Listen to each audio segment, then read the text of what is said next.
I never get tired of that. I never get tired of that logo. How are you doing, though? How you doing, everyone?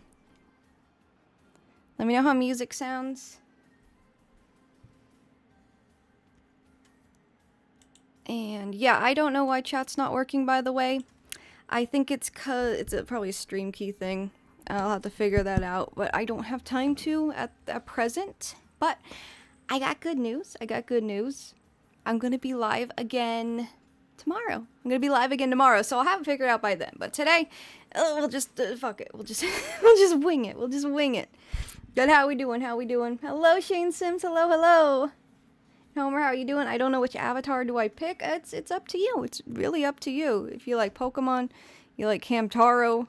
I'm hoping there's some Hamtaro fans up in here. I just added Hamtaro because I like Hamtaro. There's Animal Crossing. I might remove the Animal Crossing villagers though. They're a little big. Mario characters, what have you, whatever you want, whatever tickles your fancy, you know. But how we all doing? I'm doing good, Juan. I'm doing good. I hope you're doing good. It's been another minute since I've been streaming because I have been working on YouTube video, and there's just so much that keeps going wrong with it, dog. So fucking much that keeps going wrong with it. Wrong toggle. Hold up. Is this it? No. So much keeps going wrong with it, man. And also it's very quiet. Hang on, the music. I think that's good. Let me know if music's good. Let's see. There we are. Okay, yeah, it's quite small, so let me make that big. Oh, Nelly, that's wacky. Also, I think I'm peaking. I think the mic's peaking. Hold on. I had it really high for some voiceover stuff. So that's my bad. I apologize. I got chat up here, though. No multi-streaming, and I'm gonna be honest with you all, I might do away with multi-streaming because it's just so problematic, and it also kind of worsens the quality of the stream itself, I noticed, so I don't know. I'll probably just put VODs on YouTube at this point. It's been a good run, but I don't know, man. Bobblehead mode, yes. I am very bouncy. I had George's latest video on in the background today. Oh, that's awesome, yep. It's the 10th anniversary of the first video I saw of his many years ago, which was the top 40 lost canceled video games video from 2016. And yeah, it's a good video. I highly recommend it. A lot of cool stuff in there. I'm feeling okay, Juan. Honestly, like, I am feeling better for the most part, but like, it's just other stuff happening at the same time. Like, I've been editing a video eternally at this point. Well, multiple videos, but the one I'm editing now, it's just things keep going wrong.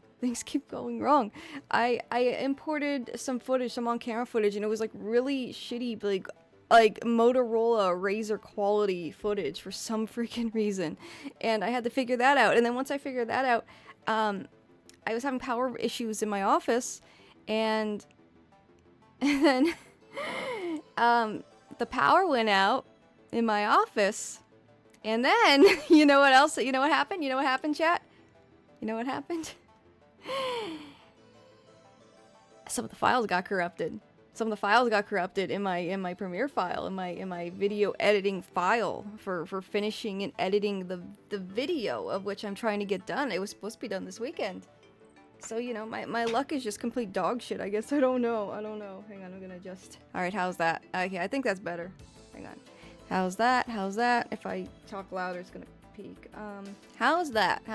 Okay, I think that's good. Alright, but yeah. It sucked. It's almost done, though. I woke up early, and I spent the morning fixing everything. Luckily, the files weren't, like, gone. Like, I still had them, so... Everything's good. It's not a total, complete, like... awful, like... You know, I can redeem myself from it. Like, it's salvageable. I didn't have to do anything from scratch or anything like that. I'm currently using a Motorola phone, and I feel sorry for the files. Yeah, I don't know what Motorola you're referring to, but like Motorola Razrs, like the OG ones.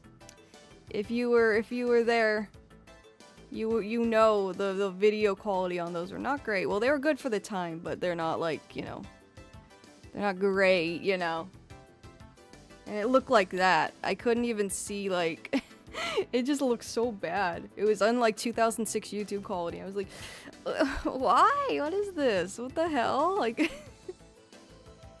it was awful, man. I had so many things.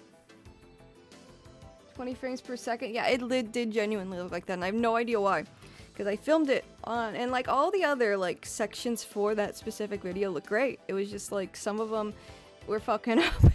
I don't know why. Sorry to breathe into the mic. But yeah, hi Skylar Rainbow, how are you doing, friend? But yeah, it's hey Pop Rock, how are you? Seriously, do you have any idea how many streams you did last month? I know, but like my health's gotta come first, Melon. Like I don't know what you mean by that, but my health's always gonna come first. I'm not gonna be like dying and like streaming. Like I'm not gonna prioritize streaming over like feeling better, dude. Like what do you want me to say? What do you I don't know what you want me to say to that. But yeah, I do plan to stream more. That said, in June, my flare-up's taken care of, so I'm hoping to stream more in June. I do plan to stream again tomorrow and just get back on track. And I've been focusing also just on my long-form content last month, and that kind of, you know, made me a little behind on things. I use my energy for that. But yeah, Thundertaker, hello. Good afternoon, Elobato.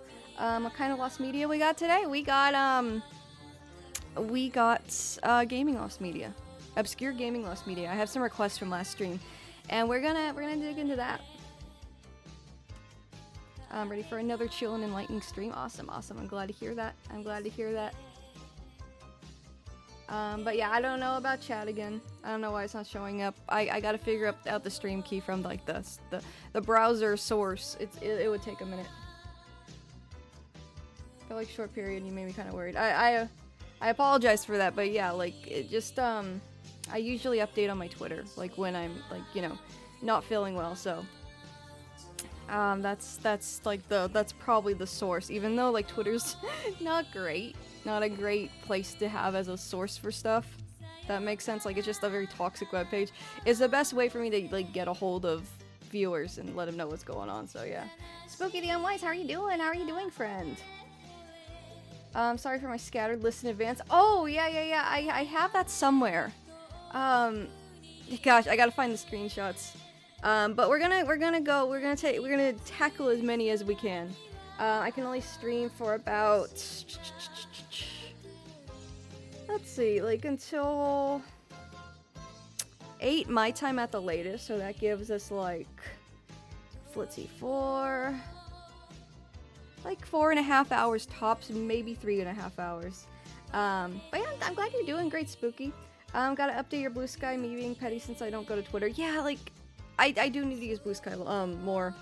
I wish more people would use Blue Sky also in addition to that. Hang on, I'm gonna adjust my camera. I had to mess with my tripod a bit. So, for like my actual like webcam for my videos, and now it's a little messed up for like the VTubing camera webcam. Okay, there we go. I think that's better. Yeah, I think, yeah, that's more eye level. It's like right in my face, but it's all good, it's all good. What about YouTube posts? Oh, I just mentioned that, Jay. It's, I'm working on it, it's almost done. And, it'll be done soon. Some files got corrupted, so I had to, like, redo some things. But it's going. It'll be out, like, really soon. Like, literally, like, I was almost done and I went to stream. Because I planned to stream today, and I'm trying to stay on top of both schedules, so... The updates? Oh, right. You may VTuber YouTube. There's so many different... in regards to... Oh, you mean to stay on top of things. Yeah, I do use that as well, but I notice I get more people responding on Twitter. That's the more active social media source. I also use Instagram, like stories and stuff, but as far as like the most receptive place, I think Twitter's like the one I'll go to first. I do use all of them, but that's the one I'll probably go to if I had to choose one to like let people know, you know? It's just like, and then most VTubers just, you know, they go to Twitter to announce when they're live and stuff. It's just like kind of part of the culture, I guess. It's the same thing with my YouTube content. like, Twitter sucks, but most people are on there when it comes to announcing stuff. Like, that's the place to usually go first. But, yeah, we're gonna talk about gaming loss media. Let me take a look, because you just reminded me, Jay, that you had some requests. I'm gonna see if I have them, because I have up my browser, but I don't know exactly what I put up there just yet. If that makes sense. I put up already a ton of requests that I got from people, but I don't know if I got all of them, basically. I don't know if I already shown this commercial before, but it's very unique. Let me pop it in the... Hello, Mushmoo, how are you? How are you? But yeah, we're gonna get back on track with streaming. We're gonna do some stuff. Oh yeah, you showed me this a few streams ago, Melon. The Mario, Super Mario USA for the Doki Doki Panic Mario, the Doki Doki Panic game, but it's Mario 2 in America. Yeah, we talked about this a little while back. Let me see, where am I? You eat bubblegum? That's awesome. I used to actually chew, if you're familiar with Big League Chew, that like big ass like packet of bubblegum. I used to chew that a lot to like dehydrate my mouth before recording. That's the only bubblegum I've ever really like fucked with. But yeah, let me see. I'm just checking real quick if I have all the requests. If not, I will just have to go in real time and find them again. But yeah.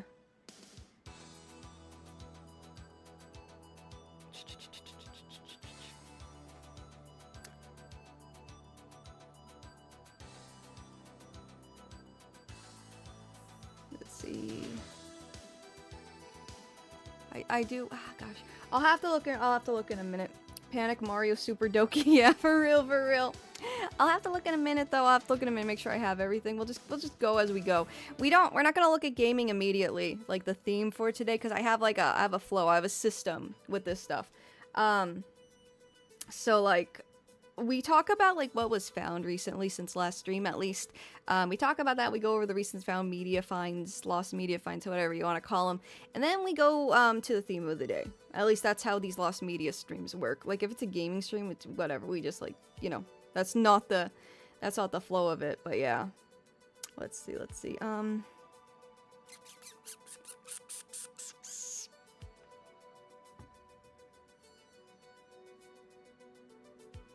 There we go. And it's Monday, so I can call it Lost Media Monday, so that's cool, right? Hi, 50 cents. 50 cents. Safe. Death. Claw Mac. How you doing, Mac? How you doing, friend? I hope you're doing well. It's been a minute. I used to get Bazooka because that song always got stuck in my head. That's true, that's valid. Yo, record. But yeah, let's begin. Let me see what I got on my browser up right now. Alright, cool. So yeah, found media. And there I have an update with the ulterior motive stuff. If you didn't hear, they actually dropped the studio recording, like officially. Like it's on Spotify, it's on streaming sites, it's on YouTube. Like that's out. Like the full, like the Angels of Passion like version that was used in that film. Without the background noise. It's out now. Like I announced a little while back that they found it, but now it's out. You bet I've had it on repeat since it dropped. Yeah, I like the opening. The opening's like the most 80s thing ever. It's so cool. It's so great. But yeah, let's see. I'm also only using 2 screens today, and I'm used to 3 screens, and it's a bit of an adjustment. Because of the power issues in my office, I don't really have a choice right now. I'm not sure what's causing my power to constantly be going out. I don't know. But yeah, that's what we're doing. Speaking of gaming, I finally gained Tomodachi Life on my Switch, and I added Hoshi as a me on my island and made her friends with Yosaiba from City Hunter. That's awesome. That's sick. I need that roll in my streaming file for sure. That's cool. Feel free to share photos if you ever want to like share that. Guided hands, welcome. But yeah, let's see. God, I miss my 3rd screen. I miss it so much. I miss my 3rd screen. Okay. Web. Yeah, look at that. Thanks again to Vasin or Sin Studio for making that beautiful logo for me. That little stinger or little transition.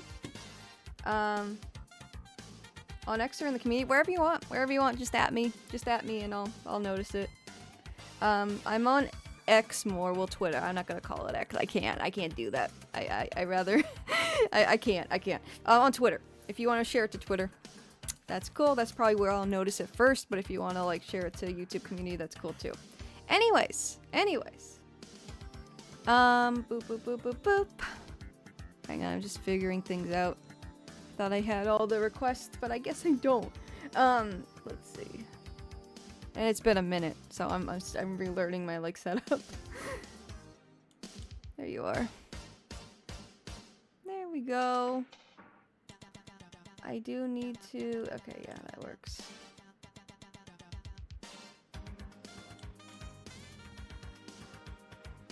There you go. It looks like I'm standing on that bottom bar. That works. All right.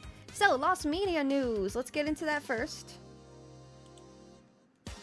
If Elon is demanding his daughter, is dead naming his daughter, then we can dead name his app. Absolutely. Like, dead naming's not cool, but when it comes to Twitter, I'm a dead name Twitter. I'm sorry. By the way, this is an awful segue, but happy Pride Month, guys. Happy Pride Month. It is officially Pride Month, June 1st. I was gonna do some cute art with Sakura in a little rainbow dress for it, but I haven't finished it yet. I'll probably post that soon once I get the other things done, like the video and whatnot. But yeah, happy Pride Month, guys. Happy Pride Month. Anyways, did you hear about the method that was recently found to uncover lost YouTube videos via browser caches? Yes, I have, Mac. I was actually going to like make the executive decision to request make my own request here on stream and watch the video that talked about that with Big Star Secret and all that, because I was watching, I think Moist Critical was streaming, and he was talking about it because he has a bounty on some of his old videos, and they found like the titles of some of them and like the Happy Pride Month, Homer. Peter Griffin rainbow statue gift. Hell yeah. Happy Pride Month, Mac. But yeah. Yeah, no, it's very cool. And yeah, happy Pride Month, Jay. It's very cool. I saw Critical talking about it, and they found like some of his thumbnails and titles and I think like descriptions and stuff of like ancient videos from like 2008. It's really cool. And my biggest hope for it, joyous Pride Month, yes, joyous indeed, huzzah. But yeah, my biggest hope for it, for the whole cache method, is maybe, possibly, hopefully, potentially, maybe not likely, but I'm hoping because it's something I want personally. Slamfest. Imagine, guys. Imagine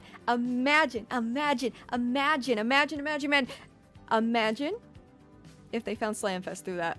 It wouldn't be that big of a file because the quality's like it was recorded on a potato. It's like a real player live stream from like what, 1999. The quality couldn't be crazy, so it wouldn't be a big file. But oh my God, Slamfest! Imagine Slamfest! I'd be so happy. That's what I'm gunning for. That's what I'm hoping for. I'm not gunning for anything. I don't know how you would go about that. But if somebody had it, oh, I'd cry, dude. I'd cry. I would absolutely like lose my shit. I would be like.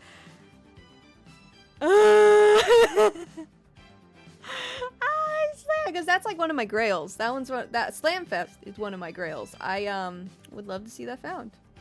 And yeah. The cache method, it's cool, and I hope that is you know, that comes about from it. You know, I can hope, right? I can hope.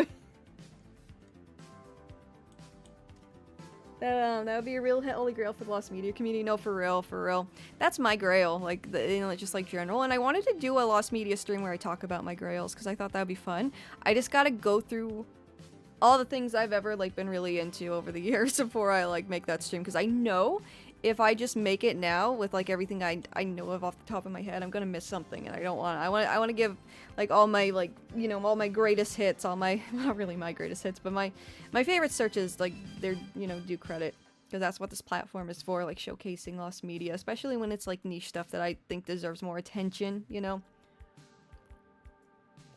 If Slamfest gets found, I will call it now. It will be Lost Media. That will be memed on probably as hard as all the Small Things SpongeBob music video. Oh yeah. I want to see that reality. I want to see that universe. I want to see that so bad. Because, yeah, it's probably crazy work. It's probably crazy. Like, even, like... Because, there are other ways to, like, see footage of it. Like, if there was, like, a home video recording. And there was photography from the event that was uncovered.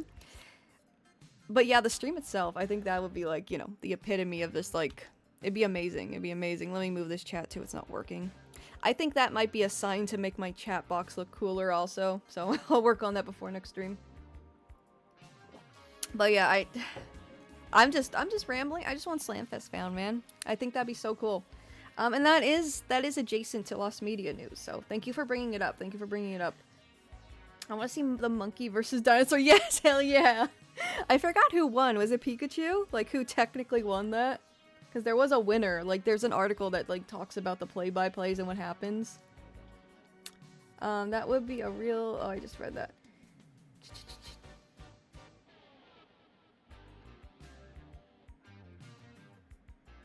Singaporean English dub of Pretty Cure plus Max Hard. It doesn't show the videos, but some were on there at some point. Interesting. I think if you're talking about like if the cache method could help that I mean, we need to discuss in more detail what exactly the cache method is before like we talk about like what we can do with it. So I think yeah, I think we should watch the video talking about like the importance of the cache method. But basically, you need an old computer. And you need, like, the person who used that old computer to not have cleared their, like, history. Like, they have to still have files on from, like, the last time they browsed the computer. Hi, Scribbles, how are you, friend? Hello, hello. Yeah, basically you need to find old computers and go through the cache on the browser, because it's a Flash thing. It's a Flash player thing. So, yeah, I don't know how to, like... You can't really actively search that. You need to just find old computers and go through their files, I believe. Like, that's how you go about it, which I guess there's a way to do that. If you just go to, like, garage sales, estate sales, anywhere they're selling an old, like, you know, like an old Windows XP computer, something potentially older than that, Windows 7 even, like a little later, Windows Vista, you know, all that stuff. I think... If you went through those computers, like, you'd probably find some cool stuff, and if it was archived and people could dig through it later, that'd be cool.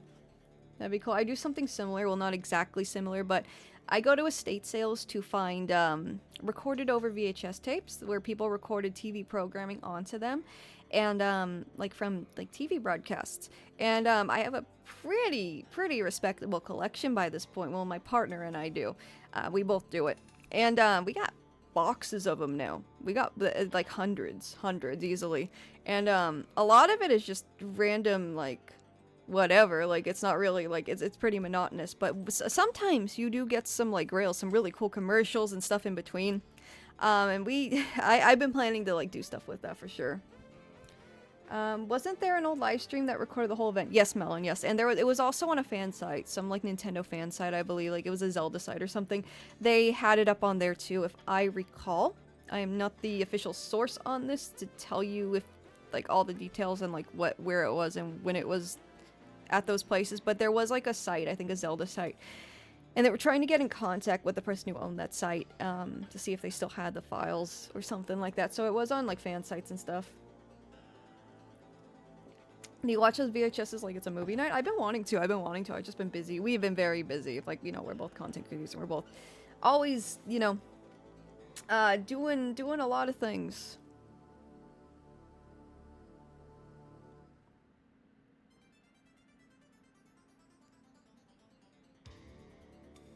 Stretch? Wait, I didn't hear that. I was waiting to hear it and I didn't hear it. I wonder why. I wonder why I did that. Did it not work? Did you guys not hear that? I think there's something up with the browser source that does like the chat and all that today. Is it muted? I don't think it's muted. I think it's just the browser source because chat's not working either, like the on-screen chat. And I go through a browser source for all of that, and it doesn't seem to be working today. So, I guess you know, text to speech. It's not working this stream, but I'll get that figured out by next stream. I'm not sure why. It's weird.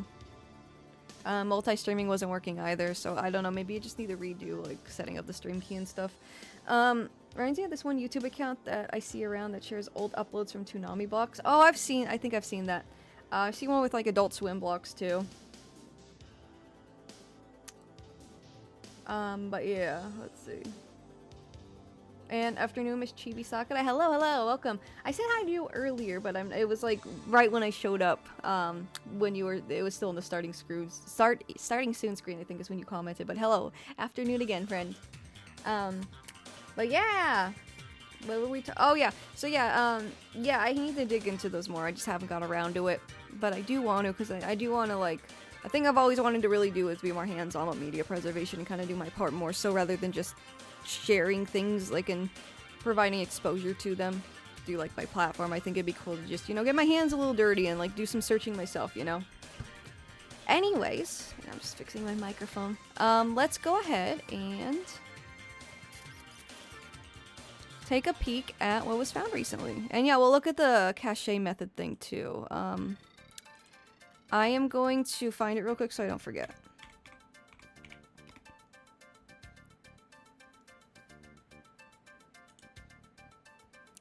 This is how I found it, and I think it's linked here.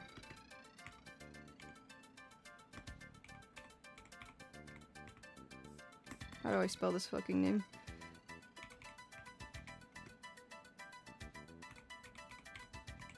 So there was like a clip from one of his recent streams about it. Yeah, here it is. And then I think the original video about the cache method, yeah, here it is. So here we go. 2018. So we'll discuss this in a minute. This whole cache method thing is crazy. It's really cool. It's really cool. Anyways, found media though. This one was kind of big. SpongeBob rehydrated. The I guess the visuals were found, but the audio that went with it was not. So now the whole thing's just found. That was kind of a big find.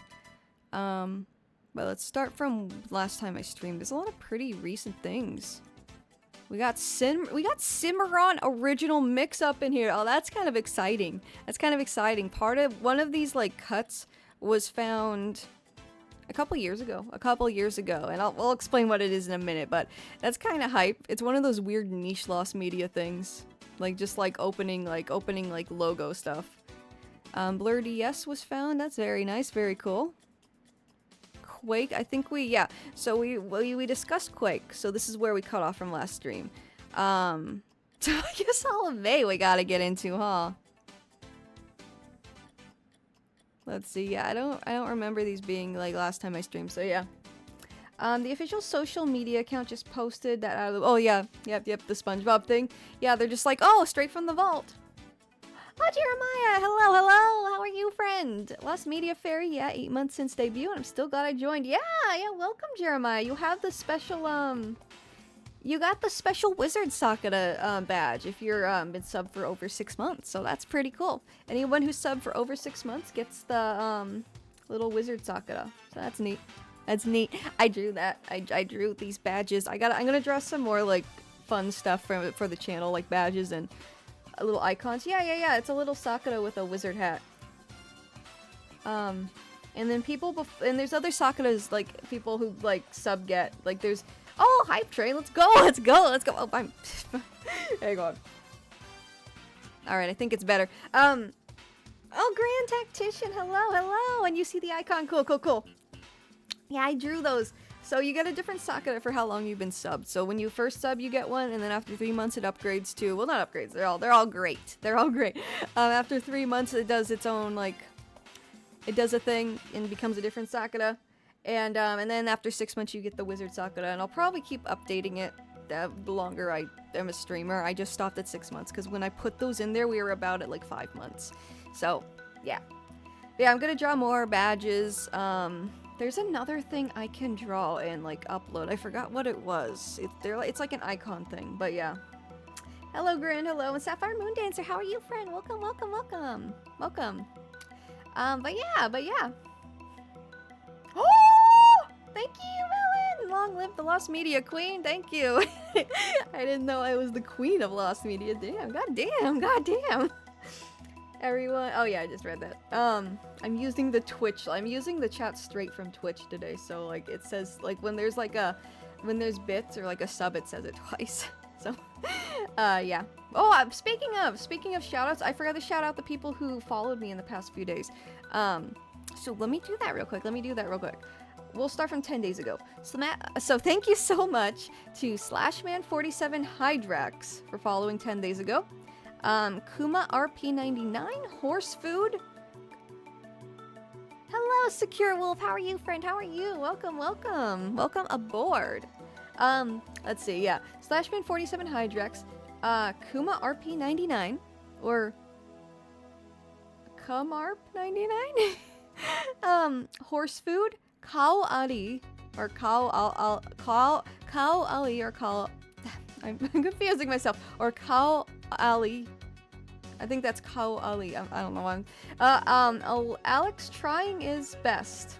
I feel that. I am also an Alex who tries their best. Alex trying his best. Kage Ryunagi. Astrina22. Eggy.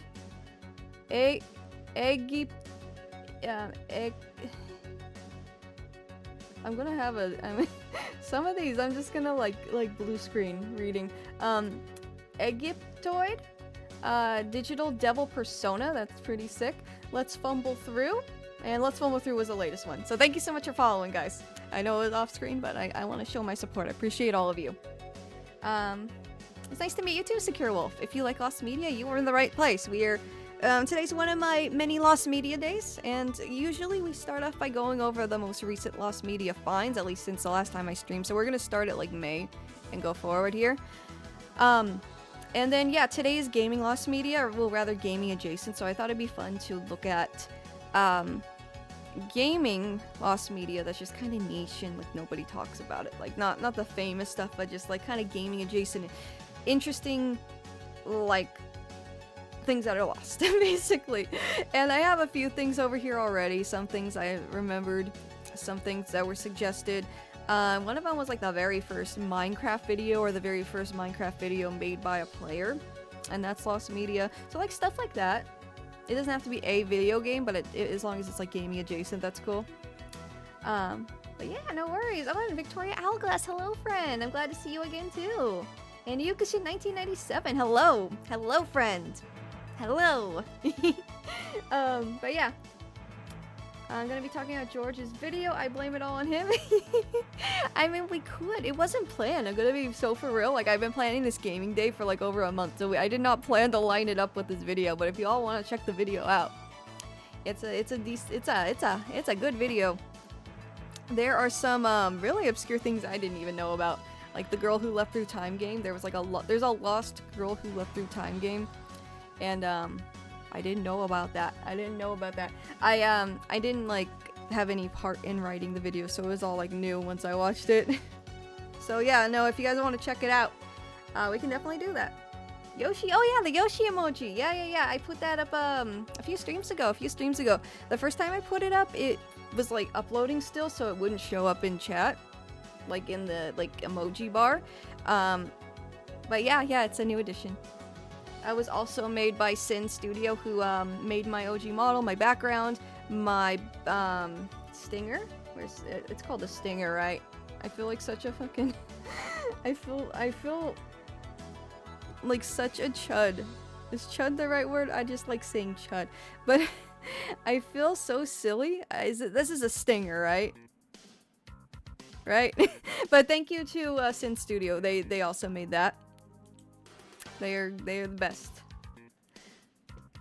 We love our Lost Media chudette. I'm a chudling. I'm especially a chudling with this model. But yeah, no, I love Yoshi too. I'm a big Yoshi fan. That's one of my things. So like, if we go over here, and I know it's a green screen. I think I gotta download a plugin to like fix that. Well, I'll figure it out later. I'm still very new to all of this. I'm sorry. But yeah, you can see my Yoshis. I'm a big Yoshi enjoyer. So that Yoshi has to be in my room, of course. I have more Yoshis IRL in my office. They're looking at me as we speak, actually. Anyways, where is OBS? There you are. There you are. And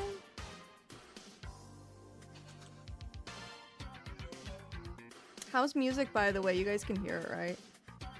Let me know if you can't. I'm actually probably gonna change the music up in it. Give me a second.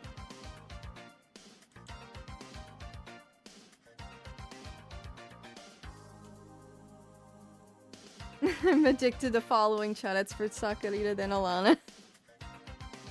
Chadettes is such a wild term. I love it though. I think she likes Yoshi, but I'm not sure. Yeah. Yeah, I'm willing. I think so. I think I like Yoshi. Music is good. Thank you, Gran. Thank you. I want to change it to, like, I discovered recently clean core ambient music. And it sounds so pleasant.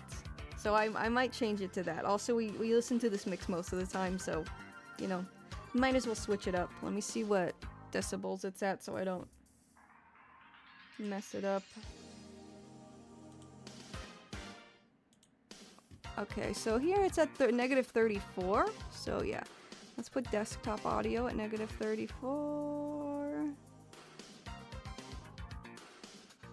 That should, in theory, be fine. All right, and then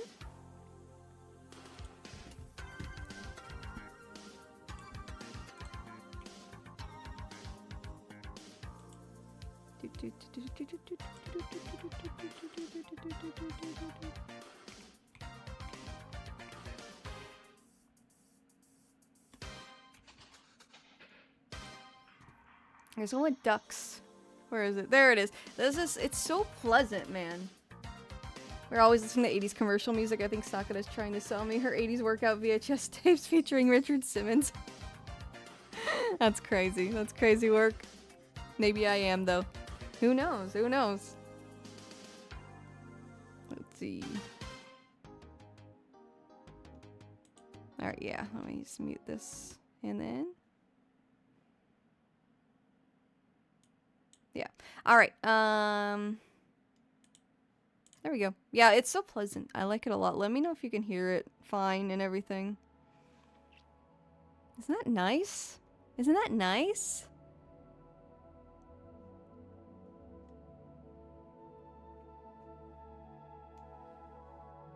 Need to take a bath.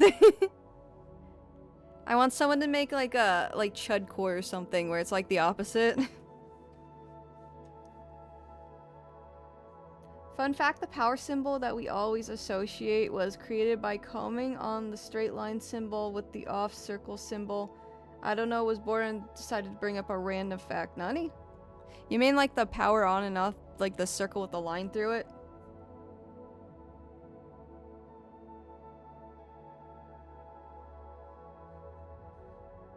That's interesting.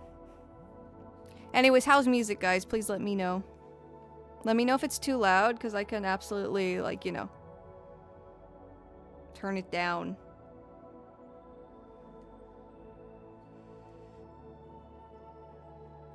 Oh, and Grand, I'm going to catch the VOD later. My break is almost over, but I always want to stop by whenever I can. Have a great rest of the stream, Sakura, and everyone else. Thank you, Grand. Thank you so much, friend. Yeah. Don't you worry. I'll be streaming more often. At least I plan to. I will probably start streaming around 3 p.m. on weekdays and somewhere around like 1 p.m. on weekends. But yeah, I'm going to stream a lot more often. I'm gonna lock in, especially after I get this video done I'm working on for my main channel. So yeah, thank you for stopping by. I hope to see you soon. I hope you see you soon, friend. It's always fun when everyone stops by and says hi. Music is good. You finally got the hang around the audio now. That's good. What's the new channel? Oh, I said the main channel. My, you know, Sakura Stardust. Unless you... I'm pretty sure Argo Bill knows. You're on my Patreon. Yeah, my main channel, Sakura Stardust. Welcome, by the way. Welcome, friend. I thought you were gonna watch a long hour video of a rubber ducky floating around. That's the whole stream, imagine. That'd be crazy. Anyways. Found media. Let's start. So this is the first one. So let's go ahead and read up on this. And give me 1 minute just to check something real quick.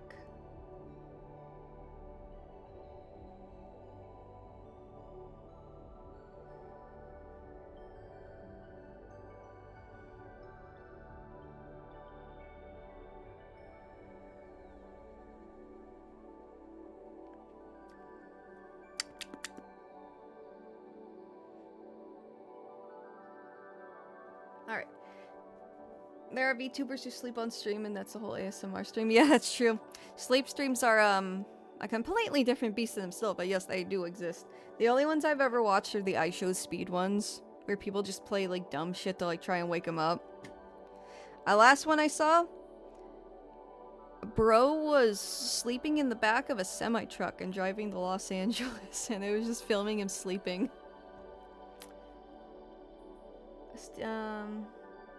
Joke though, there is a game that is just watching rubber ducks. That sounds amazing. There's games like Sushi Clicker and Cookie Clicker though, so like, I feel like people can make a game out of anything. I'm gonna get some stitching in this evening. Finally starting the Evolution Cafe cross stitch. That's cool, that's cool. That sounds fun. Alright, let me see. I'm so behind. Not behind, I'm just so rusty. I'm so rusty, man. Let me check OBS. No, I'm too far over. There we go. There we go. I think that's fine. I think that's fine. My hair was kind of being cut off when I turned.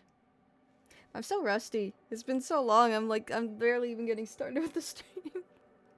Oh, man. Anyways,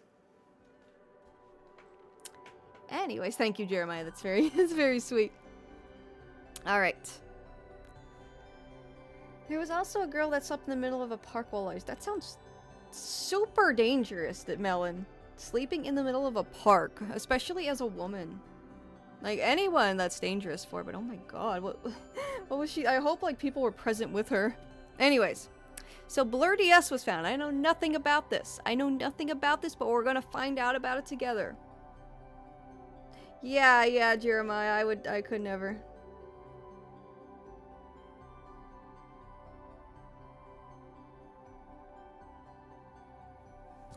Alright. Blur is so underrated, I played the 360 version in LAN play. Oh, that's cool. Blur is a racing game. Okay, cool. Thank you, guys. Thank you. So, I guess they were gonna make a Blur on the DS. So that's neat.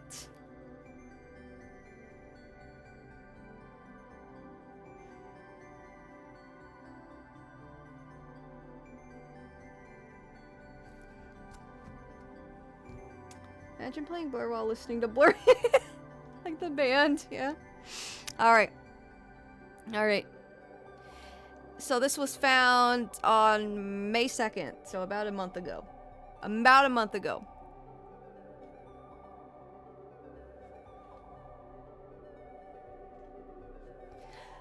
Blur was an arcade racing game developed by Liverpool-based development studio Bizarre Creations and published by Activision in 2010.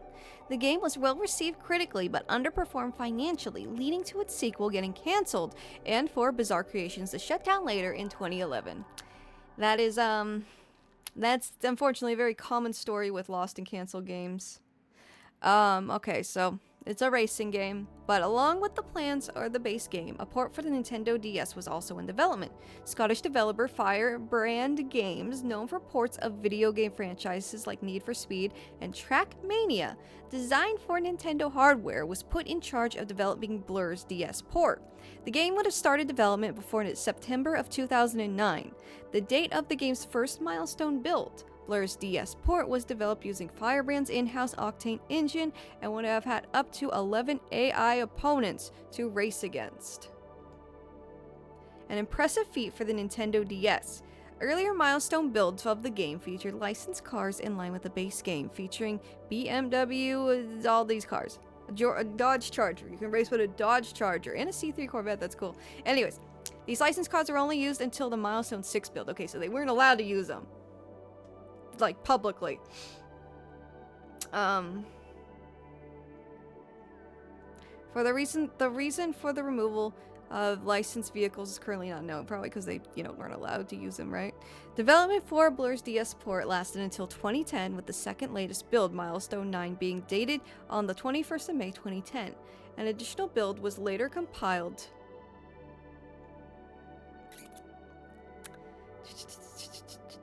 After the project was cancelled. The project was never disclosed to the public, and the reasons why Activision canceled the port are unknown. Firebrand Games would later work with Activision on future projects like Fast and Furious Showdown and NASCAR Unleashed. NASCAR Unleashed, that's crazy. Which utilized several cut elements from Bizarre's canceled Blur sequel. So there we go. There we go. There it is. There's cars. They're racing and they're blurry, and that you're getting what you were supposedly paying for, because look, that's it, Blur, and the cars are, you know, that's the game. Give me 1 second.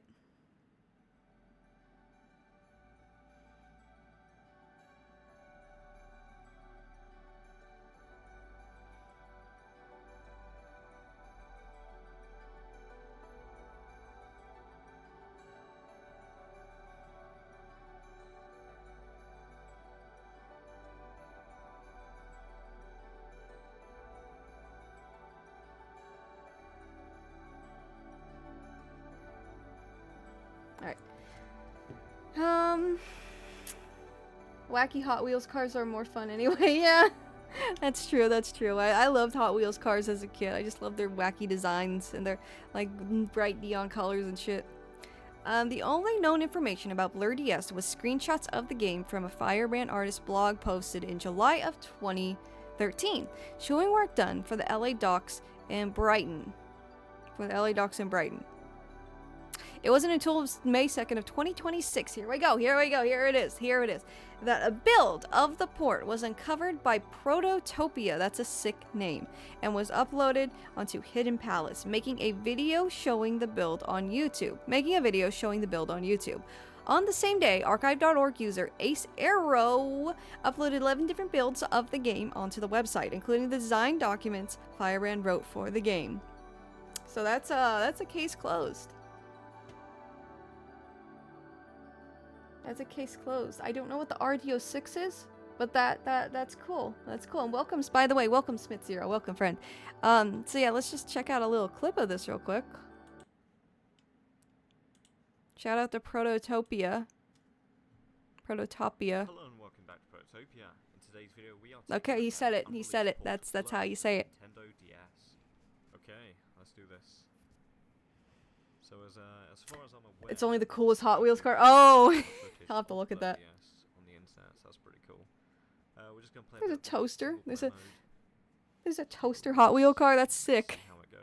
Okay, Like the so Nintendo welcome to toaster. Blur. Like the Leave with us, AVGN's like drinks toaster and NES. difficulty beginner goals.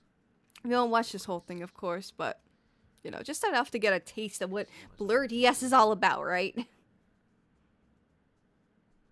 try and give it a gold kind of look. Yeah, something like that. I mean, that's more yellow, but it's fine.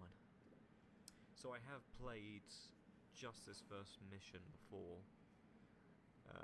just to see how it played, and then I was gonna try it all out for the first time on camera. Looks not bad for a DS Oh game. no. Okay. Looks no, not that is the bad. start button. To be fair, it was a few days ago. that Hold I up, played hold this, up, chat. Hold up.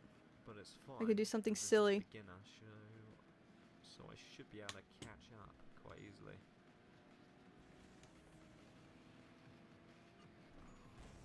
Oh my god, that kind of backfired.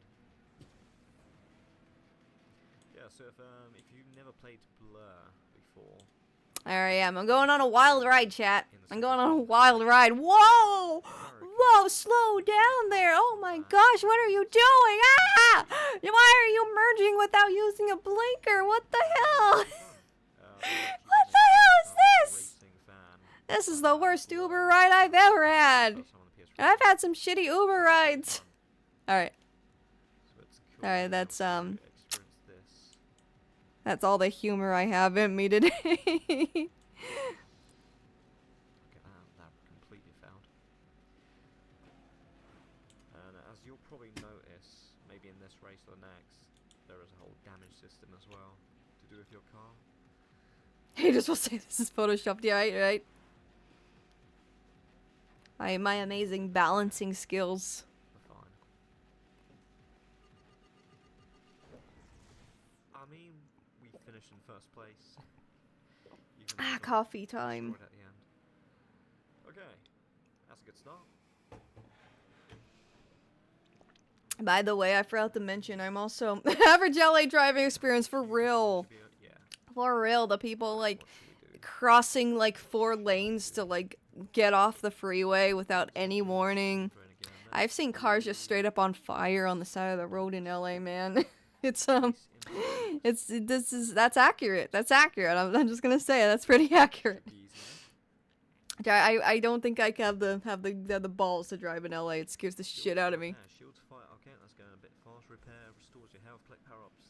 Fire them by. Yeah, no, that LA's crazy. People, it's unholy, and I've heard like Florida is just as bad.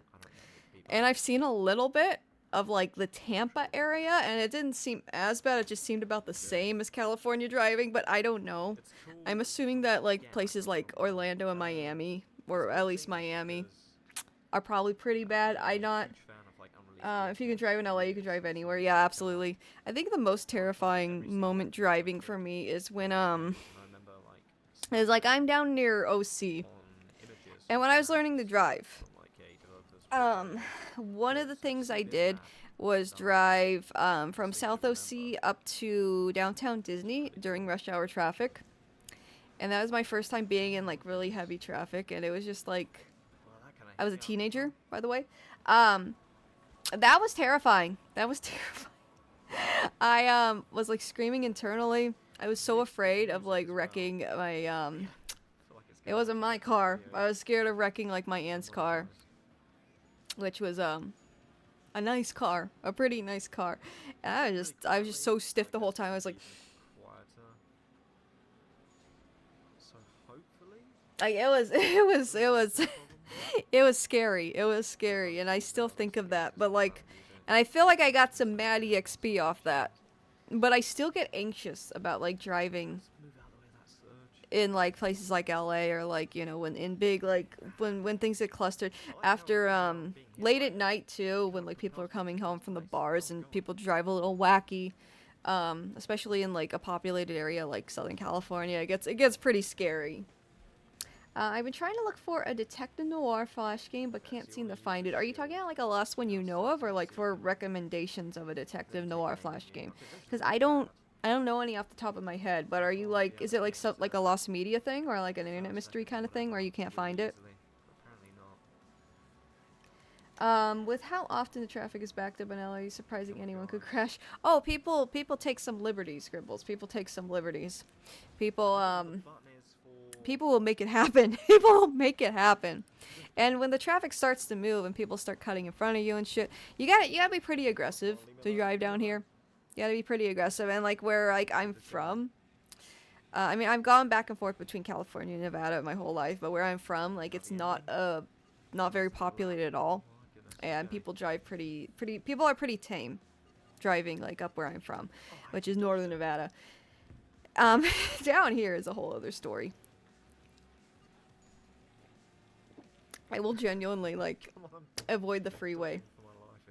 And also there's also the whole like, you know, the whole pot syndrome thing I gotta deal with. I got a neurological condition, and when I have a bad flare up, my vision's not good. So there are times where I genuinely cannot drive, just for my own safety and the safety of others. But on times where I can drive, I still just get paranoid because, you know, it's scary. It's scary down here. Maybe not for most people, but for me, I guess I'm just a bit of a wuss. LA traffic is awful though, yeah, absolutely. Yeah, LA traffic's shit. OC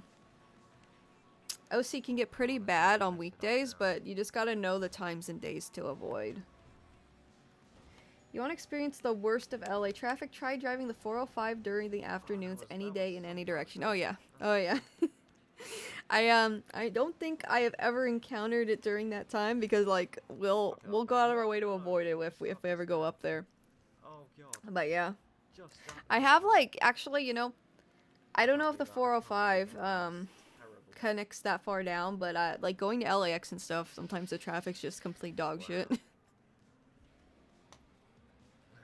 I just got my car 4 months ago. Haven't driven to LA in LA though. Yeah, no, I don't blame you. If you're good with like, I will say, if you're good with like parallel parking and, you know, just street parking and like going through cramped areas, like I think that's a really good, like as long as you have that down, I think you'll be good. I myself, like where I took my driver's test, they don't have you parallel park. It's not a requirement. So I've never really learned to do that well either. So that's just another anxiety of mine. Maybe it's just you haven't But got enough like if you're chance. cool with traffic, and you're used to like people driving in Southern California and how they drive, the only like skill I think you would absolutely like need to make sure you're good with is like, you know, parking on the street, because it gets pretty jam packed. The 405 used to be called the San Diego Freeway and does connect with LAX along. Oh, okay, yeah. Forgive me. Forgive me. I just don't pay attention. I just don't pay attention. But yeah, It was in there. around LAX, during certain times is awful. Awful. I used to take LAX a lot, So damn muffled and echoey. which, you know, depending on where you gotta go within it, it's whatever. Yeah, you're right, Jeremiah, you're right. Yeah, it's a whole other world. It still gets crazy with the traffic, but yeah. Showing off Blur DS for the The first San one. Diego Freeway, though, that does sound familiar. Was it changed like fairly recently? Because I do remember that terminology used back in the 2000s. I don't know. I'm just talking. I'm just talking out of my ass. I'm just talking to talk. I'm just yapping. I heard about the chem. Oh yeah, no, we're fine. Luckily, that is not. We're below that. We're below that, and luckily there isn't anyone I know who is like affected by that either. It's pretty close to like Disney, like the Disneyland area. It's not directly there, but yeah. There's a lot of cool stuff in that area that I like enjoy, and I feel really sad. Has that resolved yet, by the way? I haven't honestly been paying attention to that. For those who don't know, there was a big chemical spill in Orange County, up near where Disneyland is, like near, it's in Garden Grove, which is right next to Anaheim. And that, we can stop watching the Blur gameplay, by the way. I think we got the point. Blur DS, really cool that this was found, but yeah, just to show you guys real quick what Jeremiah is talking about. Hang on.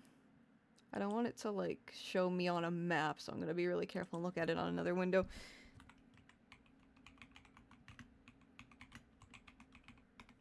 Cause that is pretty local. Oil, why'd I spell oil spill? California chemical spill.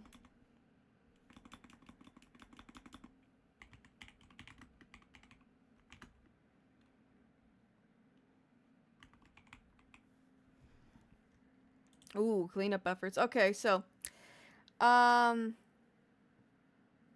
efforts to begin. Oh, and there's a Wikipedia article now. That's crazy. Okay, I think I can show the Wikipedia article. I think we're fine. I just didn't want it to show, like, the map. Because I'm, you know, OC's, you know, my area, so, you know. But yeah, this is up near Disneyland, kind of. It affected this area, which does have, like, houses and stuff. Which is, you know, really unpleasant. Really not a good situation at all. Is music playing? It is not. Why is Steam open? That's not what I wanted open. People have moved back to their homes now and the chemical plant spill has been largely neutralized but kept still under watch. Okay, that's good.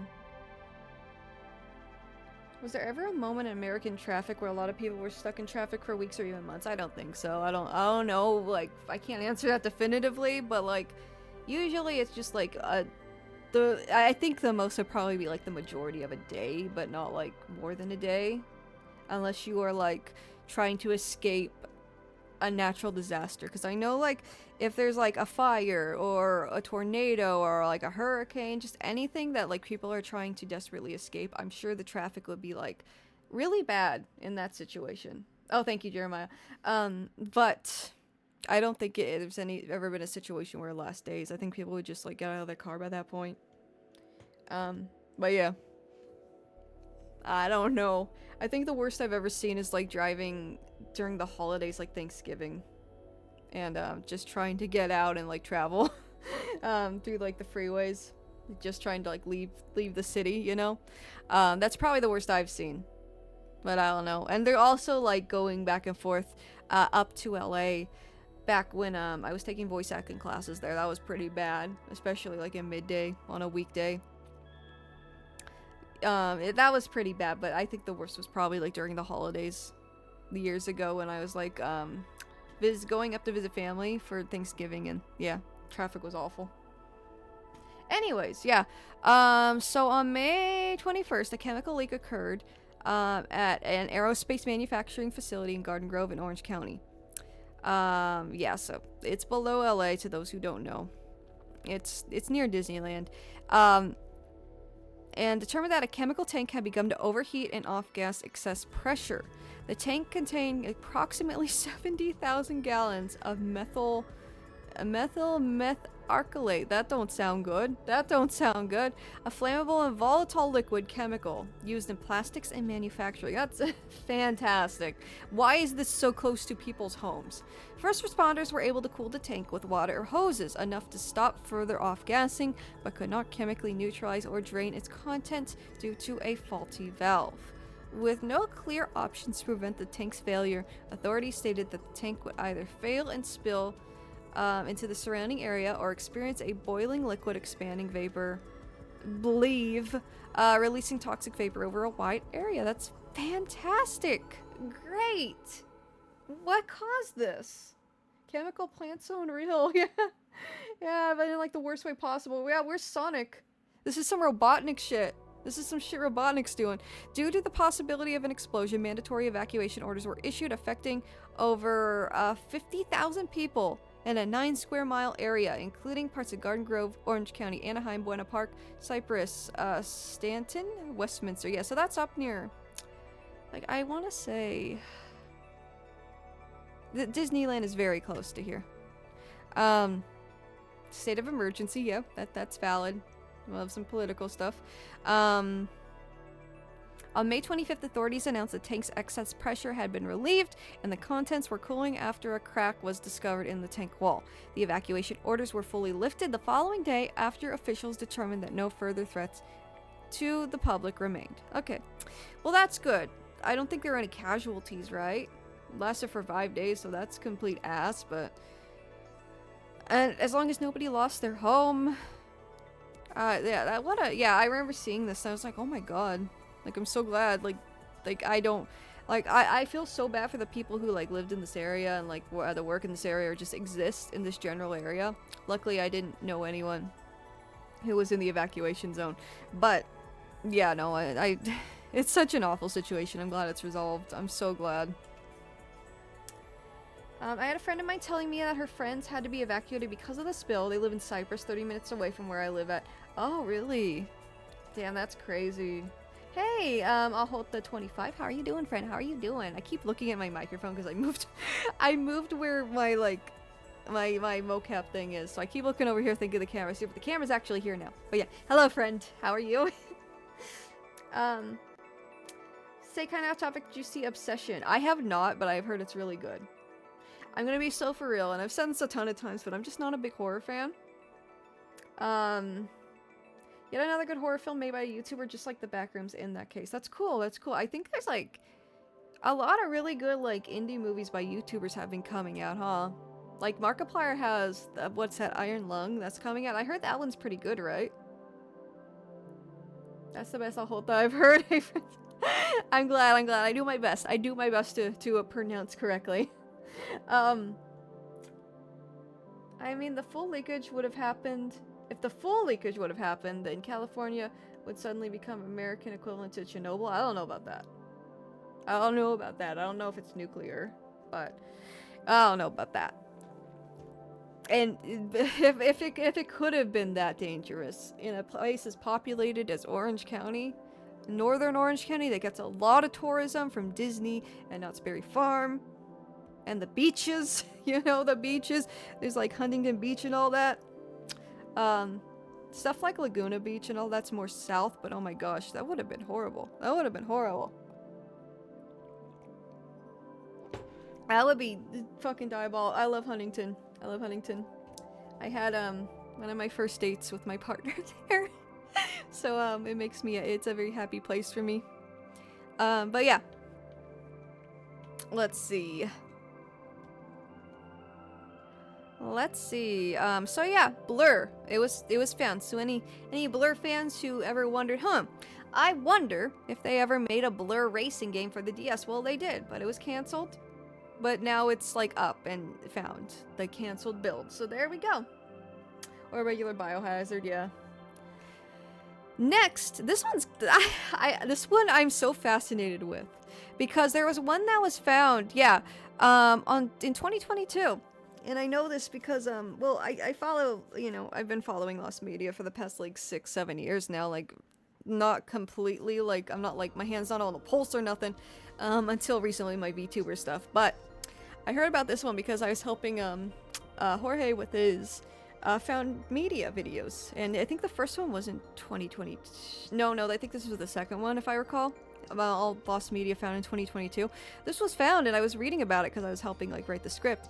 It's like, oh, I didn't know there was a subcategory of Lost Media for like logos, opening and closing logos. But that's before I discovered this little thing called Avid, which, not Acid. We already talked about Acid. Avid.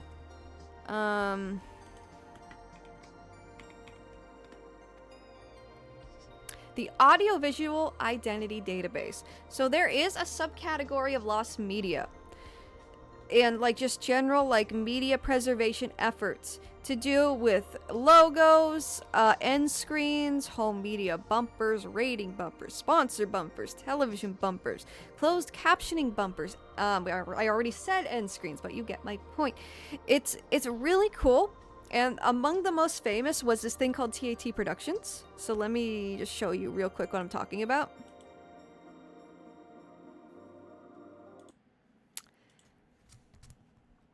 This is in my favorites because we were gonna watch some Pat Mech videos one of these days. Is that Aaron Carter? Is it called TAT Productions? Did I fumble that? Did I fumble that name? TAT. Let me try Lost Media.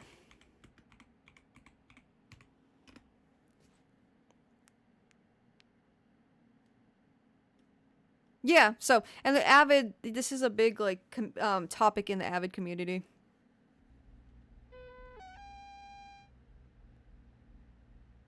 That's a different one. I think that's a recreation. I'm not really sure. Yeah, so they found it. So yeah, hang on. Let me try and find the... There's a whole ass video on it if anyone's curious. We can watch that maybe at some point down the road. But... yeah, that's it. So this was Lost Media. This specific logo with this specific sound was Lost Media. It's a very rare logo. There's a lot going on, and I think the video, like, there's a lot more than I can, like, it would take me a while to explain the whole, like, search and everything going on with this, but it's been searched for over a decade at least, I think almost 2 decades. About to go to work. How long are you going to be streaming? Probably till about 8 p.m. Ludicrous. It's 4:21 currently, so I would say 3.5 hours, maybe 2.5 hours, depending on how I feel. I'll probably be streaming it again tomorrow afternoon. I'm making it a point to really get on that grind and stream more this month, especially once I get my Sakura Stardust video done, which is, it's almost done. I swear. It just I had some corrupted files I had to fix, but it's almost done. And once that's done, I have a new video on my YouTube channel, and that's not in the back of my mind anymore for a bit. I'm absolutely gonna be like, you know, going full throttle streaming more. But to answer your question, yeah, till probably around 7 or 8 p.m. Probably 8. We'll see, though. We'll see. Anyways, yeah. So that was Lost Media. And we can go into this later on more so. This video actually looks pretty interesting, and I've never seen it before. Where is it? There it is. A 15-year search for a TV logo. So I'm gonna favorite this real quick. We won't watch it because I'll make a day for Avid stuff later. How about that? I'll make a themed Lost Media day for Avid stuff. But I just wanted to mention, because there is a community for this kind of stuff. It's a really active community, just like the Lost Commercials Foundation. There are so many different niches to the Lost Media community. It's crazy, it's wild, and I love it. I love it dearly. Anyways, I'm gonna replay the other video. There we go. But yeah, this one's just fascinating to me. It's just so niche, so interesting. I love stuff like this. So let me get reading. Take care, guided. Oh, guided hands. Have a good day, friend. Have a good day. Thank you for joining us. I appreciate you, friend. Gotta love the Lost Media dedication to find a 2-second clip of a logo. Yeah, and I think TAT in itself was kind of a rare one. It was very short-lived, and the time it was, well, I don't know if it was short-lived, don't quote me on that, but I know it was active during a time when home video recordings was not common. Like, right in that specific capture, when they found it, was found from, a rerun of, I believe, The Jeffersons? I think it was The Jeffersons. And, they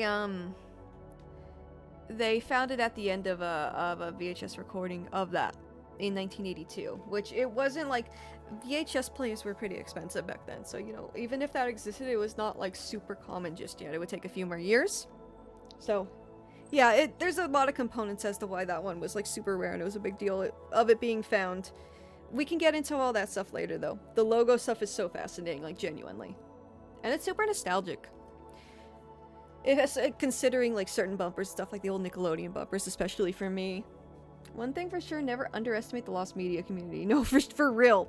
One thing that I think about, or I've been thinking about a lot lately, because it's just so wild to me, and I never really, like, thought about it completely, I guess, is, like, how wild it is that, the Big Star Secret, the, Lost Screamer video, it's partially found now, but, the people searching for that, the Lost Media, the people within the Lost Media community searching for Big Star Secret, they found Lotus Man, the guy who uploaded the original video. They tracked him down not through email, not through social media, well, you know, main social media outlets. You know how they tracked him down? You know how they tracked down Lotus Man? They tracked him down through his PSN and messaged him through PSN on the PlayStation. That's how they found him. That's how they found bro. Never, never underestimate the Lost Media community, man. It's crazy. It's crazy. It's wild. It's wild. Hello, not the DIA. How are you doing? Lost Media community will find a Flash game that existed for 3 weeks somehow. Yes, and I love him for it. I love him for it. If it's something that deserves to be found, go off. Go find it. You know, media preservation's important. But yeah, it's crazy. Yeah, they hit up that dude on PSN. Like, I don't even know... Because, like, not everyone checks those, right? Like, I haven't checked my PSN messages in probably years. Probably years. Like, I don't... Hi, Paprika Maru, how are you, friend? Like, that's so wild to me, dude. It's so wild to me, like, and then he answered, too. Like, I have a PlayStation, but I don't, like, actively game online with it. Like, I haven't had PlayStation Plus in years, so... Actually, like, a couple years. On the PS3, I think you still have, like, PSN on the PS5. Like, at least, like, you have messages on there still, I think. My PS4 had PSN messages. I don't know if it's still exactly called PSN, but that's how they got a hold of the guy. Do, like, PlayStation messaging. But yeah, it's been a little while, Paprika Maro. I hope you are doing well. But yeah. Let's see, I'm gonna check OBS real quick.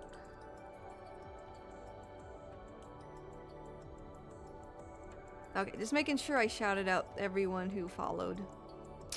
Need a little refresher on that. But yeah, Cimarron is an interesting one. And I hope you all think it's interesting too. Hello Neil, how are you doing, friend? Welcome, welcome. I know you heard about the, everyone knows that news. I know you heard about that. How we can listen to that whole studio recording without the background noises anymore. That's big news. That is big news. But I hope you're doing well, friend. I hope you're doing well. Yeah. Yeah. It's crazy. Crazy. What a time to be alive, right? Anyways. I think it still is. I rarely get messages. Yeah. I think I got a message. This is a wild story and I don't even know if I want to tell it. But I got a message from a former dude I used to work with once through there. And it was through that account that I found that he made a Monster Hunter character. And like this was years ago. Like Monster Hunter World, I want to say. One of the Monster Hunters around that time. He made a character and there's like screenshots of it on the account, on the profile. That's how I knew about it. That looked exactly like me. Same haircut. Same like everything. It looked very similar to me and it creeped me the fuck out, so I just ignored it. I just ignored the message. It was that might be why I've never checked. What the fuck? That might be why I've never checked my PlayStation messages. Maybe that was the last time I checked them. But yeah, like, some dude I used to work with for a very brief time. And I was like, okay, that's kind of weird. I'm gonna ignore you now. I can't confirm anything, but that's a little too much. That's a little too much, dog. I'm a nope right out of that. At the time I wanted to re-upload a song before, unfortunately they deleted the video and gave my Lost Wave re-upload channel a strike. I'm sorry. It's probably because the Booth brothers are, you know, they have copyright over it now, you know? So, I mean, as long as there's an official release that you can consume, like, I found it on Spotify, and that's what I plugged in my Twitter post, like, updating everyone that it's up, is the Spotify upload. As long as, like, there's a way to listen to it, and even better, you can support the official release by listening to it, I think that's fine. Especially with cases like, you know, the Booth brothers, Fex, like, people who haven't had, like, eyes on their music in decades. I think it's really cool if they can, like, you know, get official, you know, official listeners and, like, you know, have some kind of attention on their work, like, and people supporting their release, you know. I think that's cool. So yeah, no, that sucks, but it is out, and you know, it's other places, so I think it's fine. There are cases of things that aren't available anywhere, but they get striked. And it's like, brother, like, give us an option to, like, listen to or consume this media then. You know, like, when there's nothing else, and even when it tries to get re-uploaded, like, they just keep striking it down. Like, stuff like that I think is annoying, but when it's, like, up and, like, able to be consumed elsewhere, I think it's fine. I think it's fine. You're gonna never look back. Trust me, I haven't heard from that dude in years. That dude was weird. That dude was weird. He said some weird shit. Some very concerning shit. I wouldn't be surprised if it was, like, my likeness he used for that Monster Hunter character. I would not be surprised. Looking at you, Tatsuo Yamashita. Yeah, stuff like that is... I understand he doesn't, like, agree with streaming, but... I think it's just, like, I don't know. I don't know what to say. I don't know what his mentality is there. If his, like, records and, like, releases weren't so freaking expensive, maybe I'd side with it more. I don't know. I don't know. But, yeah, that's just a whole other beast. But anyways, yeah, let's get moving before, you know, let's get on with the show. So Cimarron, that was, I guess they found another one. I thought this was already found, but let's read about it. Cimarron, you probably know what THX is, right, guys? THX, that thing that shows up in like between, like, movies, like in the beginning of movies, and it's like and it's kind of scary sounding. It's in a lot of, like, you know, before the movie starts, on a lot of VHS tapes, stuff like that. I'm sure you know. Cimarron is a very early version of that, like, opening screen. The one most of us know, the blue and black one, it's that's a later version of this, basically. Yeah, the THX, yes. The THX audience is now deaf, yeah. But, yeah, so there were different versions of this before. The one we all know and probably don't love, right? So, let's read about it. So, Cimarron is the third promotional introductory trailer for the Lucasfilm THX sound system. It debuted in select THX certified theaters in May of 1988 to coincide with the release of the film Willow. I don't even know what the film Willow is. So, okay. Cimarron was the first THX trailer to implement computer-generated imagery, courtesy of Industrial Light and Magic, and it was made to provide an alternate trailer for cinemas. That's cool. The trailer has been prepared for 35mm Dolby SR, 70mm Dolby A, and 35mm Dolby Digital. digital words. It was included on the THX Ultimate Demo Disc DVD in 2003, but 2 main audio variants exist. Okay, here's the stuff. Here's the stuff. The audio variants. That's the hairs we're splitting here. Those are those hairs in question we are splitting here. The audio variants. See, that's what people are looking for. The original version uses an orchestral tuning. Hang on. The original version uses an orchestral tuning which transitions into a booming descending synth note overlapped by an orchestra crescendo. Then, the descending synth is played again, but this time at a slower speed and with less distortion. The synth note gets more intense, and an ascending string crescendo slowly becomes prominent before replacing the synth entirely. Next, the strings reach their highest point. Come on, oh my god, somebody describe the fucking sound. Somebody used the whole ass paragraph to describe the sound. That's insane. That's pretty hardcore. That's pretty hardcore. So yeah, this is how it sounds. The standard version has a different, more neutral, literal score by James Horner, while the orchestral tuning still remains. The descending synth is replaced with a whimsical Horner-esque ditty. A Horner-esque ditty, ladies and gentlemen. I know James Horner is a big, like a very popular musician who has made musical scores for films. I believe he did music for the Titanic. Correct me if I'm wrong. So yeah, I get it. Horner-esque, like, that makes sense. People can probably, like, picture what it sounds like. I can't. I don't. It just sounds funny to me. With high-pitched revving sound effects. Did he? Oh yeah. This word "diddy" was used for other things before, you know. You know.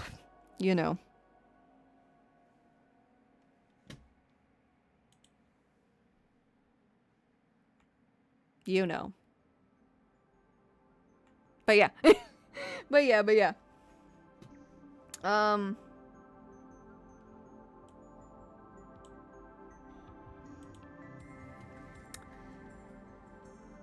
Did Horner also have a slip and say? That's crazy. That's crazy work. If it was P. Diddy, he'd be doing freaky stuff with the audience. Yeah. Yeah. But yeah. Okay, so... yeah, revving. Attempted reconstruction. I love this community, man. They reconstructed it based on this, I'm assuming. Based on this description. On the Film Tech forums, there was a discussion which initially was about the Dolby Digital trailer, namely its earlier incarnations, including the original sound mix, which similarly became lost. It shortly developed into talking about an original mix of the THX Cimarron trailer.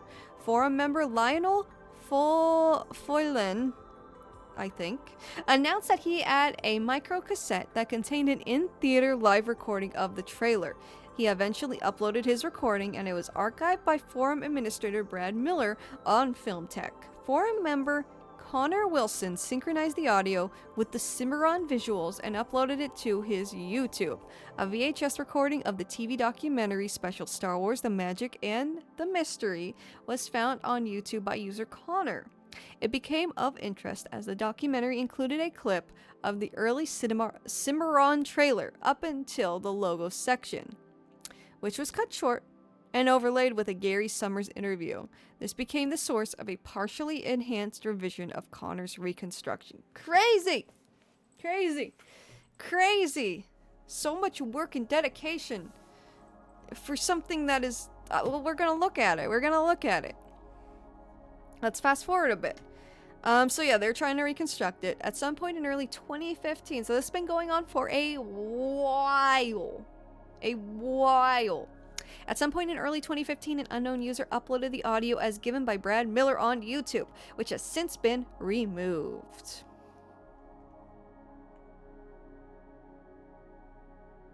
That sucks. Anyways. Removed. Where am I? This was later synced by Jordan Rios to the later version on July 23rd, 2015, with the volume heavily increased to make it out clearly. If it was P. Diddy, he'd be doing... I keep reading it. I love how all the chat's talking about P. Diddy just simply because I said a James Horner Diddy or whatever the fuck. After years of reconstructions and attempts by various YouTubers other than Connor Wilson himself, a surprising discovery was made on YouTube. On YouTube, chat. YouTuber Andy Summers had discovered and passed on a certain video titled Film 90 Report on Sound in Cinemas, which had been left undiscovered for around a year.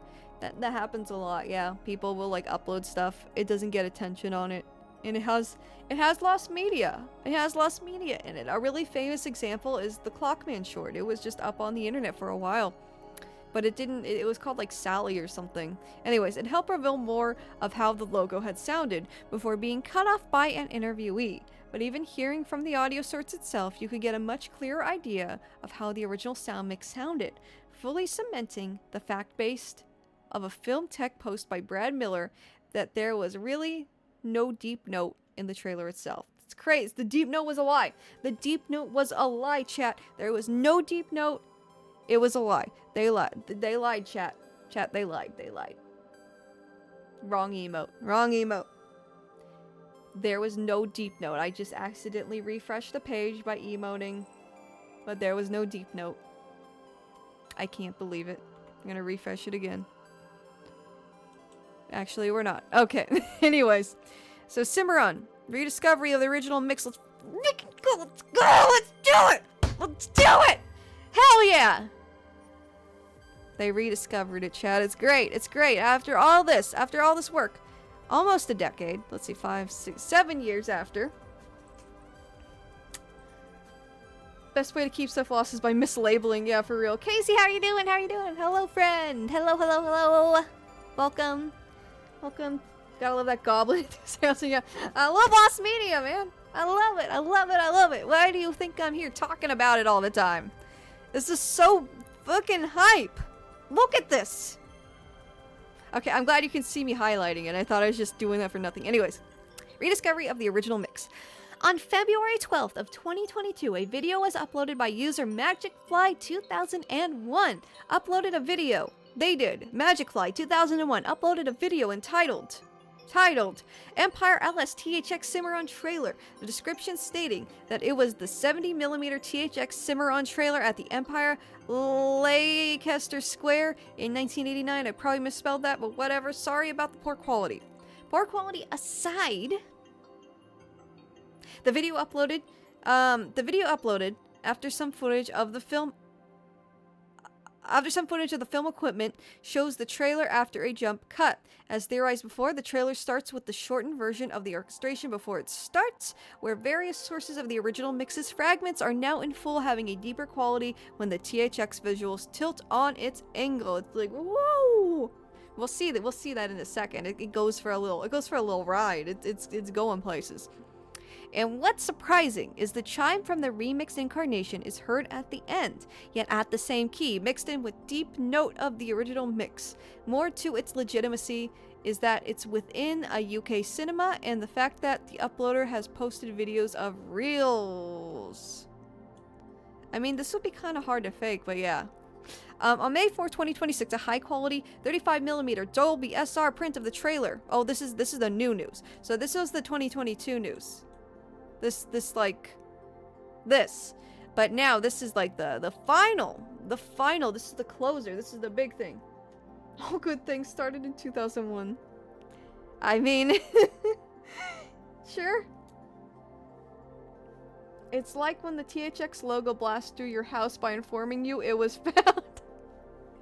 It's like the Kool-Aid Man. Anyways, on May 4th, 2026, a high-quality 35mm Dolby SR print of the trailer was posted on YouTube by YouTube user Sebastian Segura.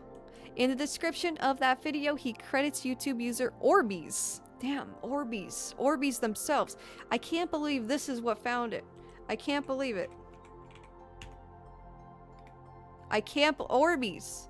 That shit that gets stuck in drains because influencers and family vloggers fill bathtubs with it and pools.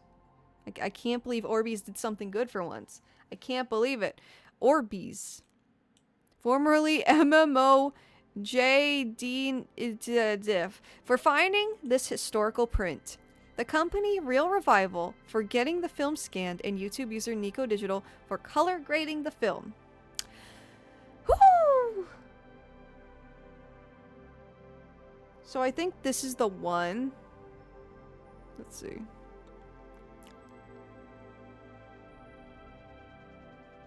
Magic Fly.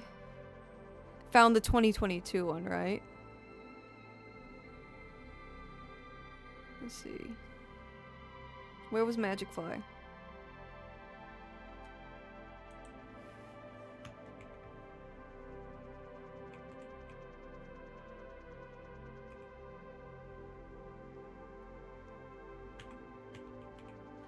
Okay, so the 20... Okay, I don't know why it was like right there on the top. Anyways.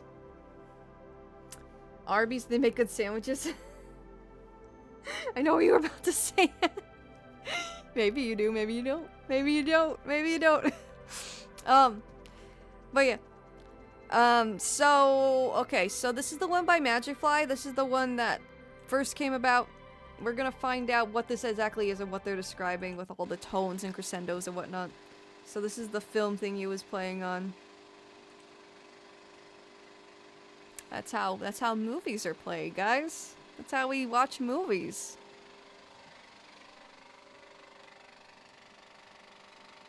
He's really getting in there. He's really getting in the hardware. You're really seeing how this puppy ticks.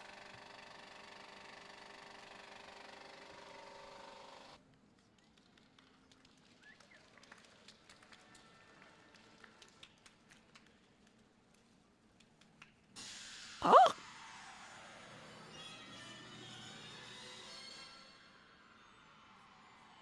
Here it comes. Oh, shit. Oh, my God. Oh.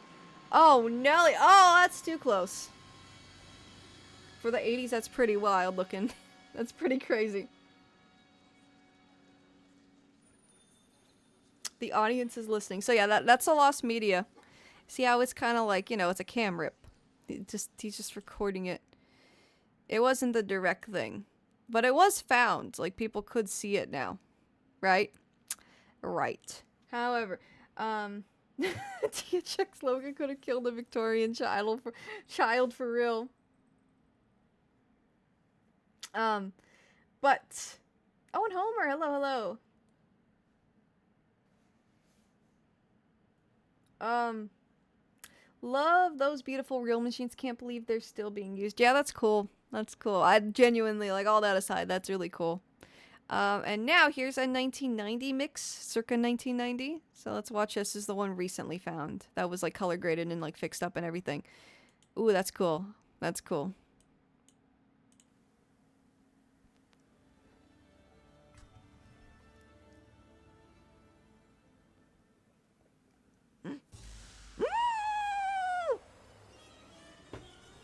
That's crazy. This took us for a ride there. And here he comes. Watch out. Oh, that's a little close. You can stop now. You can stop. You can stop! That's crazy. That it feels like one of those like a ride. Like, has anyone ever been on Star Tours in Disneyland? Or like any ride like that where you're in front of like a... Like, you're in front of a screen and the chairs move, like one of those types of rides, like a Universal Studios type ride. It feels like that almost, like you're supposed to like weave between it or something. It feels like it's trying to be super immersive like that. Hi Alistair, how you doing? How are you doing? Hope everyone's day was good. Yeah, my day's been pretty good. Pretty good, pretty busy, but it's been pretty good. The audience is listening. I would hope so. I had no idea Lucasfilm was involved in the THX logo, but yeah, 1987 is this copyright, but yeah, this is what then short, this is what the THX logo originally looked like. It was much longer, and it did a lot of stuff like this. It probably looked pretty cool in the 80s.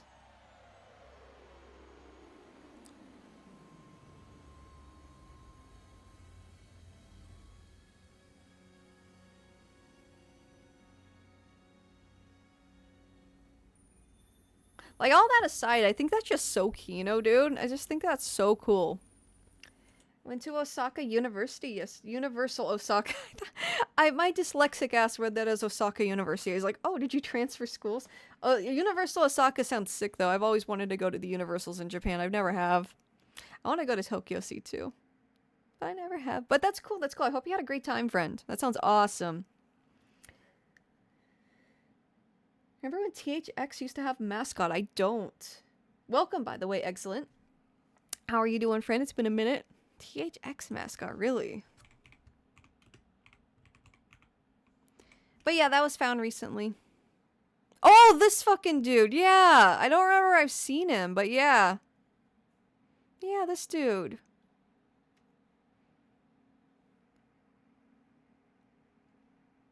Yeah, I've seen this one. I've seen this version, absolutely.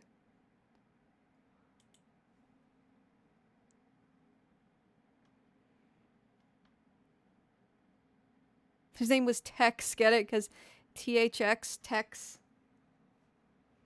Yeah, I remember this dude. I do. This one especially. There's a THX wiki, guys. There's a THX wiki. I love it. I love this community.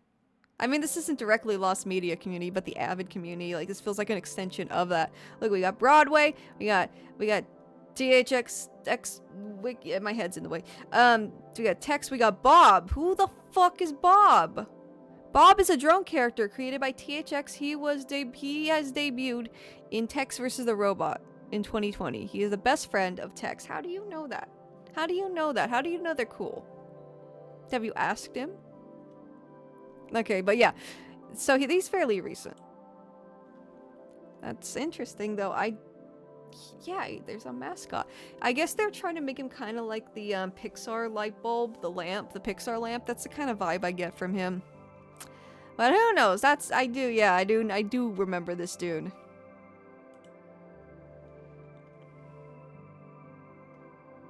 Anyways, yeah, Cimarron was to bring y'all up to speed if you just joined us. We're looking at Lost Media that was found last month up until like all the media found in the past month, basically. And they found one of the old THX logos in like the highest quality. This is one that was found in 2022, and it's basically just like a cam rip. So since we've seen like the actual like the thing itself, you can see that this is kind of grainy. It's not like the thing itself, right? Like, it is the media, but it's not the like original sound quality, the original picture quality, what have you. But yeah, so that's something else I wanted to, some silly thing I want to talk about later. But yeah, they just recently they found the high quality variant of it, and I think that's pretty cool. I like really niche Lost Media like this. Unused THX trailer from 1983. So there are other ones. Yeah. Yeah. This one's found, though. But yeah, no, there's a lot of incarnations of THX. We can look into this when we do an Avid day. And Avid is like logos and bumpers and stuff like this. Lost like bumpers and logos and closing screens, stuff like this. It's its whole niche. It's very fascinating. But yeah, this was found recently. Very, very cool. Luxo was interested. Interesting. Who is Luxo?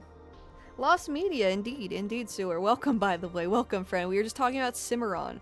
And for a little bit also, TAT. Because I was explaining why, this is cool. And how there's, you know, a community around, like, you know, lost logos and stuff. Anyways, we're also looking at everything that was just found in the past month. Since I haven't had a chance to, because I haven't been live in a minute. Luxo is the name of the lamp. Oh, is that his name? I didn't know that. What the heck? I can't believe I didn't know the lamp had a name. So the Pixar lamp's name is Luxo, and the small one is Luxo Jr. Noted. That's good to know. I didn't know the Pixar lamp had a name. That's crazy. I thought his name was just Pixar lamp. My silly ass. I got a little too silly just assuming that. So yeah, Luxo. Okay, so Luxo was introduced, then THX was like, okay, let's make a mascot. That makes sense. That makes sense. That order makes sense. Anyways, this was found. I don't speak Spanish, but I can tell you what this is. Yeah, found media. We're going through all the found media before we just look at some niche gaming stuff that we were gonna look at a while back that I've been, you know, threatening y'all with for the next Lost Media Day. But yeah. Asterix et la Potion Maguire. Found DOS port of an action game from 1986. I would never have guessed that's a DOS game, but interesting. I can tell you can't speak Spanish because that ain't Spanish. You're absolutely right, Bork. I don't speak Spanish. I do not. I don't. Oh, is it French? Did my did my dumbass think that was Spanish? Oh my god. I am so... listen, I've never once said I spoke Spanish or French. All I know is, like, in Japanese. And barely my own, like, native language of English. You know what? I apologize for that, but yeah. You know what? Yeah. Yeah, that was... I'll take that L. I'll take that L.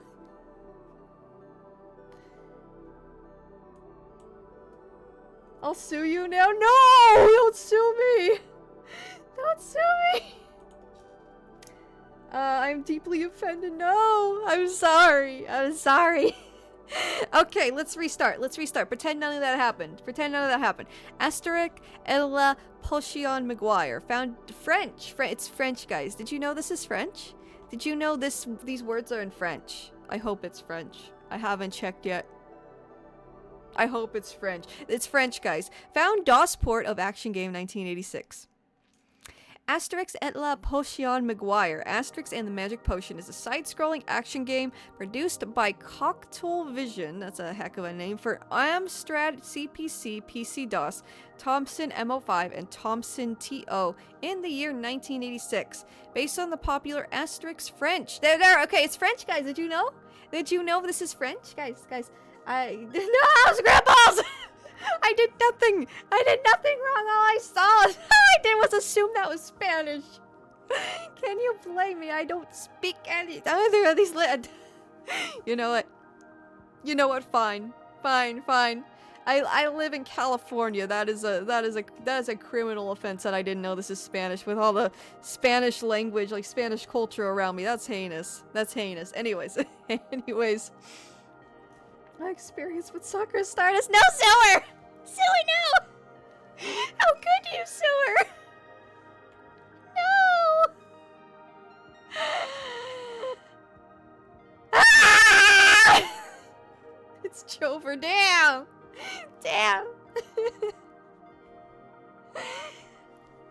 Y'all should, instead of making a Google Docky, wrong emote, damn it. Y'all should make a Google PowerPoint. Y'all should make a Google a Google PowerPoint. I need to bully you a bit more. All VTubers need to be bullied by chat at least once. I've noticed that a lot of the clips of VTubers are just them being bullied by their chat. You know what? I'll take it. Anyways, what was I talking about? Based on the popular Asterix French comic series. This game's plot is a partial adaptation of the first book, Asterix Le Gaul. In this story, Panoramics, that's a sick name, Panoramics. Okay. And Asterix are captured by the Romans and are interrogated to reveal Gaul's strength enhancing potion recipe. Okay, not what I thought this would be about. However, Asterix and Panoramics send a fake list of ingredients that makes beards grow 1,000 times faster. That's wild. And you know what? That seems useful in its own right.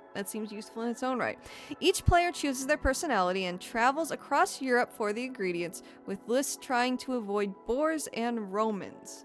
Once all items are collected, the player heads to the Roman camp and finds Panoramics to end the game.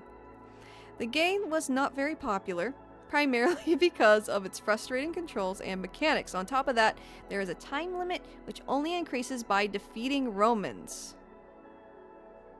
Yeah, that sounds kind of ass. Notably, the exclusive Asterix mini puzzle and a short black and white comic story called In 50 BC are included in the game box.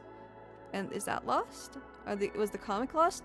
On April 23rd, 2026, Telev published Asterix and the Magic Potion on the Internet Archive. I love how it doesn't try to write it in French. On the Internet Archive, making the game accessible. The soccer star BT situation is wild. You know what? If Critical ever talked about me, fine. Fine. At least it'd be entertaining, right? At least it'd be entertaining. You know, I'd probably, like, unrelated, but I'd probably be super happy if I, like, was just watching a stream one day and he was watching one of my like, videos. He was watching cryptid videos a few weeks ago, and I was really hoping he'd watch my Japanese cryptid video. I was really hoping that would happen. It's Asterix and the Magic Potion. Oh yeah, that's what it is in English, right? But yeah, Boars and Romans sounds like an obscure board game. Kinda does, like Shoots and Ladders. But no, like I was like, I thought he would watch my cryptid video. I thought it would come up, but it's all good. It's all good.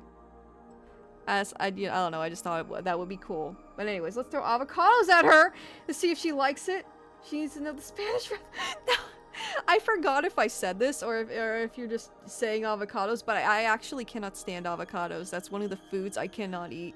It literally makes me gag. So if that's something you just remembered I said at one point and that's why you're saying it, that's wild. That is wild. The more reason to do it now!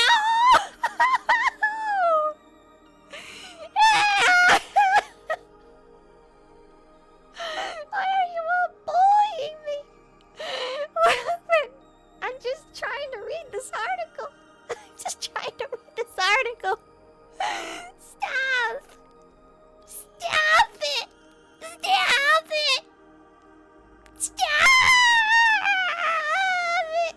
Okay, anyways. I like guac in certain situations, like with chips, if it's like super creamy. But avocados on their own especially, I just can't. And that's funny because like a white girl stereotype, those who don't know, I'm extraordinarily white. Very white. White girls like avocado toast. That's just like kind of a stereotype and I don't like it. I also don't like Taylor Swift, so you know. Stereotypes are stereotypes and that's why, you know, you should stereotype people, but you know, I got the avocado. God damn, you guys are vicious today. You guys are wild. You guys are feral, trying to throw avocados at me. All I did was think the French word was Spanish. It said, okay, no, it didn't say L. It didn't say L. No, that's totally on me, but still, it's my canon event, no for real. No, for real. This is my canon event. Mistaking French and Spanish. That's crazy. It's the two most, like, common languages, like, in the United States, at least. Like, those are the two languages you get to choose from in high school for, like, foreign language classes, at least. Damn. Y'all want to throw avocados at me and shit? That's crazy. Wanted to be a VTuber? You must be being bullied by chat. You know what? I'll take it. I'll take it. I'll take the hit. Hit me with avocados. I'll make a thing where you can throw avocados at me. How about that? When I learn how to do that, we'll make it happen. How odd a white girl doesn't like avocado. It is genuinely a thing. Like, especially like the fit girls, like the influencers, they love their avocado toast, dude. And I can't even smell that shit. I even tried for a bit, like being healthy and keto. I was like trying to eat avocados. Ugh! Oh, it's so hard for me. It's so hard for me to consume avocado. Are you preparing to catapult thousands of avocado?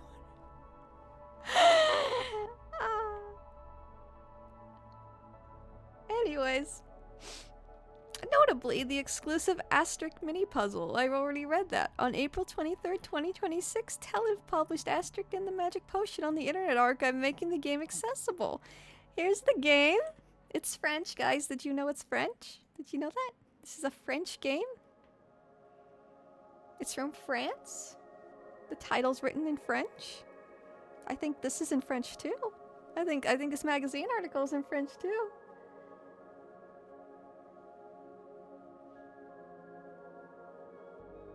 That's why canonically why my hair's green. That's crazy work. That's diabolical. True though. True. Oh, here's the game. Let's look at the gameplay real quick. This is based on a comic series, right? Anyways, where's the tab with the music? Oh, cool. Perfect.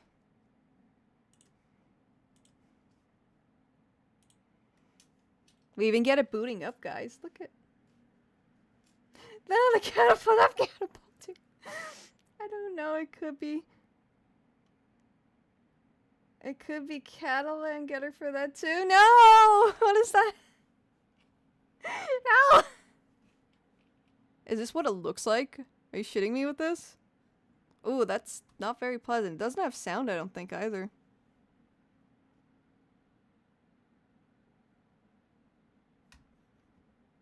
Okay, well, this was found. Why do you have a catapult, Melon? Catalan is another language common in France and Spain in certain regions. Interesting. Okay, I genuinely didn't know that. That's cool. That's cool. Hang on, I need to culture myself, apparently.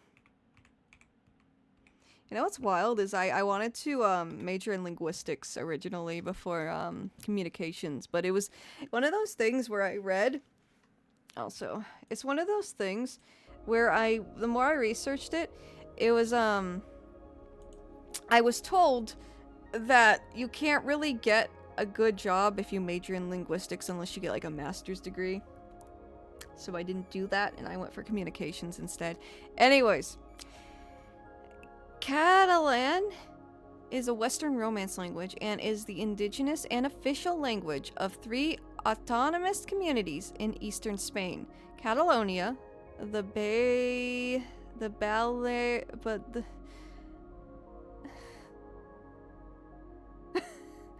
oh my god. The Balearic Islands and the Valencian community, where it is called Valencian. That's sick. That sounds like High Valerian or some shit.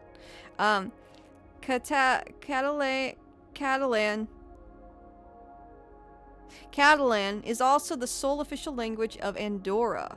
Andorra, I've heard that before. Isn't that the country the Cookies Bustle guy said they were from? Has semi-official status in Italian municipality of Alghero. Alghero, I think. And is spoken in the Pyrenees Orientales department of France and in 2 further areas of eastern Spain. The eastern strip of Aragon and the Carche area in the region of Murcia. The Catalan-speaking regions are often called the Catalan countries, Països Catalans. I know I probably butchered that. Andorra, ain't that a Star Wars language evolved from vulgar Latin? I don't know if it's vulgar, man. I can barely pronounce it. Around the Eastern Pyrenees. Okay. That's very interesting, and I learned something new, like something genuinely useful. So thank you. Thank you, chat. Chat is so nice. Teaching me stuff, and then also bullying me, but teaching me stuff. That's pretty cool. Did we watch this one? This one got like the reflection of the dude playing. Oh, never mind. There's a dude in front of it. What are we doing? I know he's speaking French. Is he like green screening himself in front of the game? What's going on here? I've learned my lesson, yes. I have learned my lesson, I swear. I swear, guys, I've learned my lesson.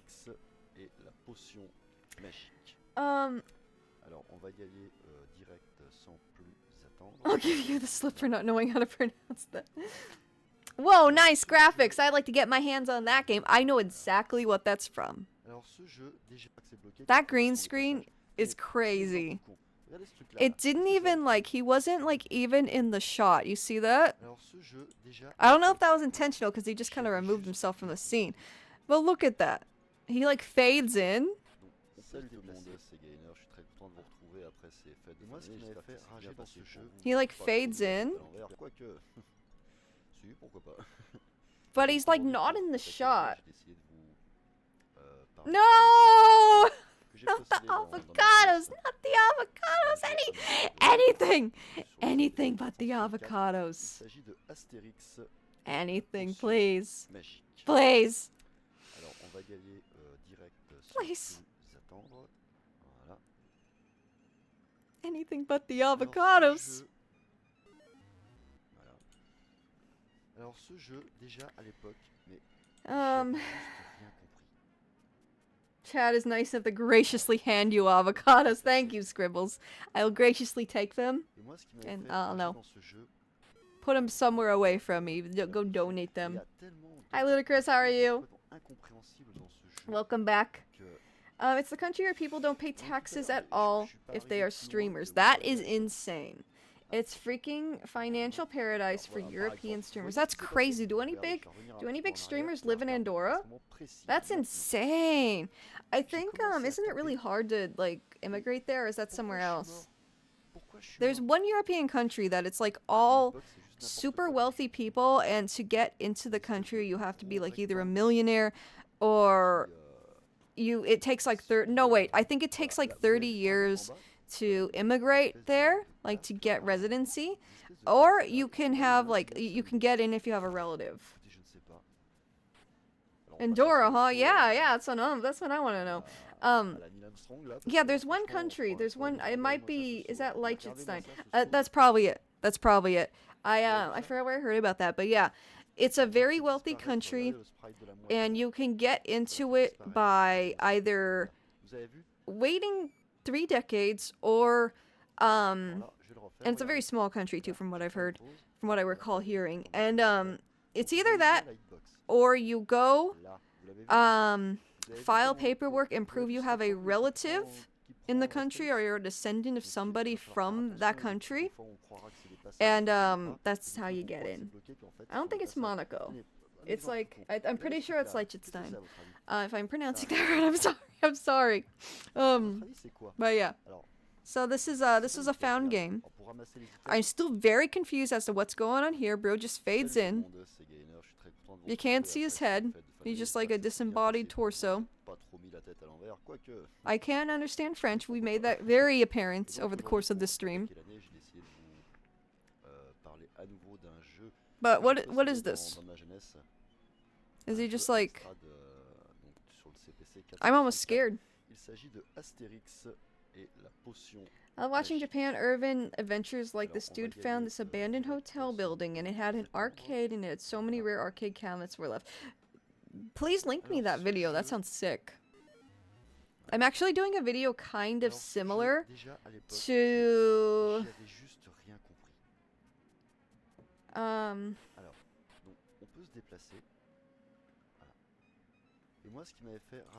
lost my train of thought. ADHD brain at work here. Funny thing, he's using a Spanish version of that game. That's crazy. That's crazy. That's so much I'm not fully understanding here. Hang on. But yeah, this was found, so that's cool. This is from 12 years ago, so I'm assuming this is gameplay, but the game itself wasn't dumped until recently. That's my assumption on this. Anyways. Oh, it's a review. Okay, that's cool. That's cool. And then this is gameplay. So this was a review of the game, and the game just wasn't available until now. Which, here it is. There we go. There's the game. This is French. If anyone didn't know, this is the French language. This is French. Okay, yeah. So that's cool. I think the DOS version was the lost one, and that was the Amstrad TBC. Oh, okay. Yeah, okay, that's where okay. So the comics found also, I was wondering about that, because I guess this comic only came with the game. Okay, so yeah, it was on PC, it was on Amstrad, and then DOS. DOS was the one that was lost, right? PC DOS, okay. I was about to say, isn't DOS PC? I swear I was about to say that. We're still bullying you anyways! No! Stop it! Stop bullying me! It's not nice. Really? That's nobody's being fooled. Anyways, yeah. This was found. That's cool. Whoops. I didn't mean to do that. But yeah, let's get a move on so we can get to like the gaming stuff. So yeah, that was cool. I didn't think there'd be so much found in the time I was not streaming. No, get those avocados out of here. Go put them away. She can't unbully herself. That's such a diabolical statement. That is a wild fucking statement, dude. She can't unbully herself. Oh, I can't. That's wild. Is there two? There's two things playing. Hang on. There we go. Okay. I woke up today and chose violence. I can see that. I'll try searching for it. I think it was an abandoned hot springs hotel, but I don't remember the type of hotel at all. I remember it was a large building that was abandoned. Oh, like a ryokan? Like an inn type place, like a traditional inn. That's what comes to mind for me, but I don't know. It could be something else. There's a lot of hot springs in Japan. One of the things I've always wanted to go to Japan and do, and I never had a chance to do it last time I was there, so... Unrelated, but yeah. Anyways, where were we? Okay, channel T3. There's some random ass shit getting found. What is this? Who is that? Is that the Roadrunner? Roadrunner we have at home? Hi Sakura, sorry I'm so late. I didn't get a notification. No worries, Pixel Knight. No worries. Welcome. Text-to-speech ain't working today. Neither is chat, like on-screen chat. But I can still see chat. But thank you for showing up. Thank you for joining me. I'll get that fixed by tomorrow. I plan to stream tomorrow also. Anyways. Channel T3 found Kids WB educational animated series 97 to 98. It's Kids WB. And I've never in my life heard of this. Found by the Roku channel. Fantastic. Thank you, Roku channel. It was in Roku City the whole time. Anyways. Channel T3 was an educational children's program produced by Columbia TriStar Television and broadcast on Kids WB. I watched a lot of Kids WB back in my day, and I don't remember this at all. It followed the adventures of a group of animals known as the Umpties, who run an underground TV station while trying to avoid being caught by the Frumps. Don't you hate it when the Frumps get you? You're just trying to make content. Here come the Frumps! The show's educational theme was to teach the audience to appreciate the value of everyday things. Roku is so underrated. No, for real. Roku channel keeps taking up. No, Roku's cool. Roku's cool. One of the TVs I got, it's a fairly new one, and it runs on Roku. I never realized, Roku was so based until recently. Does anyone remember Hysteria? I don't know what that is. Is that like a Kids WB thing? Hang on. Animated series. This looks so familiar. What the fuck is that? What the fuck is that? Okay, you know what? It's a chat not being on the screen is fantastic because this... Who made this? We need to find them. We need to search their hard drive. What the fuck is this? This is,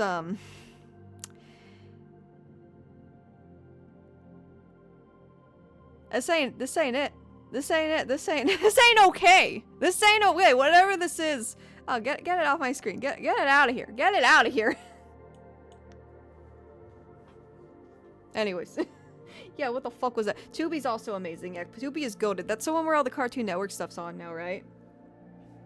Tubi TV is unironically goated, yeah. I was watching, like, the Gordon Ramsay shit on there a little while ago. Like, Hell's Kitchen. What's the one? Kitchen Nightmares. Kitchen Nightmares kind of my shit whenever I'm in the mood to Just see people just run restaurants in a really horrible fashion. So Sakura country you were talking about earlier, where you can only live there if you are rich, is Monaco. Monaco, yes, but there is one more.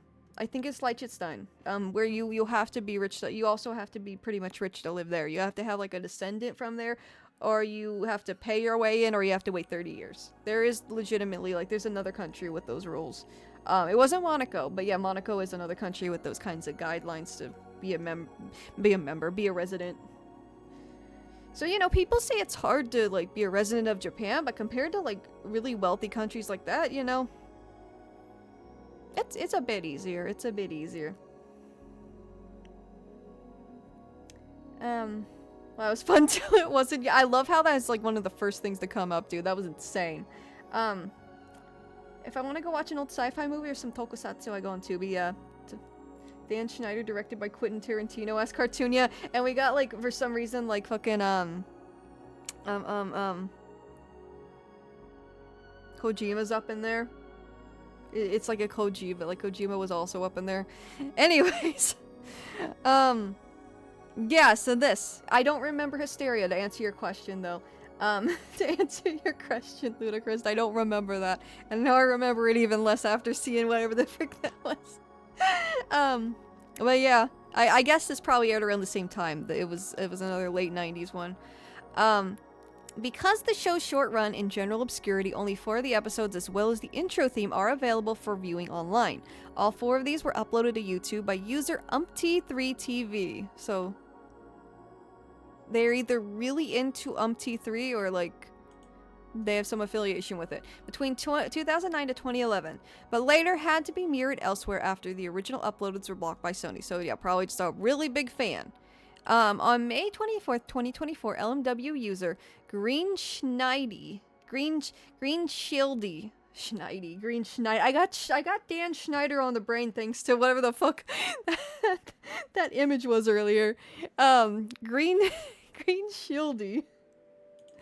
Uploaded all 13 episodes of the show's second Hungarian dub. Second Hungarian dub. Not the first Hungarian dub. We got the second Hungarian dub up in here. So there's 2. There's 2. And it's not even the English dub. Sourced from a mega folder, which was then uploaded to the Internet Archive. On May of 2025, the series was made available to stream for free via the Roku Channel streaming app and website, marking the first time the series has been available on a streaming platform. Roku is so goated, and Tubi. Originally, the only one episode, specifically The Fear Show, was left unavailable, presumably due to licensing issues with some of the stock footage libraries used in the episode. The episode was then added a year later, thus marking the entire series found. What year am I? You're a what? You know what? Yeah, tits or ass? That's such an overrated question. The real question is feet or armpits, right? Feet or armpits, chat. But yeah, they're all here. Let's take a little glimpse. That black and white WB logo is just so nostalgic and nice. It's just so pleasant to look at. Can I, like, look at some of it? Can I look at the logo? Not the logo. Here's the Roku channel. Let's look at that. There we go. Let's look at like 5 seconds of it. I'll keep the music on.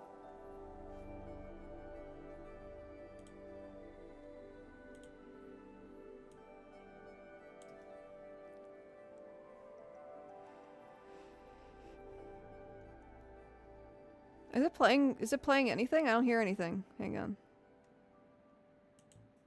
There we go. We're gonna go up on that hill to get a better view. Follow us. We'll meet you there. Wow, it's starting already. That voice sounds so familiar, dude. Am I oh my god, it won't. It's not showing it. Yeah, it's not showing it. I guess because it's Roku. Roku will let me show it. Hang on. Let me try YouTube.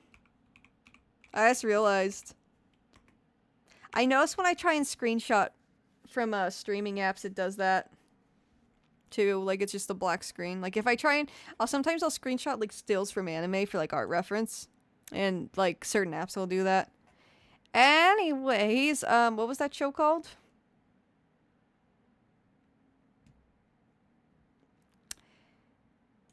Hang on, I gotta go to the LMW again.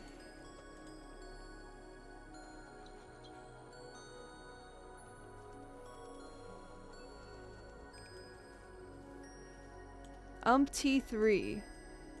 Channel T3. That is a heck of a name.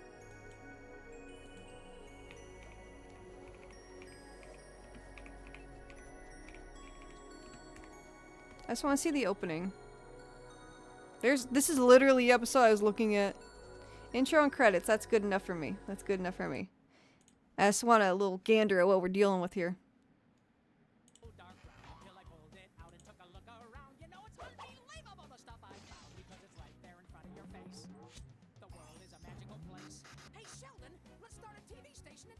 Nah, his name's Sheldon, and he's a snail. He's got a shell. Get it? You get it? Get it?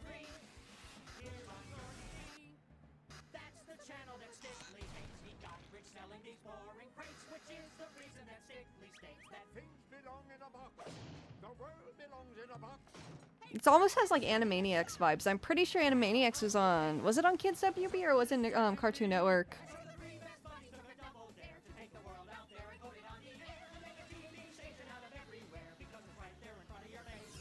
Yeah, I don't remember this though.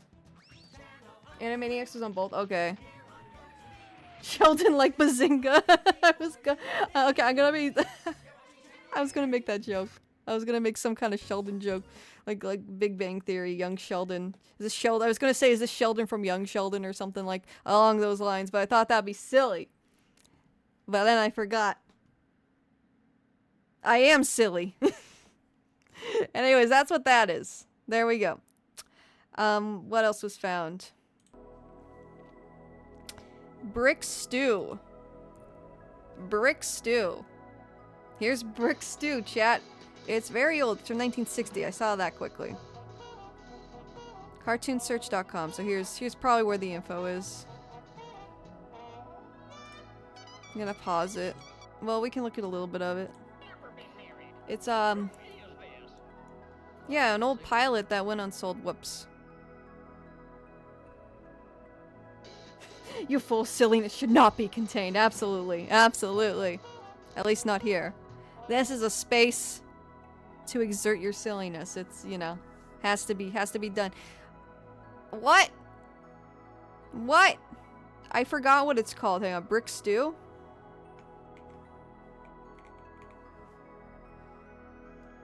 I don't see brick stew. Yeah. Hang on. Yeah. I typed in stew. Hang on.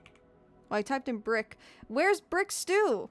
They said more info could be found here. I don't see it. I don't see it. I might just skip this one because I'm not seeing an easy way to find it. Oh, you know what? You know what?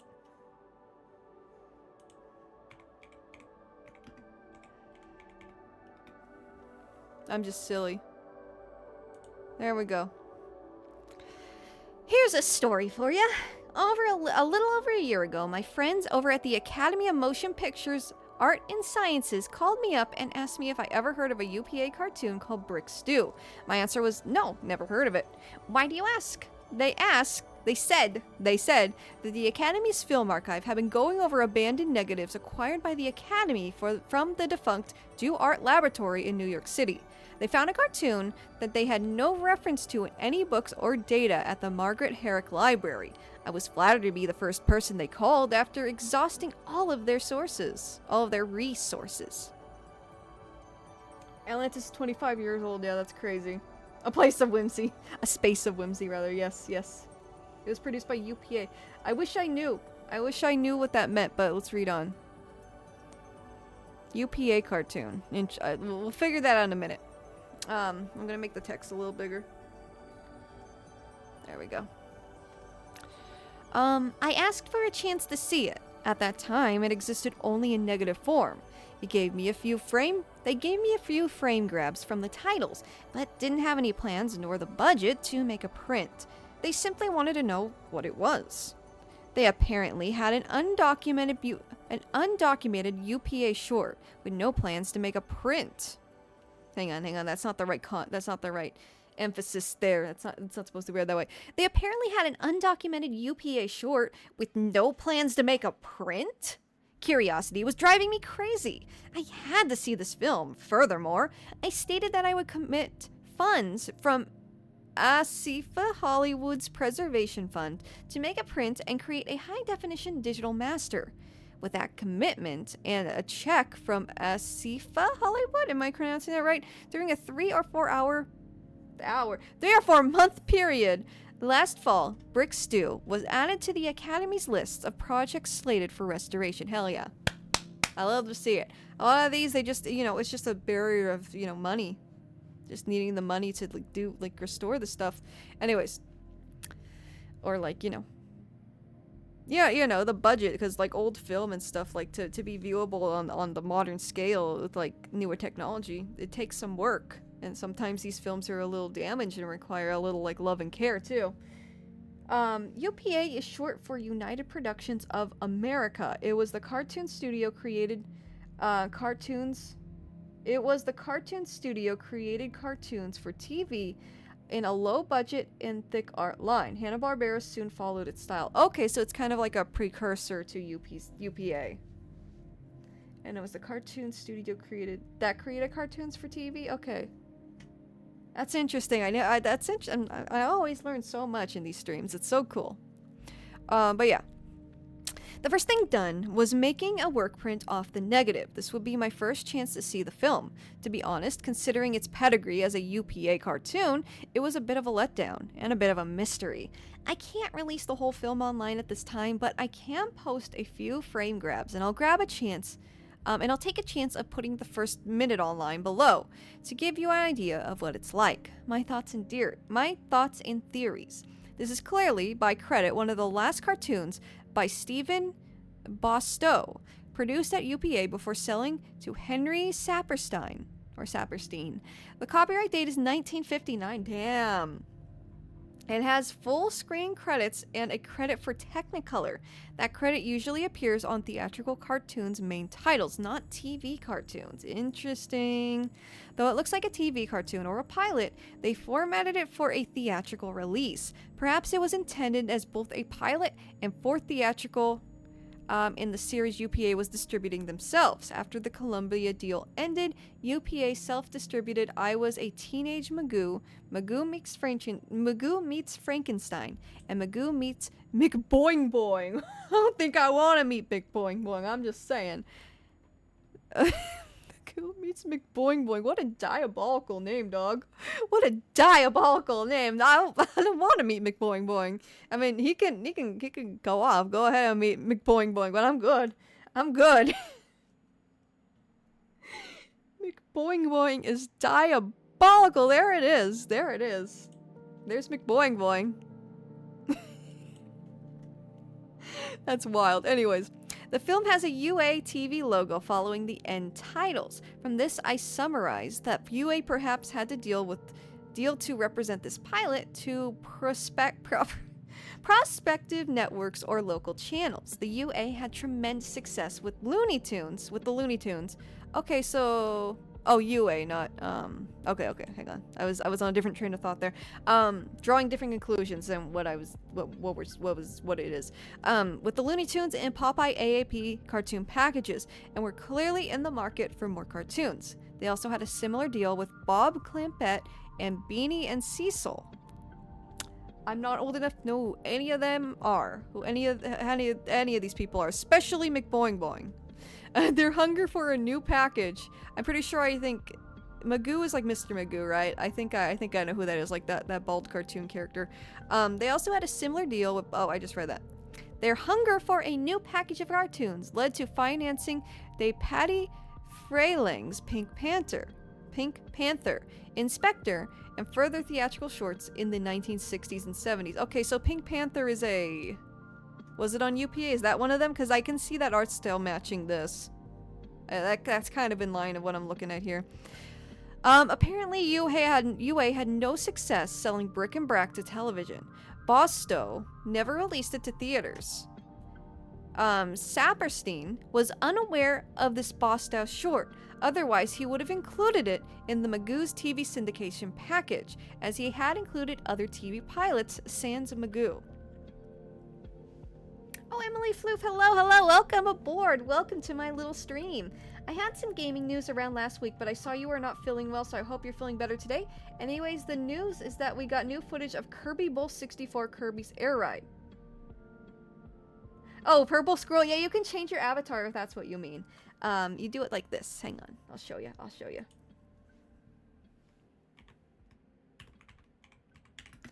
I kind of forgot myself, actually. Hang on. What? Somebody did it earlier. Let me try and find that. I think it's this. I think correct me if I'm wrong, chat. Sans oh, like sans like without Magoo.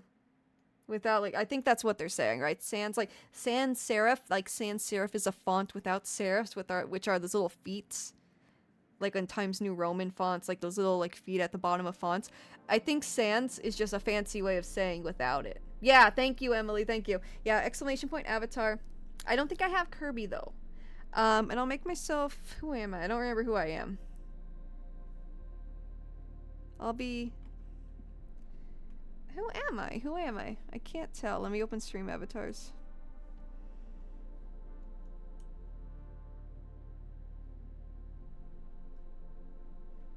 I can't see me? Oh, wait. Oh, there I am. Okay, I'm Bijou. I'm Bijou. I'll be...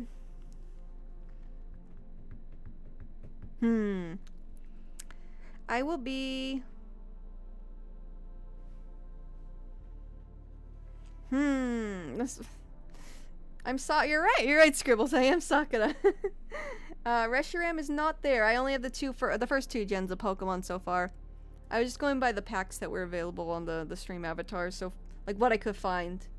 But I plan to go through them again and like change them up.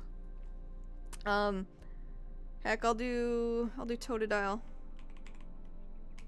Dunsparce! Let's do Dunsparce. Oh my god, you said Suicune! Suicune's my favorite Pokemon. I don't know if I've mentioned that on the stream before, but Suicune's my favorite Pokemon. Dunsparce. I do want to add Gen 3 Pokemon. I want to add, because like Flygon's one of my favorites, and Latias. 4th favorite to me? That's cool, that's cool. Did I become Dunsparce, chat? I can't tell. The screen's so small. Let me check. Where am I?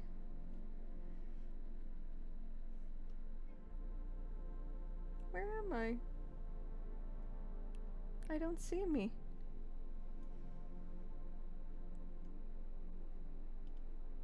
Oh my god.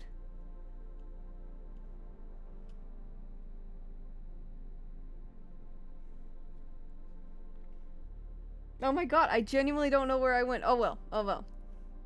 Did I spell Dunsparce wrong?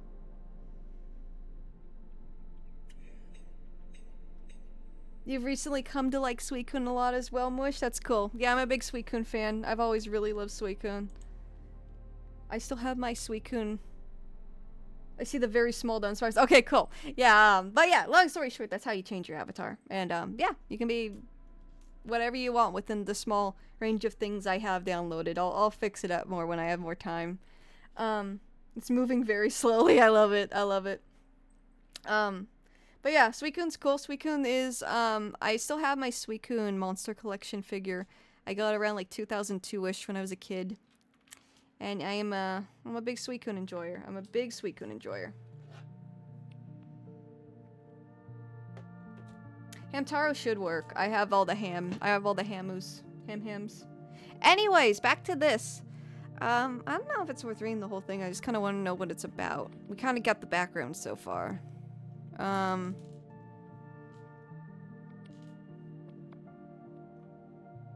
This is really cool though. And here's a clip. Just real quick to show it. This is very 60s. Animation is pretty fluid. It's a shame it didn't go anywhere.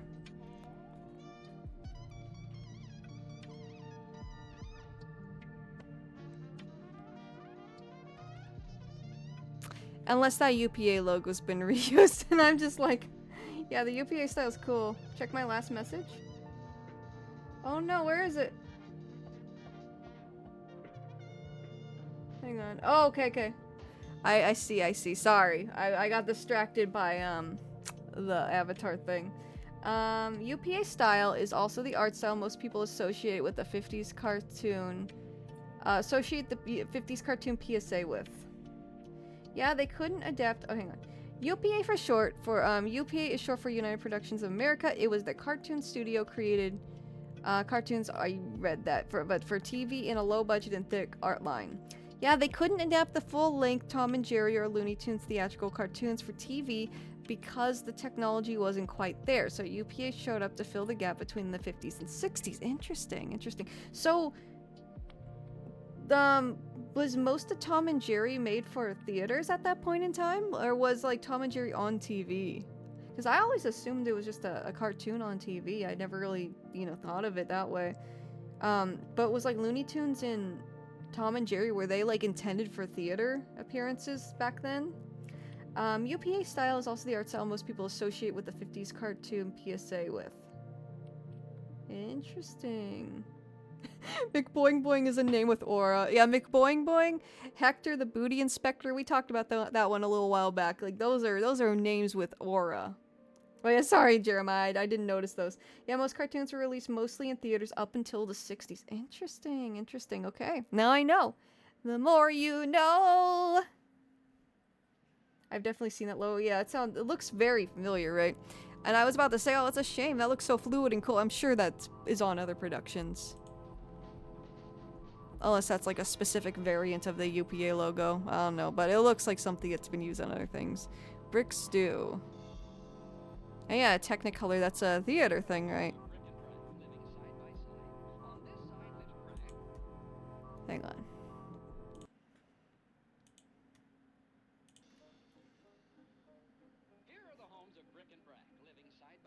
That's crazy.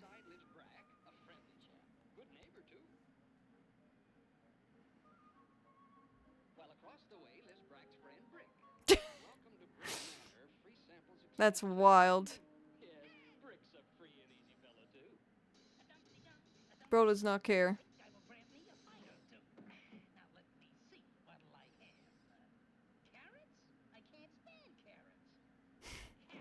Why do you have it then?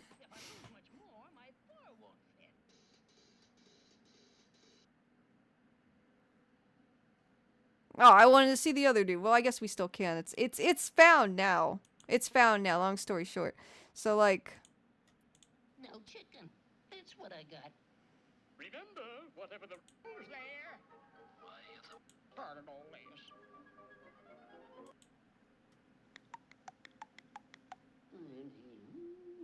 where's other bro? There we go. Rick, old pal, long time no see. Damn. Come on over and have dinner with me. Well, Rick, that seems to be an excellent suggestion, but it just so happens that I... Aw, man, get rid of that grass. Damn, what an asshole. Living in class. Oh, now, that does sound extremely delightful. I am quite partial to chicken. Now go get that chick from old Farmer Brown. And don't take any, it's just laying around. What an asshole, bro. It's so pushy. Just in sight. Man, oh man, we're living tonight. Bro's even got bars. You hear that? He's like rhyming and shit. For me. Oh, pardon me, Brick, but have you already purchased this chicken? Why, oh sure. Here's the bill of sale. Then I'll get going. That's We are crazy. famished. That's crazy. That's crazy. Who goes there? Is bro gonna get shot? Is bro gonna get shot? What can I do for you? One fat chicken for my dear friend Brick. My dear friend. Bro's. Oh my god, I feel so bad. Well, I'll show him I didn't go to school just to eat my lunch. Hold on there, feller. That man's nearly fat enough. He's for such a old wholesome little dude. Look at him. I'll get him one that'll really fill his stomach. With black and blue marks. Damn. That's what I term real friendly like. Come on, boy.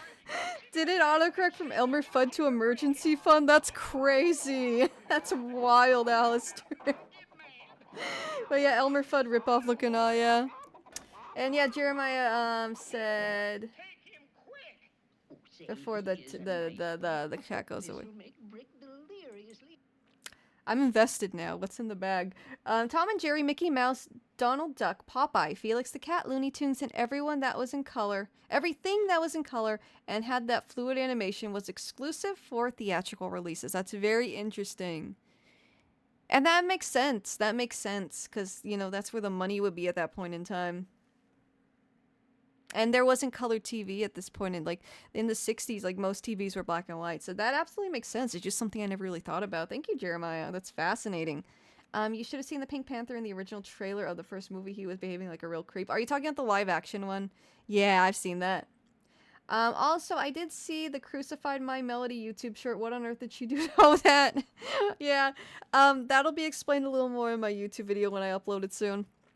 There is genuinely, to those who have no idea what that means, there's a place in Japan where people put a My Melody plushie on a crucifix, and said she's there atoning for her sins. And also at some point that same, like, lake, it's in a university, that same, like, lake or pond or whatever, at some point before that, on the maps, it was, labeled as Kisaragi Station, which is a famous, like, creepypasta location. So, yeah, some weird shit going on there. But yeah, I'll get into it more soon. You're welcome. Oh, thank you again, Jeremiah. The original Pink Panther film is comparable to American Pie in its original 60s context.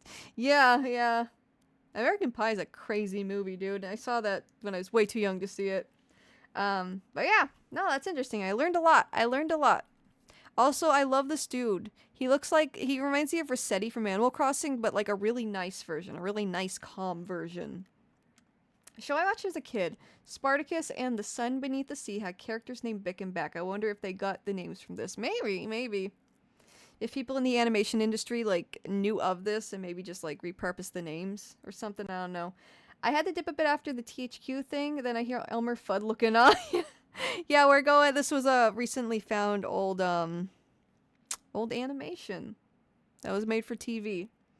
If you ever wonder why 40s cartoons were so fluid compared to the 60s and 50s cartoons, is that for that same reason? Cheap, limited movement and stuff. Interesting. And yeah, like, I assume for TV you'd have to be producing a lot more. A lot, like, quicker, too. And, thinking about it, too, like, you know how, like, in the 70s and especially in the 80s, like, cartoons began being, like, talking pieces that, like, sell toys and shit. Like, with Care Bears, He-Man especially, G.I. Joe, like, stuff like that. My Little Pony's another big one. It makes sense that, like, you know, all those really fluid, like, original, like, cartoons like Mickey Mouse and Looney Tunes and all that were in the theaters, and that, like, when cartoons were more used on, like, the TV, they wanted to, like, make money out of that more so, and hence the toy lines and shit, like, they're just long commercials and stuff. And yeah, yeah, the 90s definitely changed that, because I just saw Cartoon Network and, like, a lot of 90s stuff. I think there was actually some laws put into place to make them stop, and that's why a lot of original animation came about in the 90s on Nickelodeon and Cartoon Network. But, yeah, to read Jeremiah's comment, Cartoon Network's Dexter's Lab, Powerpuff Girls, Johnny Bravo, and all the early stuff had simple backgrounds, designs, and thick art lines. All that recycles and emulates UPA style. Interesting. And yeah, you're right. Now that I think about it, yeah, they all, like, have that distinct art style, which is fascinating. Because then you look over on, like, what was on Nickelodeon at the time, like Rugrats, a lot of Class B Chupo stuff, which was very unique looking. Ren and Stimpy. What else? You know, stuff that it was very unique looking, very artistic, very you know, it did different stuff is what I'm trying to say here, I guess. But yeah, it's interesting. And, like, I would imagine that, like, the creators of Dexter's Lab, I forgot his name. Is it Van Partible? Is Van Partible the guy who made Dexter's Lab? Oh no, that's Johnny Bravo. That's Rocko's Modern Life. That's right. That's another one. That's absolutely another one. Johnny Bravo, right? That's Van Partible. All that aside,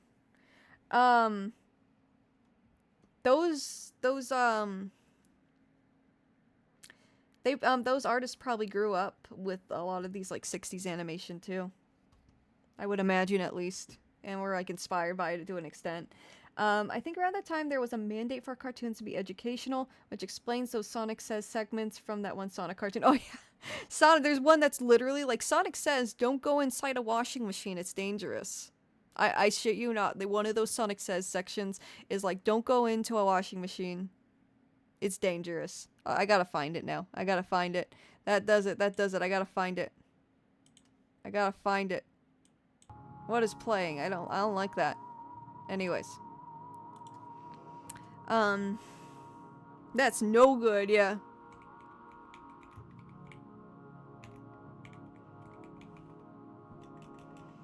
There's one really bizarre one where I'm sure there was something that occurred that made him have to say this, but yeah.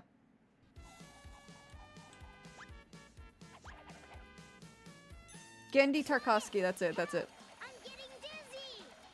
For Dexter, who made Dexter. He made Samurai Jack too. So your brains are scrambled. Believe it or not, every year some ignorant kid takes a ride in a clothes dryer just like this one and ends up getting hurt. It gets pretty hot in there, and those dryer fins can break your bones when they get going. That's crazy. In a dryer, you're really all wet. Oh my god, that's wild, dude. That's wild. I love how Urkel is voicing Sonic there too. It's so good. Everything about... And there were 2 Sonic cartoons going at this time. There was this one, and then there was the one known as Sad AM with like Sally Acorn and all that. Like these were running at the same time. Which is also very fascinating. Anyways.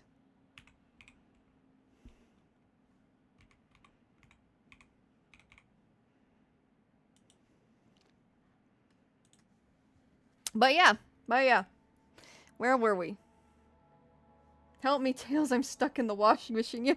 Why'd you get in there, bud? Why'd you go in there? I can imagine some small kid probably thinking it looks fun. Which is, you know, probably... That I don't know how they would get in there and then, like, get the door closed on them. That's no good. That's a big old whoops. But, yeah. That one always baffles me. It's such a random one compared to the other Sonic Says. If we're on the topic of animation, you should check out the chase scene from the unfinished movie The Thief and the Cobbler, which its animation is in full 24 frames per second at its finest. You have to realize it does feel fun. Sonic is lying. Imagine, yeah. There's like Eggman comes and he's like, no, Sonic's lying. It's really fun. I see how they changed Lilo and Stitch that Lilo doesn't go into the washing machine. Is that? Oh my god, yeah, you're right. I remember that. And they also changed one of the ending scenes so it didn't look close to 9/11. They put like, it took place on a beach instead of like an urban setting when they were like in the spaceship at the end. Jaleel White, that's his name. Also did the voice for Sonic Underground. Yep, he did the voices for Sonya and Manic. The green one was Manic, right? But yeah, yep, that's a thing. I loved how Animaniacs mocked these PSAs with the Wheel of Morality. I vaguely remember that. There's also an anti-smoking one, which gives us a screenshot of Tails holding a ciggy. I vaguely remember that one too. I forgot where I watched like a video going over them all. Yeah, Gendy Tarkovsky is the GOAT of Western animation. That's creator of Dexter's Lab, and also Samurai Jack, among other things. I just can't name him offhand. He still carries Western animation on his back to this very day. Yeah, I will say that one movie he made recently, that's like, it's completely hand drawn, so I'll give him credit there. Because hand-drawn animation is dying, and like, you know, that's a really impressive and incredible effort to like make a new hand-drawn animated film. But the film is about a dog wanting to get laid before he gets fixed, and the humor's just a bit lost on me among other people. So I'll say that one didn't really hit with me, but yeah. If Sonic threatens to turn me into a Goomba, I listen to whatever he says. Live action Mario PSAs were very unhinged, yeah. Very much so. And you know, PSAs were such a common thing with cartoon characters back then. There's one, I've mentioned this before, but it's a bunch of old 80s cartoon characters, and it's like against like It's a PSA against drugs. Like, it's a special. It's called, like, Cartoon All-Stars or something. It has the Ninja Turtles. I think Inspector Gadget's in it. Gendy created the Hotel Transylvania movies and the Adult Swim TV show Primal and Unicorn Warriors Eternal. Dude is always busy. That's crazy. I didn't know about that second part. Actually, the first part, I didn't know he created Hotel Transylvania. For some reason, I assumed that was an Adam Sandler thing. That he was, like, super involved with it or something. I don't know why I assumed that. I just jumped to that conclusion. I guess because he voices the vampire guy, the dad.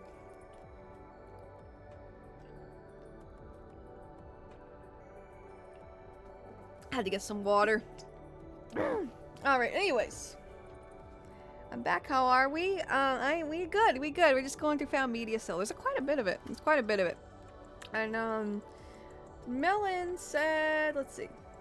What is this? The chase scene from The Thief and the Cobbler. I know a bit about The Thief and the Cobbler. That's an infamous one.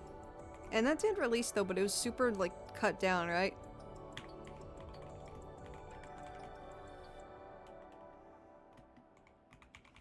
Make sure I got that right. The chase scene from the unfinished movie The Thief and the Cobbler. So I'm not sure if you mean an unfinished scene or something from the 8K restoration. That's kind of sick. Yeah, let's... This one's the one that,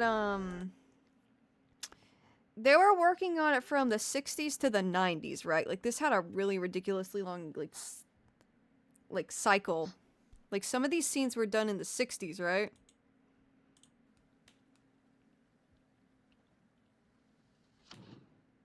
I don't know if I'm gonna get claimed for this, so I don't know how much I can watch, by the way. But I'll take a peek. That's wild.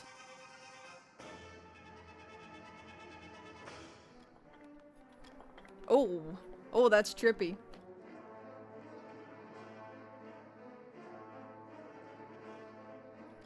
That's wild. That's so cool, though. It would have been cool to see what this film would have become, like, at its full potential. Holy fuck. Holy fuck.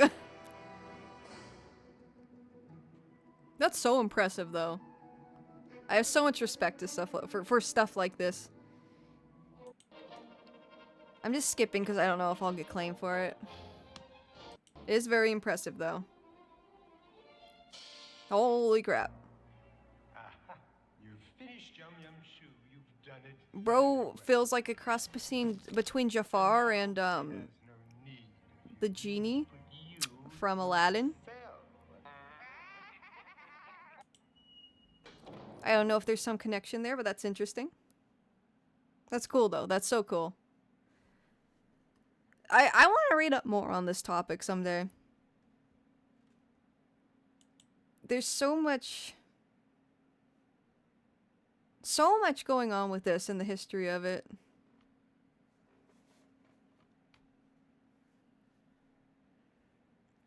I really miss animation like this so much. Yeah. Hand-drawn animation has so much charm to it. Alright, back to the wiki, though. And, oh yeah, this. What's going on here? What's in the bag? Chicken in the pot, that's what I got. There's fucking... Wow, what a chicken. I'll promise you the original version of this is in the public domain. I mean, I don't know, because the movie came out in the 90s, right? So I can't say for sure. Because, like, the official release was in the 90s. But, yeah, I don't know. Just to be safe, you know?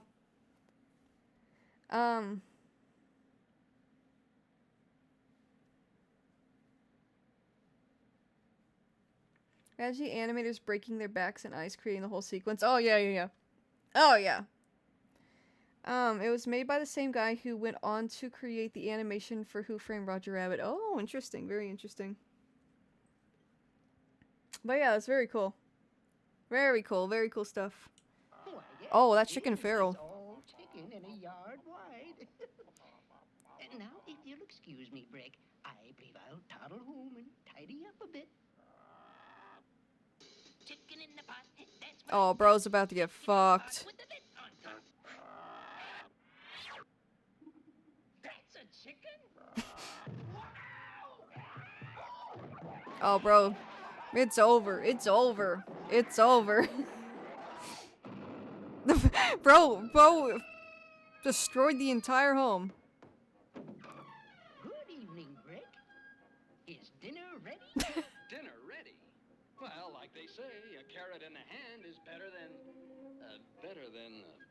Oh well, the moral of this story is, don't poo-poo carrots too. Okay. I think the moral is to, you know, not take advantage of nice people. But yeah, that was crazy. That was crazy. A shame that never got seen by, like, you know, more people. Where's the wiki? Where's the wiki?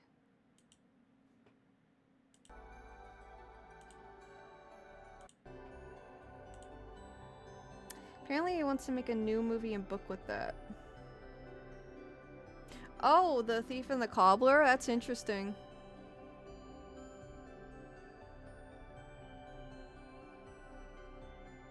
Or we're talking about, we're talking about Thief and the Cobbler, right? Not Roger Rabbit? Because I know there's some Roger Rabbit sequel that's lost. Roger Rabbit, okay. So he wants to make a new movie and book. Interesting. That's cool. Anyways, what else was found? This one's weird. There was another episode this was found a little while back. A lot of it's a little bit sussy. I don't know if I can show it on TV, on stream on TV. Let's see what else. God, there's so much else found. Don't Eat the Neighbors 10 episodes. What is this?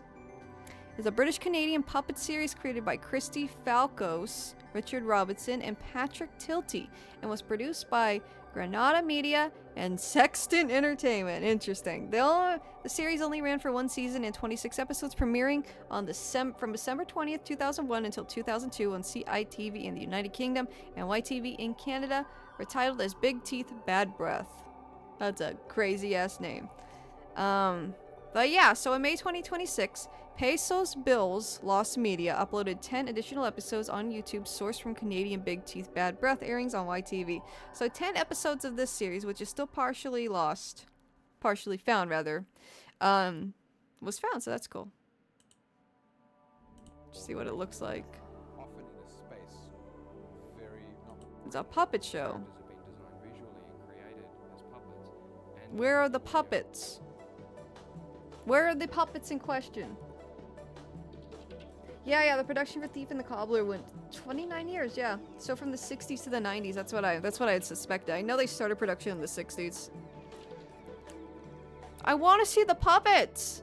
Show me the puppets! It's a puppet show, right? I'm just seeing people make shit. Oh, wait. There's one. have controls for the closing of the fingers and another That's cool. That's cool. the wrists. Very cool. There's one. Physical space. You're not tied down to the ground. That's really cool. There's a great deal of mobility in it. So sad to see things with like so much work put into them not be fully like archived. But yeah, 10 episodes were found, so that's neat. And they're on YouTube. Line up next one. What's this? Dad, it's beautiful. This feels so surreal and odd. What the heck? Golden Cabbage Trophy. You found it. Le Cabbage d'Or. First prize awarded. For excellence in the field of vegetable acquisition. It's just a what? Well, it's not a perfect likeness, but it does capture something of my athletic spirit. I can see mildew. I'd better put it somewhere safe.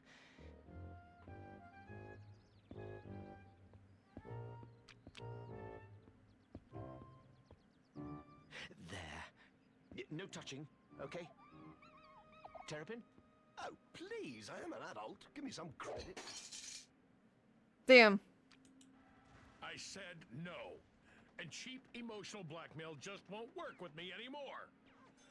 Now, What? excuse me. There's something in my eye. The Other Side of the Wind has the longest production time in history, taking 48 years to produce. That is I can insane. do this. I can be strong. Also, what's Bro's problem? I'm okay. What is the demographic for this? Possible. I think he's Canadian. Try to act natural.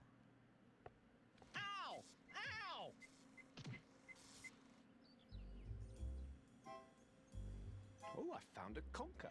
I'll arrange the award. A what? Oh, you're just jealous because you've never actually won anything. I have so won something. My cycle proficiency certificate. You used training wheels. Best actor in the school play. Interesting. Okay. Your twin brother. I think we got a gist of what this is. This looks like something I'd see on an obscure cartoon channel. Yeah, it kind of almost has like a public access vibe if it didn't like... if the puppets weren't so detailed, you know? If the puppets had a little jank to them, if they looked a little more amateur, I could easily see this on like public access TV. But no, that's interesting. Another thing I've never heard of. 2001 to 2002, and yeah, it was in Canada and Great Britain, right? United Kingdom. That's cool.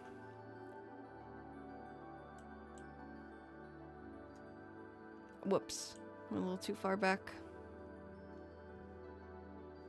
Why is the wiki not loading? Hang on.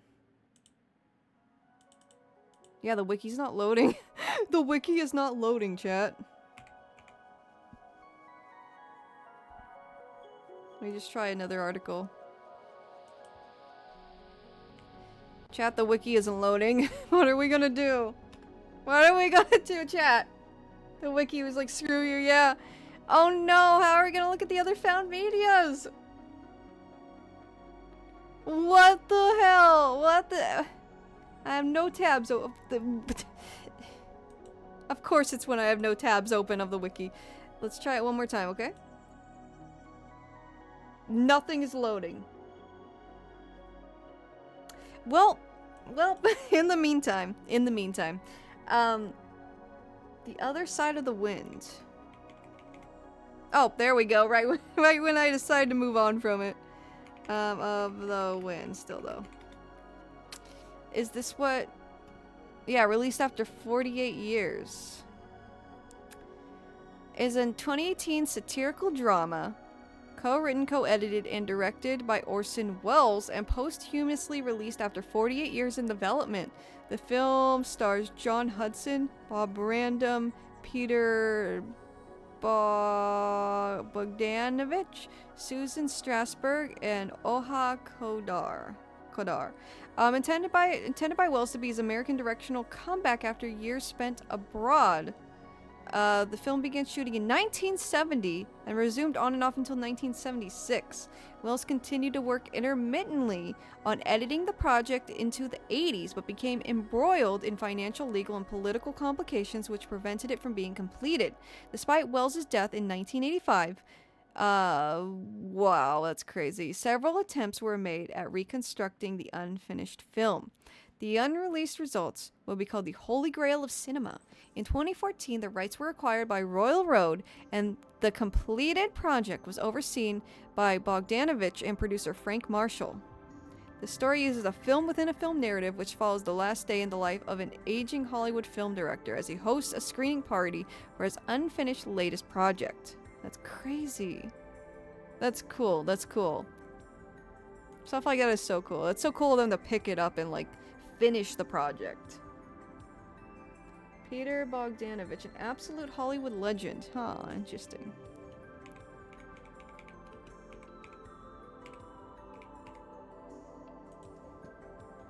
Okay, okay. Okay, okay. Okay. Yeah, I know him. Oh, yeah. That's interesting. That's interesting. So fascinating, man. Anyways, this is back up, so let's finish looking at what was found. 24 episodes of The Last Reservation, the English dub of whatever this is. Okay. Okay. They're mostly presented in the order they were recorded, so thank you to Peso Bills Lost Media. He found something else. I think he found the puppet show too we just looked at. I guess we'll check out a little bit of it, just, you know, to be fair. Wait, I think I heard of this in TCM's The Pot Thickens podcast about Peter Bogdanovich. Interesting. But yeah, we got This.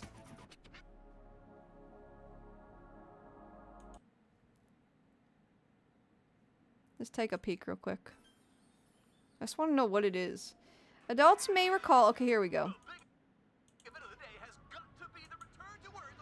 Adults may recall this old series from around 2000. This upload was edited from a VHS recording off the Aboriginal People's Television Network in Canada, preserved here for nostalgia and archival interest. The series is known as La Ultima Reserva, or La Dernière Reserve, or Le Dernière? I'm gonna stop. And I'm not gonna stop. I already got in trouble with the French language already today. I'm not gonna do it again. I'm not gonna do it again in other regions. So there we go. So I'm assuming there's So it was by the Aboriginal People's Television Network, which makes sense. The character designs kind of make sense to an extent now. I was gonna say it might be a little offensive nowadays, right? But if this was... This might have been made, like, intentionally. But how do I word this? This was probably made from a respectful standpoint, considering the network it was aired on. I was skipping through it. I'm just curious about... I'll never be that hungry. I've come to see you about that moonbird. We've got to put him to sleep with something so we can get him down below to the future world. Then, when he wakes up, he'll think your magic sent him back. If it's produced and endorsed by them, then there's not much we can say. Absolutely, yeah. Like, if this was made by, like, Deke, right? Then I'd be like, Deke, hey. Sorry. You wouldn't understand. Hey, Deke, what you doing? Was this done in a culturally appropriate manner, right? I'm not gonna lie, I like this design, kinda. A name like that, we were definitely meant to meet. My name is Bob. Oh, they're hitting it off. No funnier than shooting star. Wait, I have to empty the pockets. Is he an astronaut? What's going on here?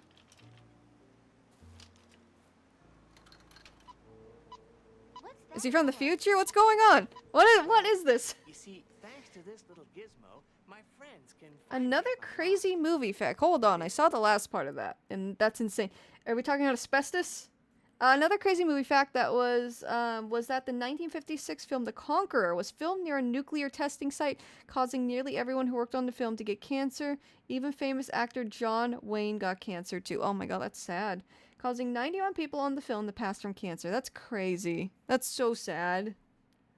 That's completely... That could have been completely prevented. That's horrible.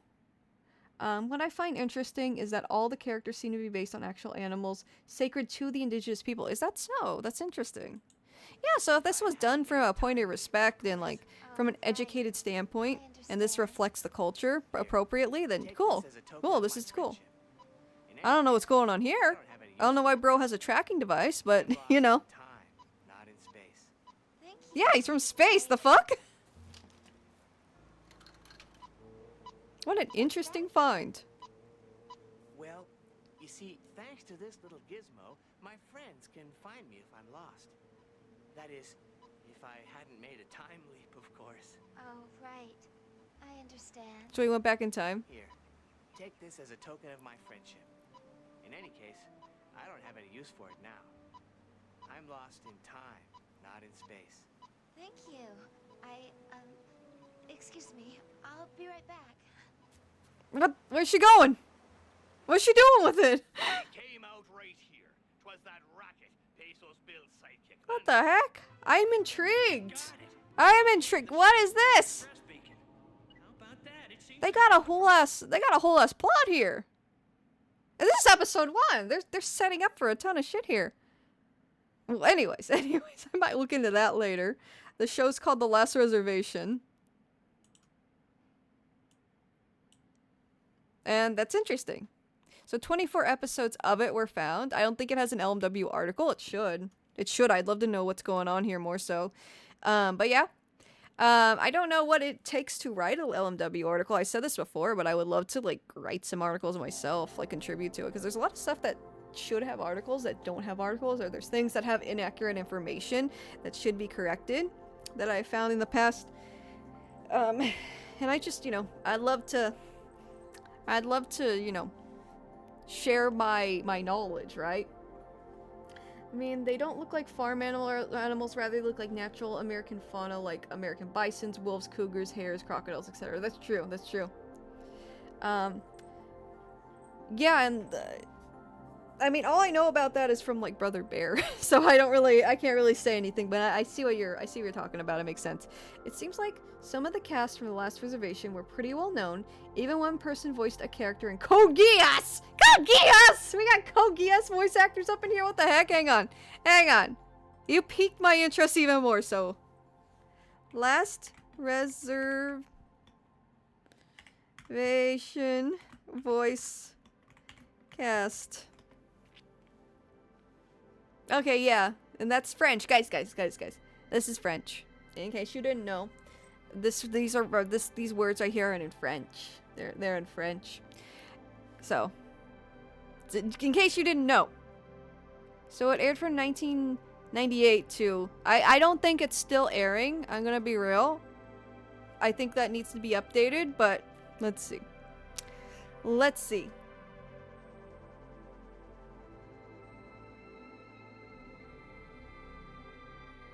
I don't recognize any of these names.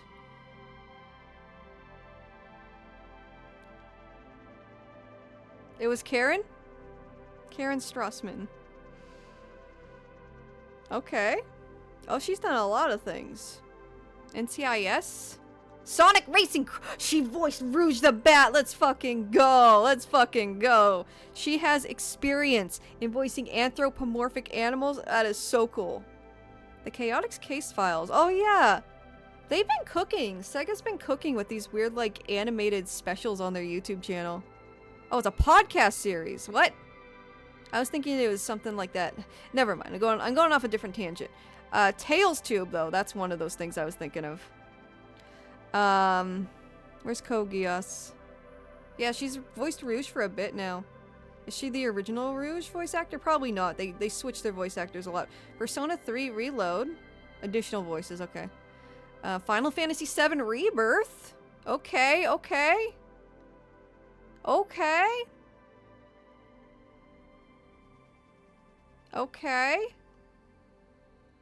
Yeah, she's got quite the resume. Crisis Core, okay. Where's Kogias though? I'm so curious. In case anyone didn't know this, I was obsessed with Kogias in like high school. Like that was my favorite thing in the world. I was so obsessed with it. I fucking mourned after that anime ended. I was mourning, dude. My teenager ass was like trying not to cry in art class after I finished that one. Dragon's Dogma. Okay, well Kogias is a little older than this, so let's keep going. Oh! I forgot who Anna is, but that's cool. I love Fire Emblem Three Houses. Probably, I don't know if it's my favorite Fire Emblem, but I do love it. I do love that game quite a bit.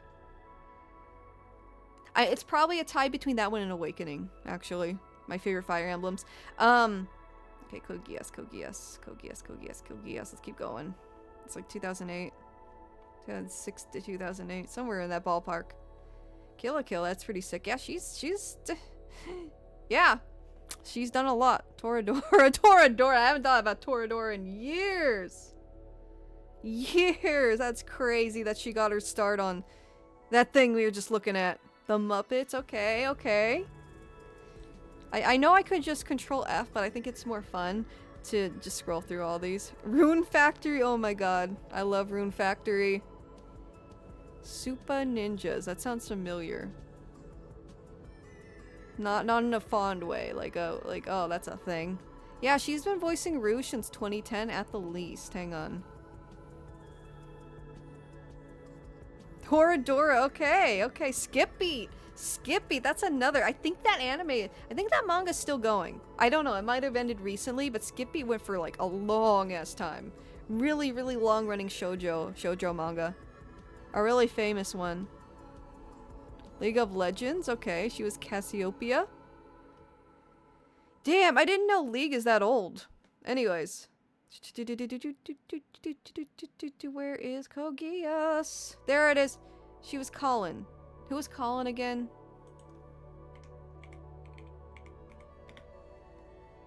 I don't know why I did that.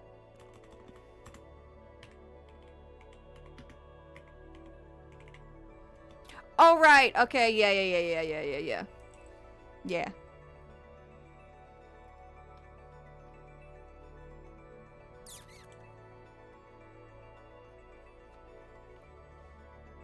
She voiced Nanako in Persona 4? That's wild. She's got wild range then. That's insane. Hang on. Hang on. I just want to know how long she's been voicing Rouge.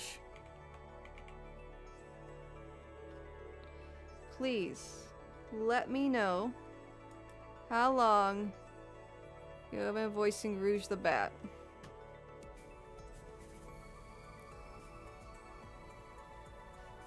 Please, twins. Oh no. Oh, she's voiced a lot of things.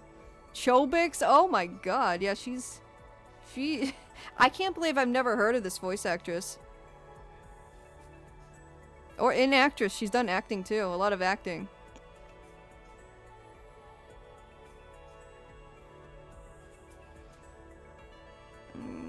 Okay, we're going a little too far back. Cowboy Bebop? Oh yeah, I forgot there was a video game. That's crazy. Sonic.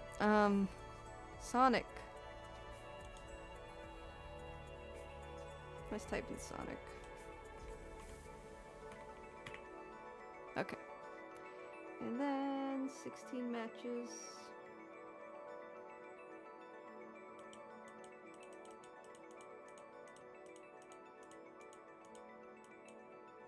Sonic Free Riders was the first one. So she's been voicing Rouge the Bat since 2010. That's pretty cool. I gotta dip, might be back later though. Great stream, I'm glad you're back. Take care everyone. No worries. The ultimate weeb in disguise, yeah. God, I aspire to be this cool, dude. I aspire to be this cool. Voice acting's still something I want to get into. Among many other things. I'm so ambitious. I'm so ambitious, man. There's so many things I'm always, like, working on. But, yeah, take care, Jay Waldebombs. Glad to see you here. I'm not sure how many requests we'll get to, but I will absolutely, find your gaming requests and we'll go through them, on stream. Soon. I don't know for sure this stream, because I gotta go at 8. But, yeah, thank you for joining, and I'll see you soon, friend. Thank you for joining. But, yeah, I will look eventually. I feel bad because I can't find where I put them. I screenshotted them, I can't find them now. But, yes, thank you for joining. I remember the one guy said she was trans... What? And everyone just bought it with zero evidence. Only recently I learned she was not against trans people. Who said this? This voice actress? She got J.K. Rowling accused of being that without evidence. That's a whole rabbit hole in itself. But yeah, no, I've taken classes in voice acting in LA. From like, there's a lot of opportunity for voice acting in Los Angeles, of course, naturally. And yeah, I've attended a workshop at Bang Zoom Studios, and they do a ton of anime voiceover. Like, it was in the studio itself. Well, one of them. There's a couple. But yeah, it was in one of the studios itself in Burbank. It was so cool. It was so cool, dude. It was like right down the street from the WB Water Tower. It was so cool. The only thing, again, is like driving up to LA is kind of a hassle, but it was worth it. That actress, that's crazy. That's crazy. That's crazy. Did you spot the Animaniacs? I didn't. Was she in it? That's cool too. That's cool too, and I believe it. That's cool. That's really cool. She has done literally everything, dude. She's done almost everything under the sun in the past, like, friggin' 25 years. 25 years, yeah. 25 years and up. And she did stuff in the 90s. I saw some 90s credits. So her last 30 years have been stacked, dude. Absolutely stacked. But yeah, that's crazy. People, I hate when people make false claims just to defame someone that they don't like or whatever their fucking reason is. I think that's so immature and stupid. And a lot of people, like, they don't know it's occurring or they're not online a lot to, like, defend it. One thing I saw recently, like, I don't follow VTuber drama a whole lot, ironically, because, you know, VTuber, but I try to stay away from drama.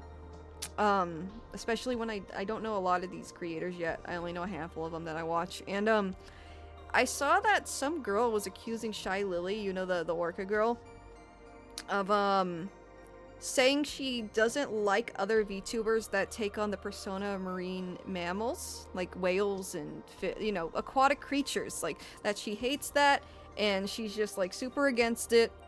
Like, this girl was saying that, and it turns out, like, that wasn't the problem. That creator was disliked for a whole other reason that was completely valid. I'm giving you a very abridged version because I don't know the exact details, but, yeah, so people started thinking Shy Lily, this VTuber, here, I'll show you what she looks like, you might have seen her around. People were thinking Shy Lily, this girl right here, this VTuber, they were thinking that she was against people, like, taking her marine aquatic animal, like, making other VTubers that are based on marine animals, aquatic creatures, like, people thought she was against that because she's not super active on social media and just didn't say her part and her opinion in it. But eventually she came forward and she was pretty pissed, you could tell in her statement, and she was like, I've never said this, like, this is a bunch of baloney, you know, it's a bunch of baloney. And yeah, it wasn't people, yeah,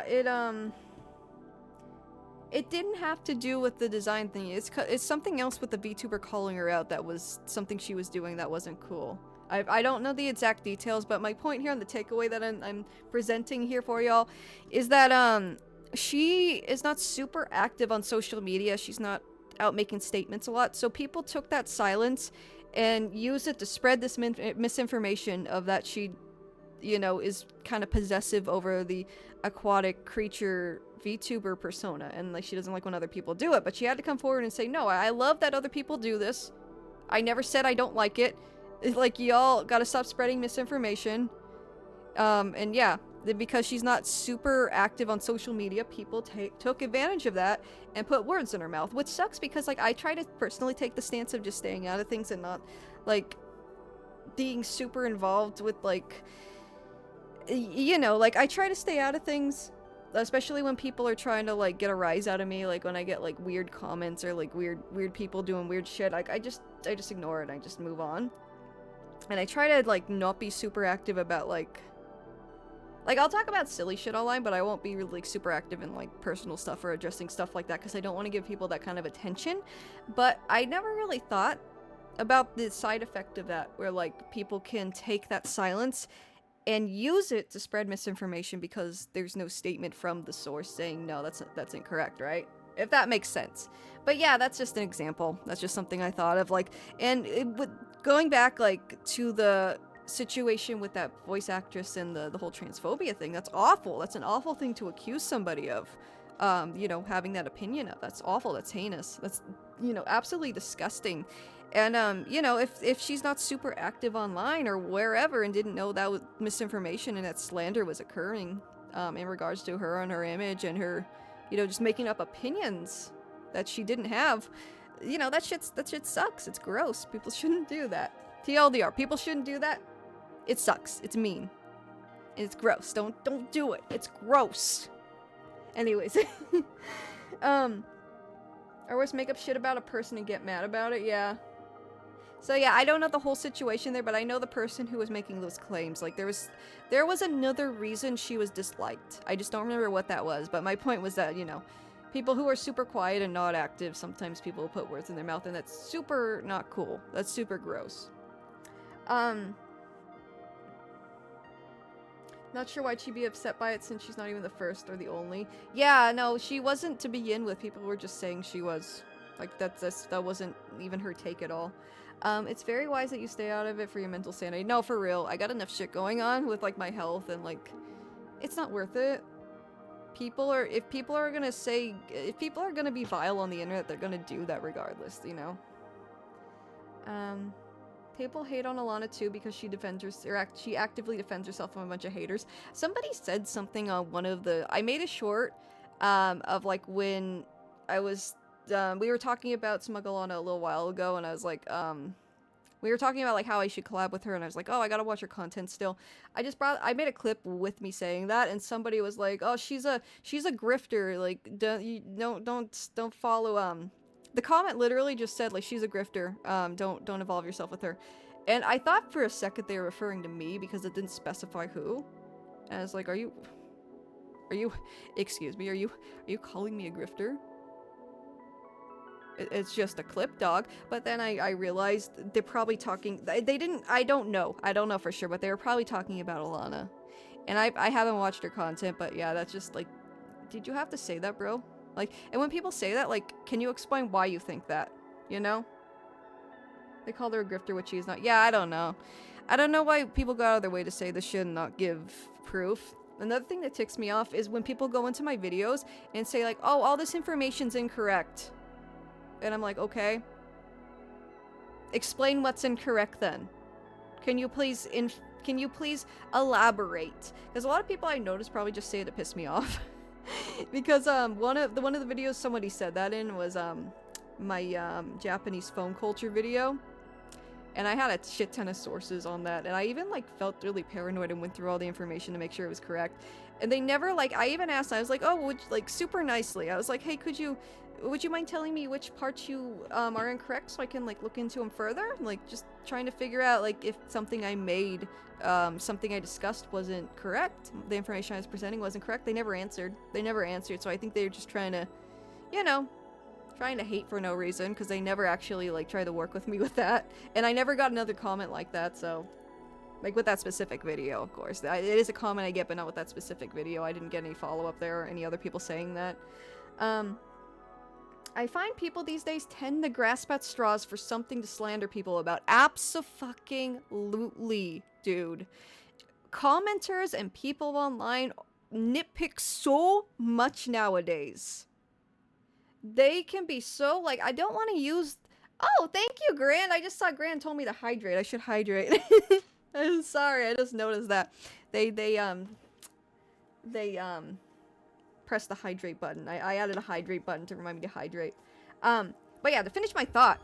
Yeah, no, I don't want to use the word spoiled, but some people behave in such a spoiled, ungrateful manner and will nitpick the smallest things. Like, I tend to make really long videos on YouTube, and sometimes people will nitpick one singular thing.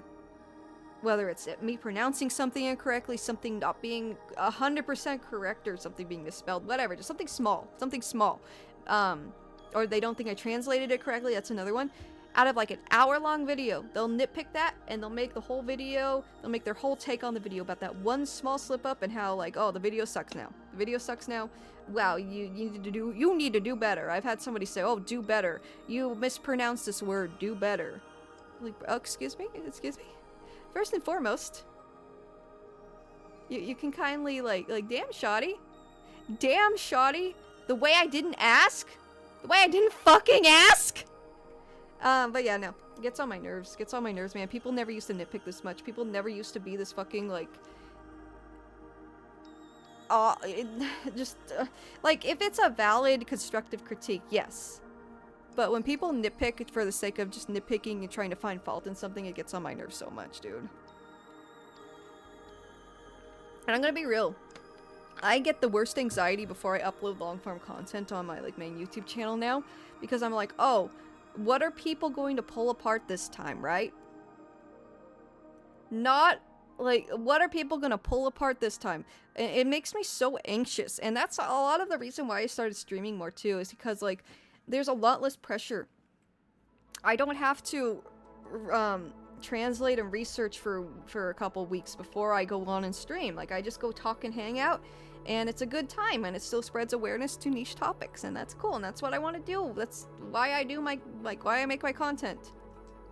To spread awareness and spotlight niche content, niche topics.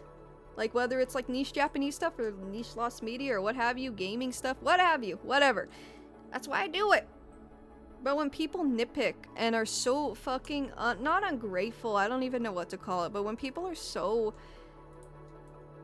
negative and nitpicky and, like, will make me out to be, like, a bad creator because of one singular little thing that isn't even, like, a huge error, Like, sometimes I'm just mispronouncing a word. It's like, brother, kindly fuck off. Kindly fuck off. I'm sorry. It sounds so rude. But, like, when people are like that, I don't know what to tell them. Like, sometimes I'm just, like, at my last nerve. I'm tired of being so fucking anxious before I upload. It never used to be that way when I was starting out, like, 5 years ago. And making long-form content. People weren't this fucking critical. And nitpicky. And just fucking spoiled and ungrateful. I don't know. They weren't, it wasn't like this. It wasn't this fucking unbearable, you know? Not enough people talk about how viewer entitlement, that's it, is a way bigger part to the creator-parasocial complex versus the whole thinking ex-creator is your best friend thing. Absolutely, Sewer Reviewer! I'm gonna applaud you, yes. And Sewer knows, Sewer makes long-form content too, in the same, like, lost media niche. Check out their videos, by the way. No, you're absolutely right, and you said it in a much more educated way than I did. Not enough people talk about viewer entitlement, I already fucked it up. Not enough people talk about how viewer entitlement is a way bigger part of the creator-parasocial complex versus the whole thinking ex-creator is your best friend thing. Absolutely. Absolutely. That right there. That right there. In a nutshell. That's it. And it...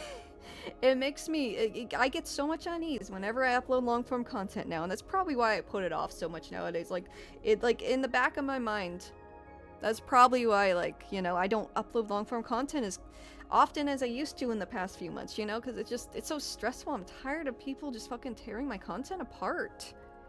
Like, I work hard on my content. I'm tired of, like, feeling like crap every time I upload. Like, uploading, be like, oh, this is a great video, I worked hard on it, I looked over it 100 times, and I'm super proud of it, and then somebody comes and nitpicks it. Somebody who has probably never made a video like this in their life and doesn't know the work that goes into it, you know? It's just, I don't know. I'm ranting, I digress. Somebody said that people get too comfortable behind a screen at shows. I believe that was Mike Tyson, and they're right. I worked under people like that too. It's like they get a rise out of trying to damage your work ethic. Yeah, I've had that too. Like when I was a manager in a retail setting, I've seen situations like that too. Not to this extent though. Online people are just fucking...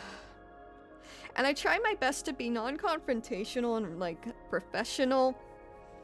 But sometimes I'm just like... There was one time, like, I couldn't hold back. I kinda, like, lost it. It was an Instagram comment about, like, my appearance. A thing I get a lot when I show what I look like, people will say I got flat white girl lips, and that, like, there's a lot of people, a lot of women, especially, that will, like, make fun of my lip size. And one time somebody said that randomly when I commented something on an Instagram reel that wasn't even my reel. And, like, I just, like, a switch went off, man. The one time I, like, talked back, I was like, I clapped back. I was like, damn, the way I didn't fucking ask. And that was it. That was it. But, yeah, that was probably the one time where I, like, took off the, like, professional kind persona where, like, oh, like, I just ignored and move on, or I'm like, whatever, you know? I took the filter off that day. I took the filter off. What an odd thing to insult. I don't know, women can be like that sometimes. Specific types of women, really, like, superficial types can be like that. I don't know. Anyways. Thank you for the bits, Jeremiah. I saw that, I'm sorry. I just got to it. I was trying to address everyone in order. Them dudes are insufferable. I'm pretty sure these freaking nitpickers are disliked by their own social circle. The way you have to deal with a freaking know-it-all, yeah. Oh, probably, yeah. Those know-it-alls. I've worked with know-it-alls too, and yeah, they're not fun to be around. And maybe these people, like, their social engagement is online, and I don't know, they just want to be heard. I don't know what the deeper social meaning is, or like how these people live their lives. But oh my god, we need to stop behaving like this on the fucking internet, dude. Like, just be grateful for the video and move on. You don't have to fucking grade it like you're an instructor, dude. It's like that. That's what it feels like. It feels like they're like a school instructor grading it. Like, you don't have to fucking grade my video. Just watch the video. You're not my instructor, dude. You're not my school instructor. Just if you didn't like it, click off the video. Why do you have to nitpick it like you're grading it like you're grading a fucking essay? I'm not in school. This ain't college. This ain't high school. It feels more like high school the way some of these people talk, but you know what I mean, right? I didn't present this video to you for you to grade it and nitpick it. It feels like somebody grading a paper almost. That's what it feels like. Like the anxiety you feel when you submit a big essay and you're waiting for it to be graded. That's what it feels like. I just realized that just now. That's what it genuinely feels like when I upload a long form video, and it sucks. I'm not in college anymore, dog. I don't need to feel that way. I don't want to feel that way. Like, y'all can stop with that.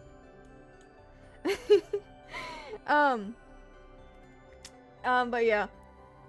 Base Sewer viewer. No, for real. Sewer is so based. One of the funniest people I know. Like, genuinely. Genuinely one of the funniest people I know. And also just super real. That comment's just super real. Dogs have something called a barrier phenomenon, if I recall correctly. With the separation of the barrier makes both animals more aggressive than they would act normally. Interesting. Interesting.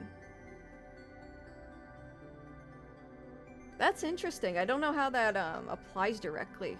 Maybe it's like inverted with humans, where like the barrier creates more aggression. I've mentioned this a few times, but in case anyone doesn't know, my college major was communication studies. My minor was Japanese. That's where the whole Japanese thing came from. But my major was communication studies, and one thing I took the things I took a particular interest in were intercultural communication. Is it intercultural or just cultural communication? I forgot.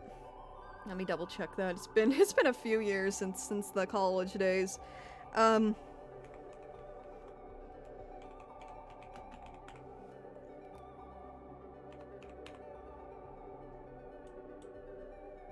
I think it's intercultural communication.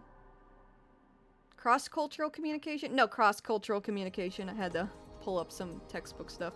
Cross-cultural communication, I find that very fascinating. Interpersonal communication's also quite fascinating, but like, the thing that really I find fascinating, especially fascinating, is mass media communication, and that can range from watching a movie, giving a speech, just whenever you are, because there's interpersonal, which is between two people. There's group communication, which is usually like a small group, like a class project or a team you work with, right? But then there's mass media communication, where you are trying to deliver, because what communication at its core is delivering a message, sending and receiving messages. That's what communicating is.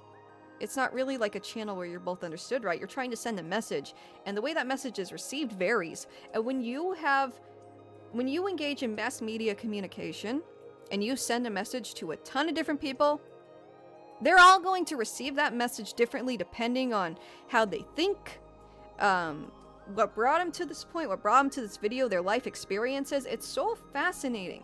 It's so fascinating. All of this, like what makes people behave like this online? It's so fascinating to me. It was called intercultural communication when I was in college. That makes sense. Intercultural. That's what I came to first. I think intercultural, and then what was I just looking at?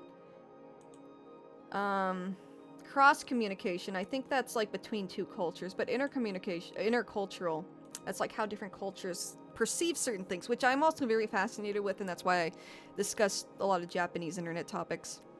But yeah. They just have to be smarter than you. They just have to be smarter than you. Belittle you. Crush you under their heel just so they can get a little bit of dopamine they lack in their miserable lives. Absolutely. I've said this before, but I feel like if you're truly happy in your life, and you're truly happy and content with yourself, you will not go out of your way to insult or belittle others. It's just not something you feel the urge to do, because you are at peace. You are... your issues are resolved. You have no beef. Like you're at peace and everything's good, right? By the dog thing, I meant how people with the anonymity, I don't know why I always fuck with that word, barrier, makes them suppress their inner thoughts less, like dogs acting more aggressive. Oh, yeah, you got a point, Fox. You got a point. That's fascinating. That's fascinating. But yeah, I was a comm major. This kind of stuff fascinates me a lot. I've done ethnographies in college on certain like internet cultures. Culture doesn't even mean like certain like ethnicities, countries, like different like not even like different nations and like cultures and, you know, different groups of people.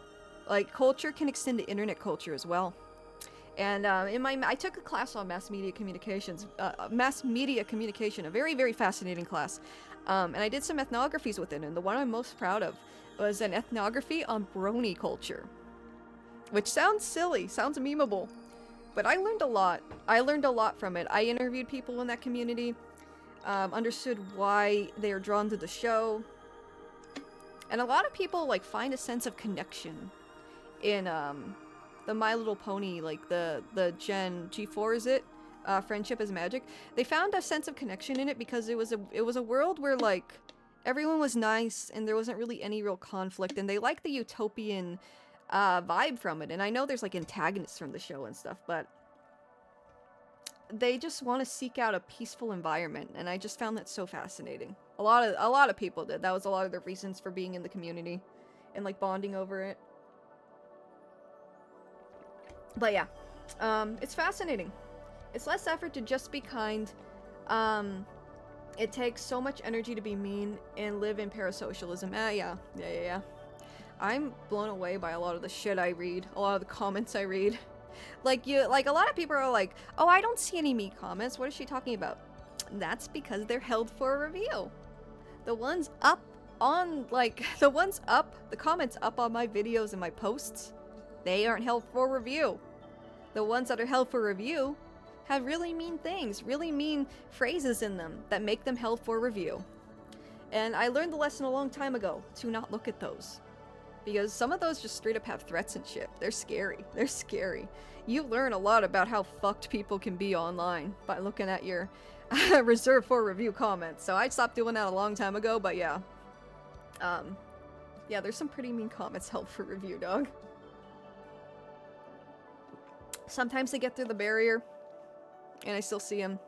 And for that reason, I don't really like looking at my comments much anymore on my YouTube videos. I will only look at the top voted ones, and I feel bad because I want to acknowledge everyone, because I recognize a lot of names. A lot of people have watched me for years.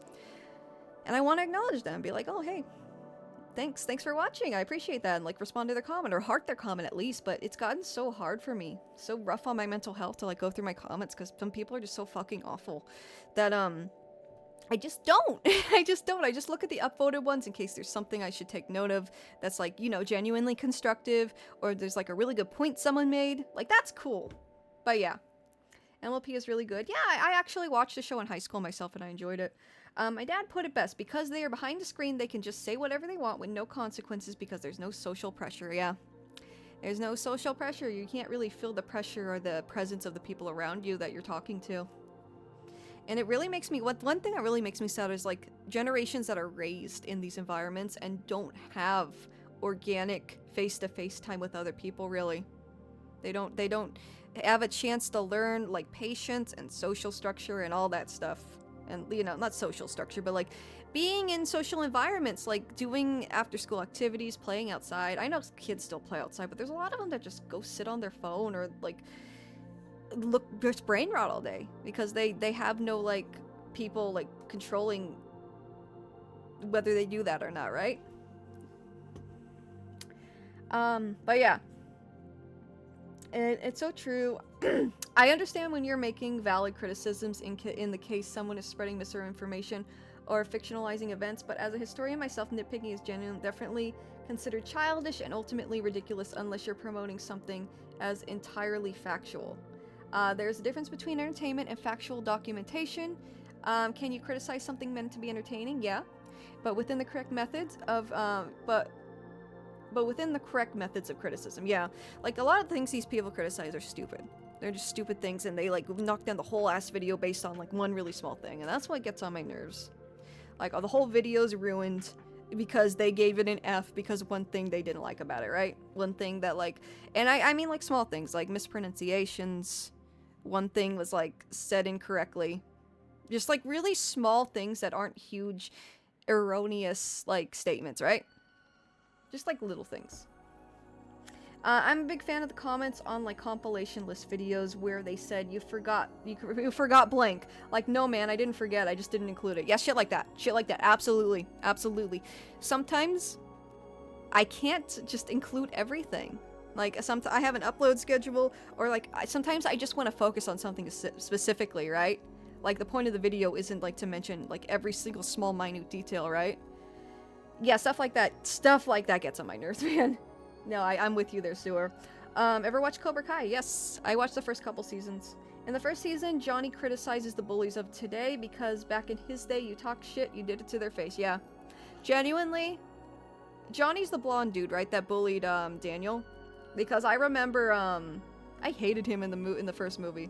But, he becomes, like, he has a redemption arc in Cobra Kai. It's very, very fun to watch. The younger generation is screwed in my opinion. I feel bad for them, yeah? I mean, I have a nephew who's around 12, and I have, like, met kids. I've met kids that have, like, good parents, and they're, like, you know, they're decent kids, they're polite, they have good communication skills. Better communication skills than I had at that age, right?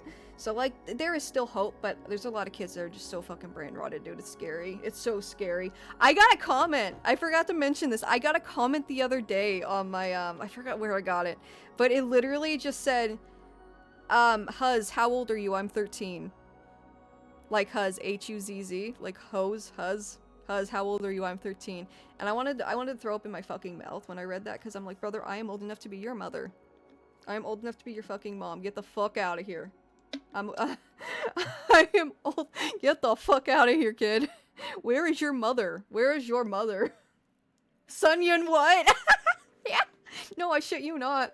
I shit you not. I screenshotted it and I sent it to my partner and I was like, just a bunch of like nausea emojis. I was like, what the fuck is this? Suck it as a hag fuck. No, I'm not that old. Genuinely, like 13? I'm doing some math real quick, wait. Yeah, I could have been a teen mom and had that kid. Absolutely. Absolutely. Wait. Yeah. Yeah, absolutely. Absolutely. I could have, like, you know, in my senior year of high school or whatever the fuck. Yeah, that's totally doable. Yeah, I could be that kid's mother. Like, get the fuck out, kid. I got another comment. Like, on a, like, behind the scenes post of my, my video, and I have like this, I've been doing this thing, I'm sure some of you notice if you follow my YouTube content, but I'm doing this thing where I have like this black hair and like this kind of goth vibe, not directly goth, but kind of a darker vibe in my like on-camera appearances on like my horror videos.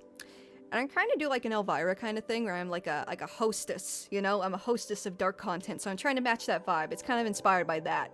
And some fucker in the comments was like, it's giving, I don't know if it said it's giving, but they basically said, looks like somebody decided to enter a goth phase in their 20s. I was like, well, first and foremost, brother, I am so flattered, because you probably think I'm a lot younger than I actually am. So I thank bro for that. But again, I don't know why people think I'm entering a goth phase. It's just black hair and eyeliner. That's not goth. That's not goth. It's not. It's not. It's not. Heck no, Jeremiah, stop bullying me! You're bullying me. It's not nice. It's mean. It's mean. Stop doing it. Stop bullying me. Stop bullying me. Makeup and hairstyle reminded me of her. Yeah, no, I was trying to go for something like that. And Elvira kind of has like a Valley Girl like personality, like kind of a derpy personality, right? And like, I thought that would fit, right? Because she's not trying to be like Morticia Addams or something like that. Like, or like, you know, she's not trying to be as serious as like the other like old school horror hosts. So I thought it would fit. It's funny. What the fuck is that emote? What is that? Is that Shrek?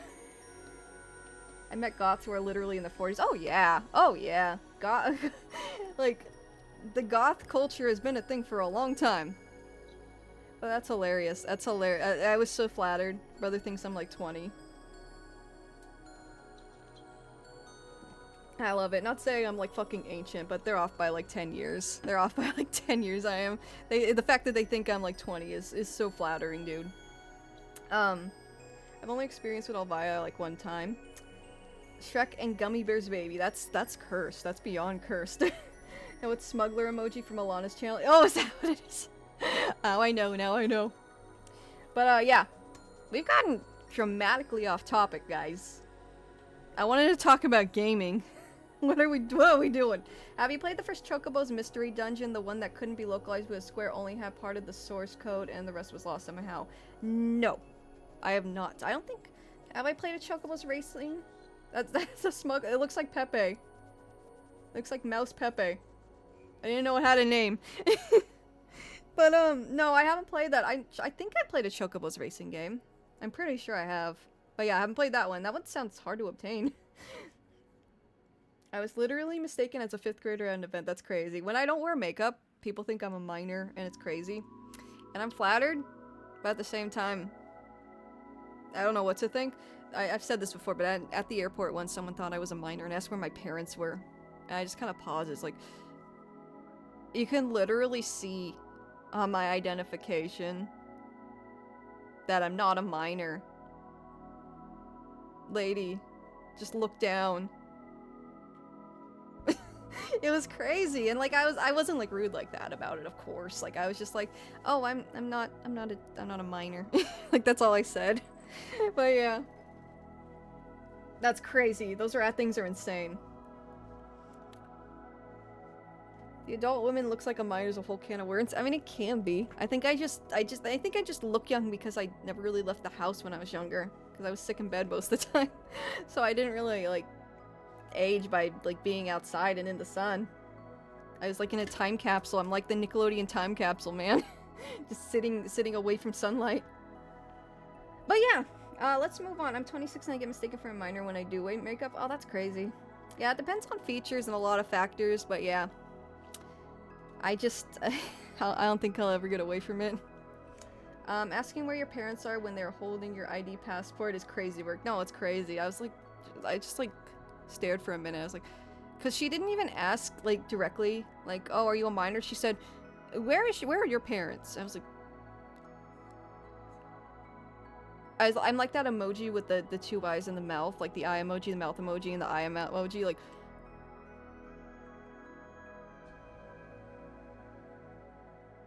What?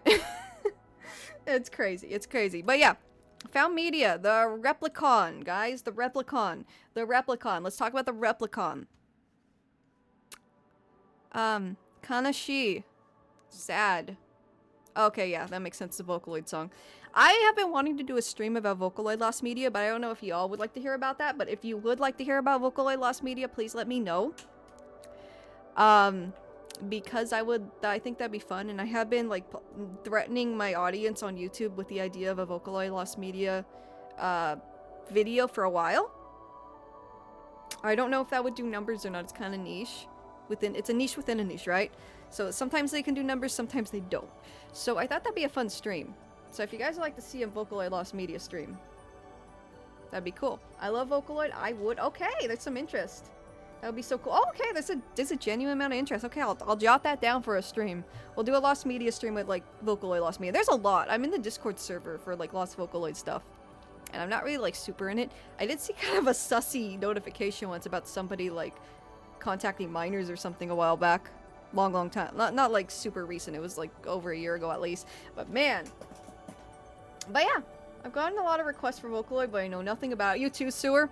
The two I get a lot are Toku, like Toku and Sentai Lost Media, Kaiju stuff, and Vocaloid. But yeah, no, I know enough about it. I dabbled in it in high school, so I think I know enough about it. And the whole, Japanese thing, I guess that's kind of my niche, right? But yeah, we worship Taito in this household. Yes, in this household. I know Taito is the freeware one, and I think that's so funny. And she started from a 2chan shitpost, so I think that's great. So, yeah, no, I'd like to do it. And I think it'd be more fun for a stream, because I don't have to, like... You could just talk about it. And I think it'd be more fun to be, like, directly discussing it with the community. And the people who, like, if there's a specific piece that I should discuss in real time, then we can go discuss it. We can go look at it. I think that'd be fun. But yeah. The Replicon found Vocaloid song 2014. The Replicon. English, the Replicon, is a partially found Vocaloid song written by the producer Syodo, with the vocals by the Vocaloid synth Hatsune Miku. I didn't know Miku was written in katakana. Interesting. The song is 3 minutes and 44 seconds in length. What happened to the music? Where's the music? Where is the music? Where is the music?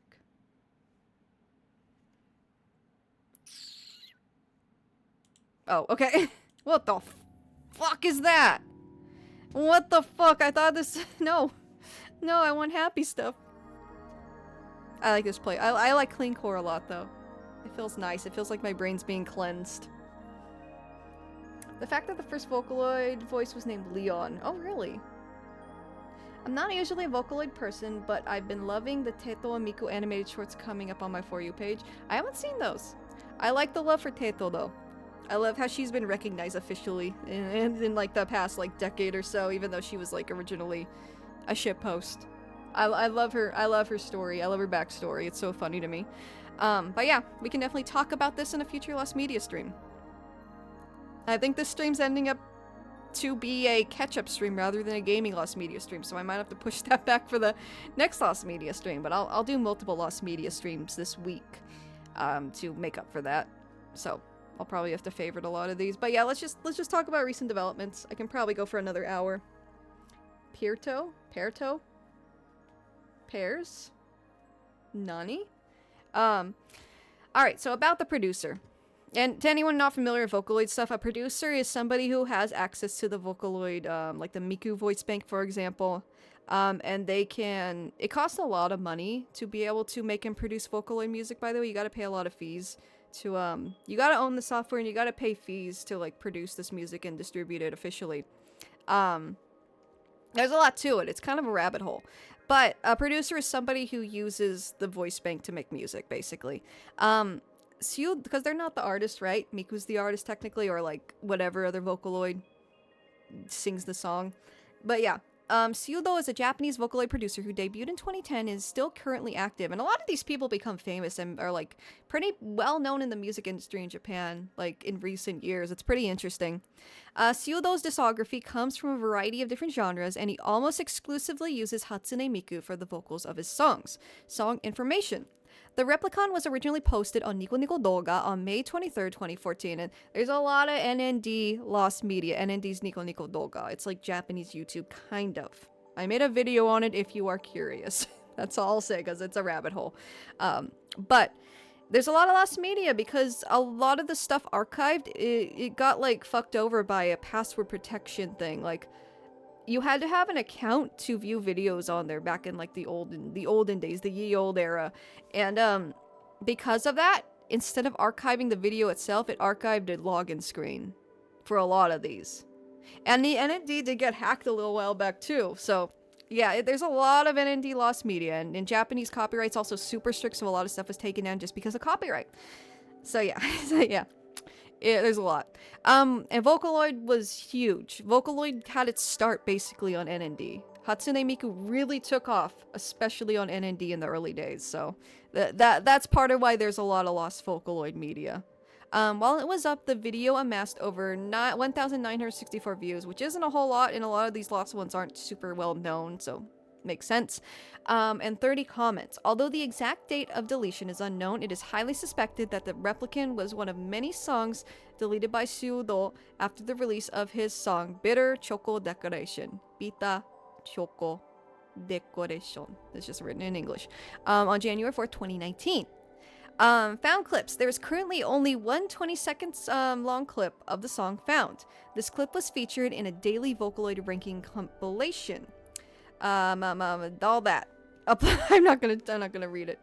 Well, okay, fine. Vocaloid Rankando.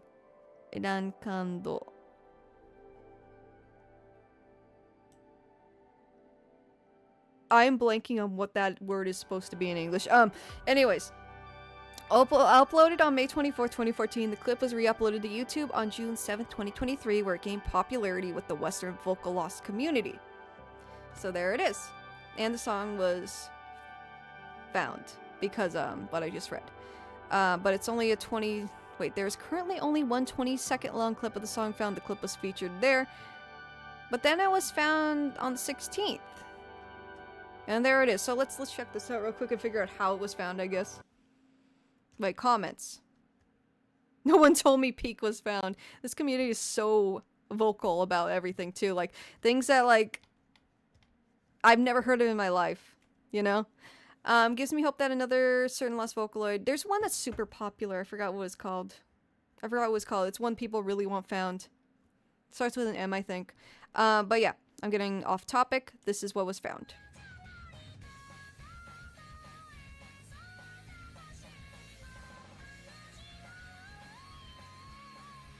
Oh, an early Miku song.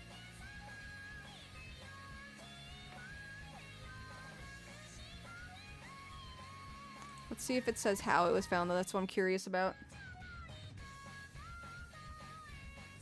Nope. This didn't deserve to be lost media. It sounded so nostalgic and wonderful. Yeah. Miku has become so advanced that, like, older Miku stuff sounds so nostalgic now.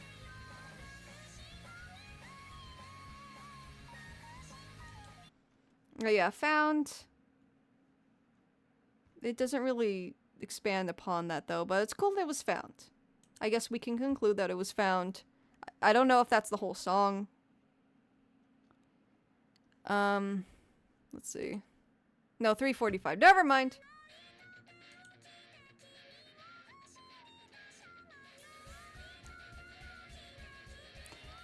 There we go. Here's the sauce. Here's the sauce, chat. When I got in touch with someone who had mentioned the Replicon at the time, I had found that they still had the data and kindly shared it with me. They also gave permission for it to be re-uploaded, so I was able to restore it. Please do not try to track down or contact the provider. It would be an inconvenience, so that makes sense. Fair enough. So that's how they got it. That's cool. Big dub. Dubs all around. It's playing from 2 windows, I just realized. But yeah. That's very cool. Very cool news. Hi, Shucks. How are you doing, friend? Welcome. Welcome. But yeah. Neat. Very neat. And I don't know how they recovered it. It might have been the thing we are going to talk about in a minute. The cache method. Which is another thing. I was talking about how Slamfest. I would love to see Slamfest redeemed through the cache method. We'll get into what that is in a little bit. But... another cool thing would be Vocaloid stuff, I guess, right? I think a lot of Vocaloid stuff could be redeemed from this method. You just need to find the computers with the data on them, which is a thing in itself. And this thing, we're probably going to talk about this next stream, the gaming stuff, so I'm going to save it for later. How do I favorite on this browser again?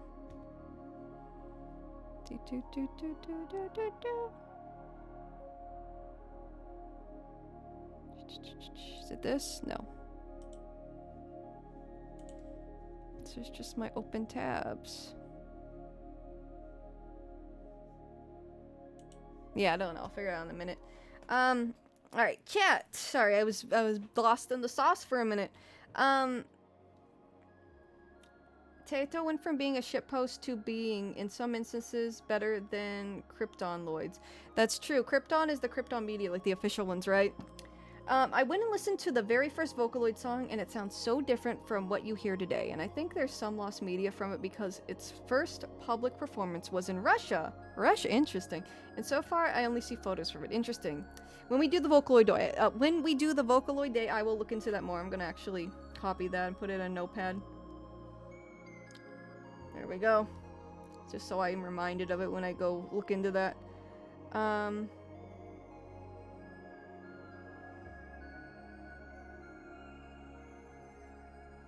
Alright, there we go. I do remember they used Vocaloid for automatic voice acting in Japanese videos that was basically pre-AI voice acting. That's true, yeah. It was a 4-hour concert, and supposedly people didn't know how robots were making music. Oh! The first Miku concert, or the first Vocaloid concert? That's cool. That's cool. I remember, God, does anyone remember the Fine Brothers, like, Elders React to Hatsune Miku from years and years ago? That was... that's a video of its time. Which I find interesting now, especially with AI music now, and people said this in 2004. Oh, 2004, damn, that's crazy. Yeah. Vocaloid stuff is honestly not the same as AI music. I know you're not saying that, but there's so much heart in Vocaloid stuff. Like, the producers have an identity of their own. When it's like AI shit, you know, it's not the same. I also remember watching these old YouTube series with in Japanese with Hatsune Miku dating Ultraman. What the heck? I've never heard of that. Just doing some work, awesome. That sounds cool. I hope you get your work done smoothly and efficiently and quickly. Slipped My Mind recently found was one unaccounted for episode of Mystery Science Theater 3000. It was the 3rd episode aired, I believe, and it critiques Star Force Fugitive Alien 2, a compilation film of the Japanese series Star Wolf. Yeah, we talked about that a while ago. I think when I was multi-streaming, the YouTube part of it got no clips. It got banned to the Shadow Realm when I started playing clips from it. So, but we did talk about that a few streams ago. I mean, AI takes 0 effort. Vocaloid is just another instrument. Yeah, that's a really good way of putting it, Fox. I'm not kidding. They do exist. Oh yeah, I don't doubt that. I don't doubt that. But yeah, I can't believe they dated. That's wild. One lady called her cute and another called her tardy, whatever that means. What, Nani? Another thing I learned regarding with lost media is that sometimes I believe that it could be in plain sight, but instead of words or titles, it would be numbers, and each number is a meaning. Ha! That's fascinating. That's very deep. Learned this from watching a channel that hunts for videos with no views. Oh! That's cool! That's cool! That's cool! That's really cool. If you want to share that link in like my YouTube community or somewhere, that'd be cool. I'd love to look into that later. That's so interesting. I never really thought of that. There's so many like just random fucking videos with no views on YouTube. God, who knows what kind of treasure trove awaits, right? Anyways, that's found. And then Crowbot Robot. Part of this was found a couple years ago. Or last year. I don't know. It's a weird little flash animation, but like one of them that was found... Because I've said this multiple times, but I've done writing for Layman on George's Found Media videos, and I do some research on like stuff that's found, and one of these was found... Was it 2024? No, that's just someone commenting. There was a pretty decent find. When was it? When was it? It was in the past few years. Or no, actually, this is... I don't remember. I talked about this in some... I think it was... Some of this was found earlier this year, actually. It's not something that's like... and I might have discussed... No, it might have been October of last year. You know, it was October of last year. Sorry, there's just so much stuff I worked on. I genuinely get like so like scatterbrained with where the source of my info came from. Like, if that makes sense. Like, oh, I know what this is. I just don't remember where I talked about it, right? But long story short, I don't think I could show any of it because the clip I found and discussed, and I made a short about it too. I think it was like the Lost Media Found in October short I made a little while back. There was some inappropriate shit I could not show, so I'm not gonna take the risk of clicking on any of these. A lot of like sexual themes and shit. But yeah, it was a web series, I think. Let me see. Polish animated series produced by Cat Mood Animations that aired on 4Fun TV circa 2008 from 2004 to 2010. A Polish music and entertainment TV station used to air a block of animated shows aimed to teenagers and young adults called Kartoni. Most recognizable series were made by Git Projekta, Pod, Grado, Reset. Nobody get at me for not pronouncing these correctly. Like, genuinely, like, I have Polish ancestors and I cannot pronounce their names for shit. I cannot pronounce any. Polish is probably the most complex fucking, like, I can't pronounce any of this. As much as I've tried. It's such a confusing language. Anyways, however, some of the shows that aired on this block were made by Katmod Animations, or Kot Kaboom. According to an archived 2008 capture, the studio's website, Robot Crowbot was about a friendly intruder from space. And yeah, I didn't see anything about this fucking intruder from space in the clip I saw. I saw some dude, like, doing something that I'm not gonna say because I don't want to get the stream taken down. But anyways, the last 30 episodes of the series were produced, only 23 episodes, with one having cut out the beginning. One pilot episode and one screenshot were available on now defunct that were preserved. Back then, the show used to be available to watch there. However, after clicking click buttons, it redirects to a dead link. Because Catmod's cartoony weren't as popular as Git Productions, I guess, is unlikely that the show will be found entirely. However, the official YouTube channel Cartoony for Fun TV uploads the old series from the Cartoony block, including some of the Cat Mood ones. So there's a low chance that Robot Crowbot will also be uploaded. But yeah, found.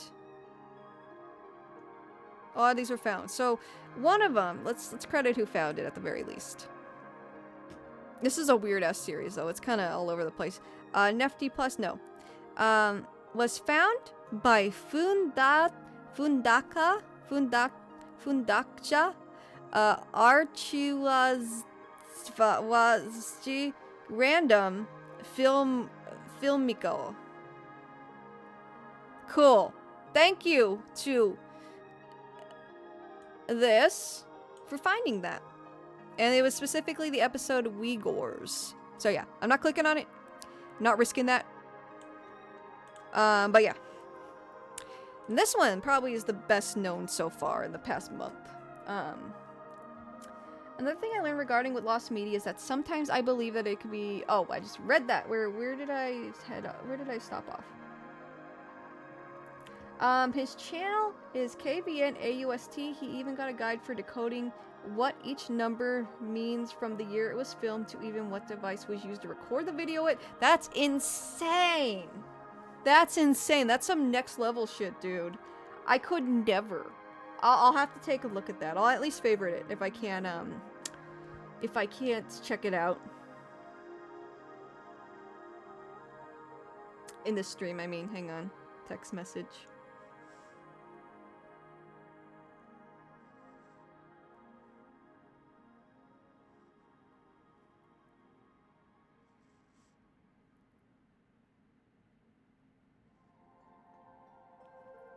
Alright. KVN-AUST. Here. Just real quick, because I know I'm going to forget.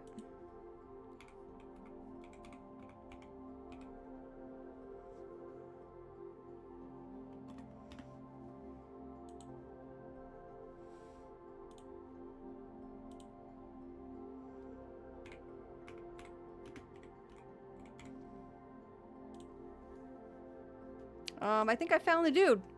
Is this the dude? Yeah, exploring zero view YouTube until I get a bingo hard mode. What a cool dude. What a cool dude. I'll have to favorite this. That's cool. Genuinely a game changer in the lost media scene. For real. For real. Like who... We need people like this, like breaking new ground. I think it's so important to find a lot of, especially like internet lost media, stuff that only exists online, like stuff like Slamfest maybe, for example, possibly, maybe, potentially, maybe, hopefully. Anyways, let's get back to what we were looking at. Did I just exit? I keep doing that because I can't see my fucking tabs. You can see what I'm working with here. The SpongeBob theme I added, I can't read my fucking tabs because the background's white. So I keep accidentally clicking off things and pressing the X. It sucks. It sucks. And I don't like it. I'm not a fan of it. You can see the dismay on my face. But yeah, SpongeBob Rehydrated. And the audio, I think the footage was found in 2013. Okay. If you want, I could show you the 30-second guide. He explains how the numbers mean. I'll check out the channel. If I can't find it though, I may need to like ask where to find the guide. But if it's on his YouTube channel, I'm happy to just browse through that. She tries so hard, but it doesn't matter. True.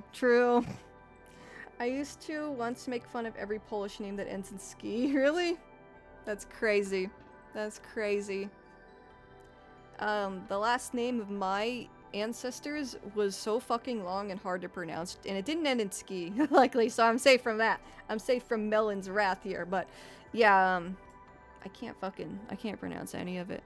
I don't know how. I don't get how the phonetics work. And yeah. I have to use the bathroom, by the way, guys, so I'm gonna be right back. Check out my sweet logo if you haven't seen it. Check that shit out. I know there's a green screen. I'll figure that out eventually. But I'll be right back. I'll be right back. I just have to use the bathroom.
return, gamers.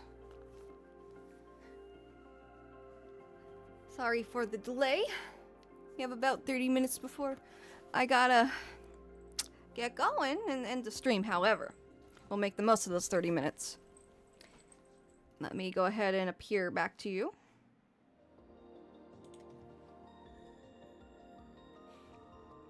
Alright. hello, Mush. I'm sorry if you're crying because of the remaining 30 minutes. I'm sorry, but the good news is I'll be back tomorrow at the same time, around 3 p.m. PST. So 3 p.m. like California time, West Coast time. Hello, Mush. Hello, Shatter. But yeah, I'll be back. Tomorrow will be a gaming day. I actually wrote a whole ass schedule in my planner. Like, I'm taking this super seriously. Once I'm done with this video, I'm gonna go super hard into streaming. I want to make the most of it. I enjoyed it a lot, and I want to do it more. But yeah. Tomorrow's probably gonna be a gaming day. I'm probably gonna, I think, catch up on my Nuzlocke. I think that's what I wrote down. We'll see. I'll let you know. No worries. Feel free to lurk. I don't mind when people lurk. As long as you enjoy my stream and find it entertaining, you can do whatever you want to do. Whatever you want to do. I have to use the back rooms. That's funny. That's funny. That sounds like a Family Guy cutaway. Like, excuse me, Lois, I have to use the back rooms. What, Peter? Peter, what do you mean? You mean the bathroom? And then he's like, no, Lois, the back rooms. And then he just goes there to, like, I don't know, shit. That sounds like it would be a Family Guy cutaway in, like, modern Family Guy. Does it not? Does it not? But, yeah. Yeah. Where were we? I gotta recalibrate. I always have to, like, recalibrate my brain when I sit back down. It's crazy. I wish I could just be... I guess I could just remember shit, you know? You can see that, right? Right? Makes sense, right? Then Noodle Monster keeps watching and he's like, do you mind? Yeah. He has, like, a newspaper. He's like, excuse me? Do you mind? That would absolutely... Like that one episode where he goes to fucking Jurassic Park because that's, like, the executive bathroom for, like, the higher-ups at his company. Like, something like that.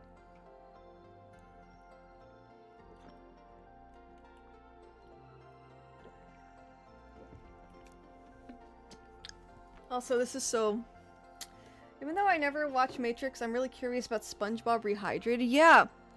If you were alive in, like, the early 2000s, or, like, you know, a kid and coherent enough to consume media, The Matrix was everywhere, dude. There were references and parodies of The Matrix, specifically, like, the Matrix Reloaded, the second one. They were everywhere. It was a pop culture phenomenon, dude. It was insane how many Matrix references were everywhere. Like, I didn't even watch the Matrix films till later, till, like, probably the late 2000s when I was a little older and I cared. But even then, I was familiar with the Matrix references. I was familiar with, like, all the references with, like, the sunglasses and the green filter and, like, cloning and shit and, like, you know, the Mr. Anderson and all that, because of all the parodies of the Matrix from that point in time. It was genuinely crazy how intertwined the Matrix was with media at that point in time. It was everywhere, including SpongeBob, like what we're seeing right here. There was a SpongeBob Matrix parody, which is, you know, a little crazy, right? Bro, that one bullet dodge single. Yes, Bork! Yes! Exactly. Bork gets it. Bork gets it. Yes. That fucking... where he's bending over backwards and the bullets are going super slow. That was everywhere. Like, I knew about that scene more than I knew anything about the film franchise. That was everywhere. Like, legitimately everywhere. Yeah, red pill, blue pill. I think that came a little later. But especially the scenes with the physics, where they're, like, going sideways, bending over backwards, and the bullets, like, shoo, shoo, shoo. That was everywhere. Everywhere. I didn't even know where it came from at first, like, as a kid. And then, like, I found out, like, after, you know, a certain amount of time, it was, like, the Matrix. I was like, oh, Okay, yeah. You know, I just saw it parodied so much, I just thought it was a thing. Just a thing people did.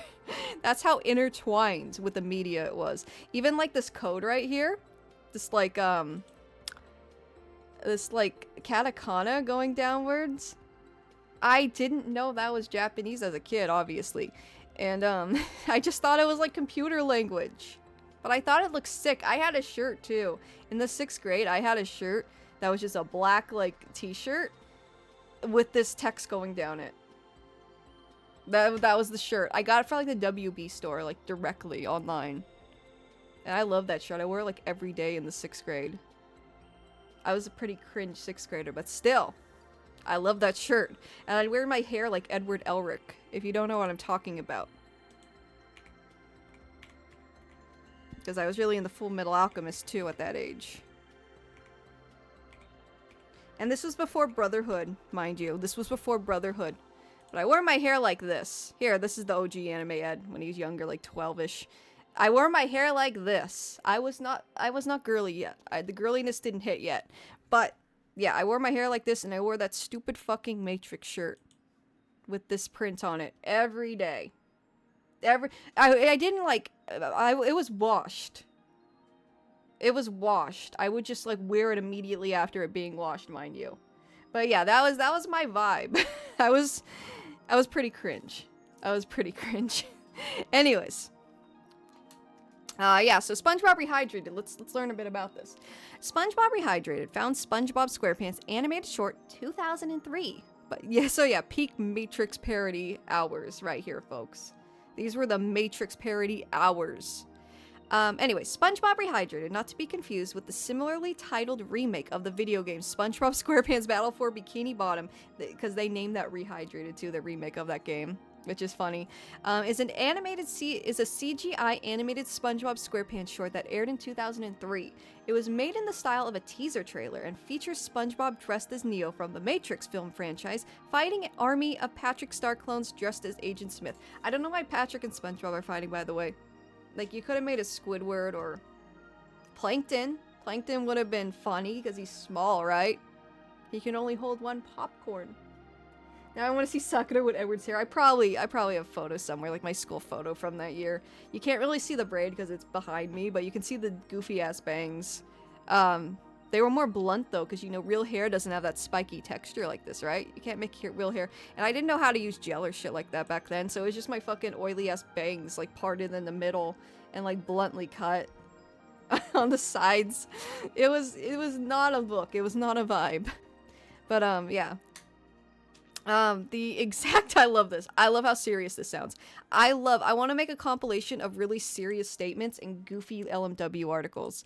The exact nature of the short was unknown for a long time, with people speculating it to be a game cutscene, a commercial, a fan animation, or even a full SpongeBob quote-unquote episode that slipped through the cracks. However, in 2017, it was clarified that the footage previously found was actually the entire short, minus the original audio. But I just love this right here. The exact nature of the short was unknown. Like, the exact, I don't see a screen from it, hang on. Is there a screenshot? No. The exact nature of the short was unknown, guys. I just love that statement. I know what they're saying, and I know it makes sense. But it's just so funny. It's just so funny in relation to SpongeBob Rehydrated, right? Anyways, attention was first brought to the short in early 2016 after a few seconds of footage were discovered in a Nicktoons channel bumper from 2003. I almost said 2013. Holy moly! A thread was made on 4chans.co/co-board. I don't know what co-board is, guys. Can you enlighten me? I know I'm like the 2chan girl, and I make the 2chan videos, but I genuinely don't know what the fuck the CO board is. So please tell me if you know. In an attempt to find more information on it, and one anonymous user claimed it to be a 10-minute short called The Sponge Tricks. That name's wild, dude. That was included on a VHS release of Adventures of Jimmy Neutron, Boy Genius. I had that VHS. It had a cool cover, dude. The Jimmy Neutron, the fucking.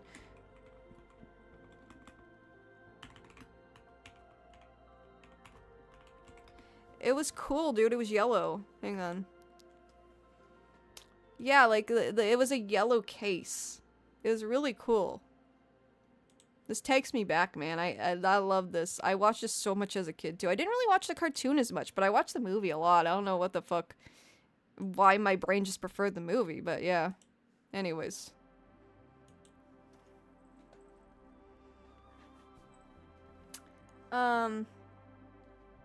Unless you have lots of gel, yeah. And I just didn't know how to use gel.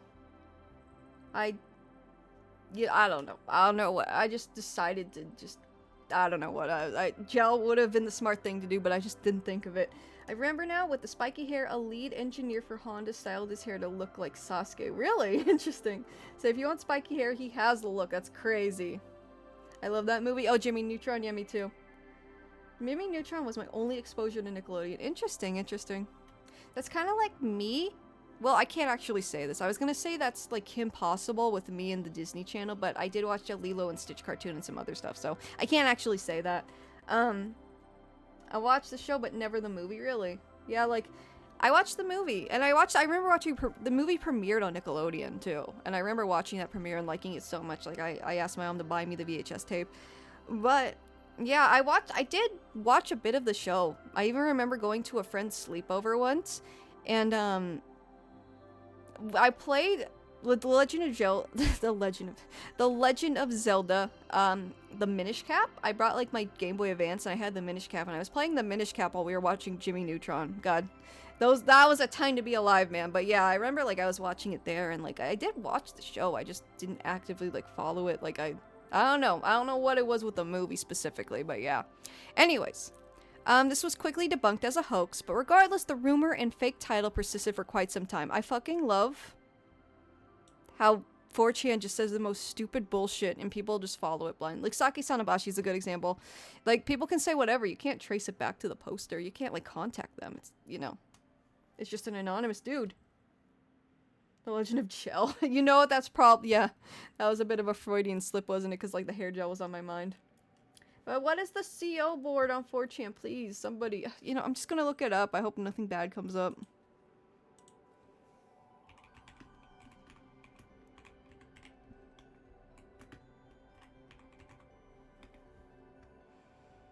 Comics and cartoons. Okay. Okay. Comics and cartoons. Okay, I had to verify it. What is 4chan too afraid to ask? Oh, that's crazy. That's crazy. Anyways. Anyways. So nothing new under the sky. Koa's comics and animation. Thank you, Multi. Thank you, friend. Thank you. I appreciate you answering that regardless. But yeah.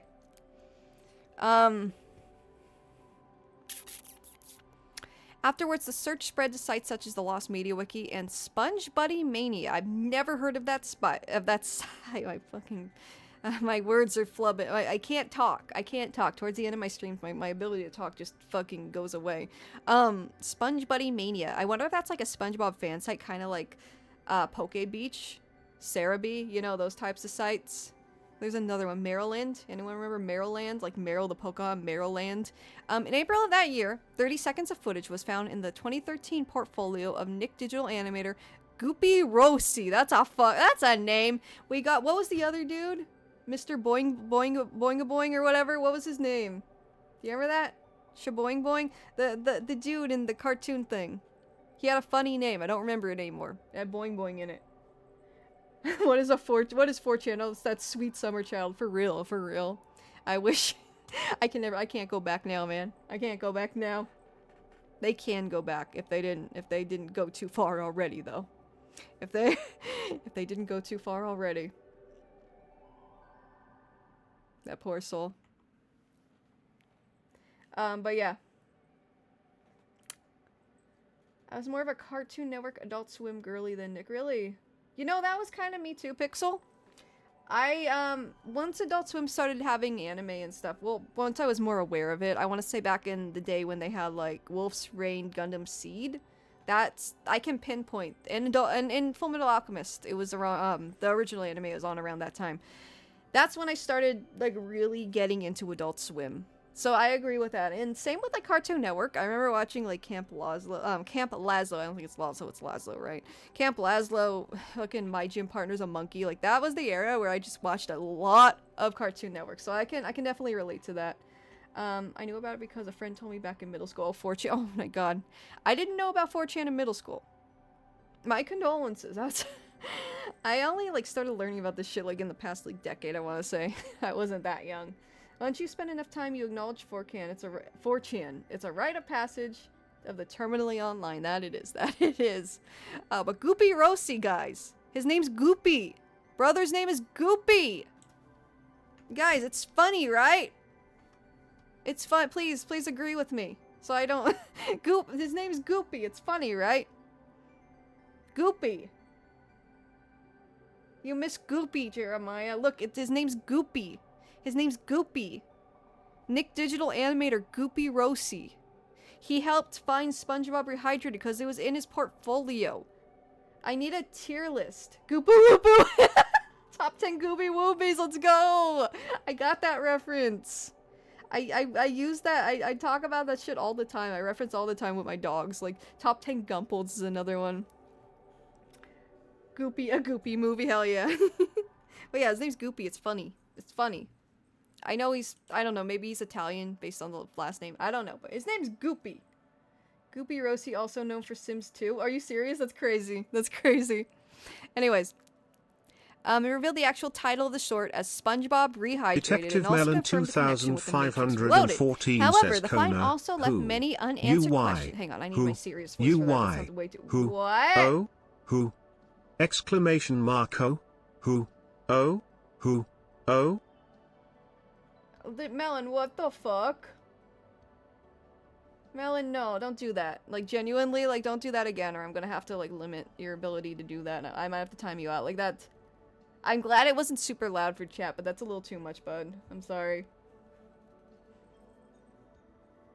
I only visited 4chan once out of curiosity, got horrified after seeing those kinds of ads, then left. Yeah, see, what's kind of sad is I looked at anime on a lot of unofficial anime sites. So one thing I did get desensitized from very young were those kinds of ads on the side.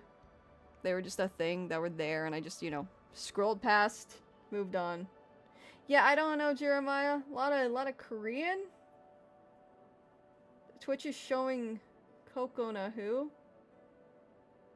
I think it's a meme. I think it was a meme, but Melon. Thought the text-to speech would work. Oh, okay, but I don't know. I think it was like a meme, right? Just be aware, like, with those big blocks of text, I might have to, like, limit this more because, you know, it becomes a bit grating when we're, like, you know, discussing stuff. The J-list ads on 4chan, yeah. If you've ever pirated anime, you know the ads I'm talking about. Anyways, SpongeBob Rehydrated. The nature of the short, and Rossi himself remained unresponsive. Oh wait, I forgot my serious voice. Hang on. However, the find also left many unanswered questions about the nature of the short, and Rossi himself remained unresponsive. Other SpongeBob crew members were contacted, such as Vincent Waller, who was given a link to a low-quality wiki page that claimed the short to be a full 2017 episode. Vincent even accused it of being bogus, quote-unquote, before going back and admitting that he knew nothing about the short, and was simply saying so because it looked, quote-unquote, weak in terms of animation. Having been led to believe it was made in 2017 and not 2003.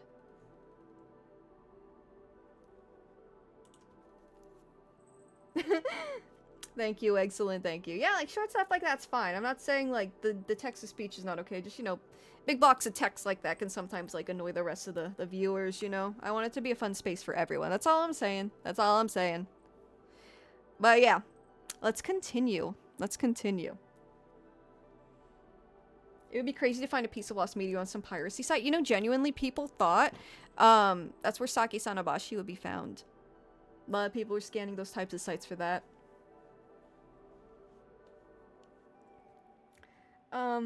I think those ads are what adds to the charm of pirating anime. Yeah, it's just kind of a like chat was saying earlier. It's a rite of passage, kind of like 4chan, I guess. Like I didn't really think about that. It was supposed to be accompanied by a laughing sound effect. Oh, gotcha. Oh, gotcha. But still, it's a big block of text, you know. But no, I understand what you were doing, Melon. No worries. No harm, no foul. It would be crazy to find a piece of law. I just read that. English has so many funny words. Bogus, yeah. Bogus was also like a popular slang word in the 90s, I think, also. Anyways. Status. The status of SpongeBob Rehydrated. Hang on. Okay. The search continued for a few more months, but began to stall later in that year due to a lack of any solid leads. However, on April 15th, 2017, YouTuber Valixbum created a video on the topic.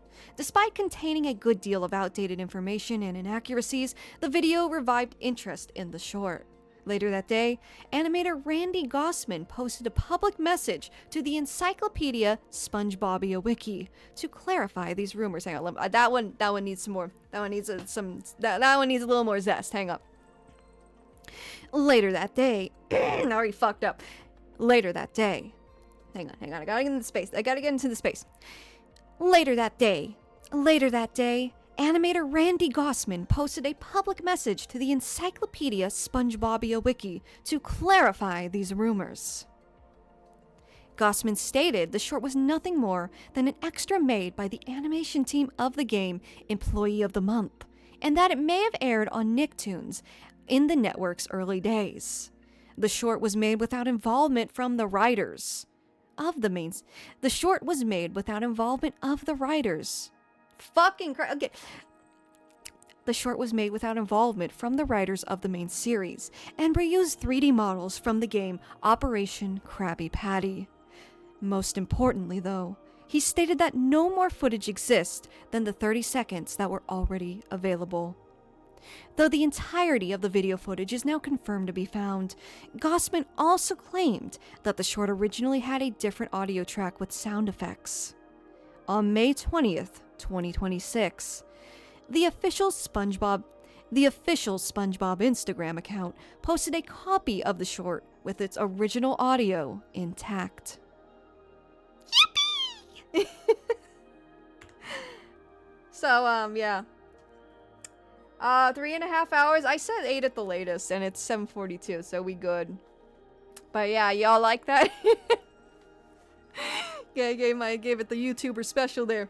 I was genuinely like, that meme with like Lost Media YouTubers talking about a Lost cartoon episode. Hang on, let me find it.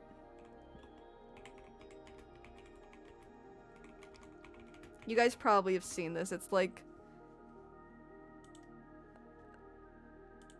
this, like stuff like this.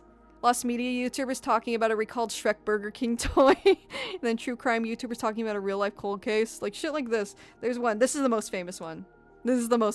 True crime YouTubers talking about a real life murder versus Lost Media YouTubers talking about a canceled episode of SpongeBob. That was literally that, dude. That was literally that. I love it. I love this community, man. I love it.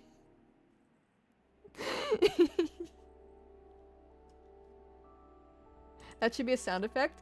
Yeah, I should do that. I really gotta have like a soundboard.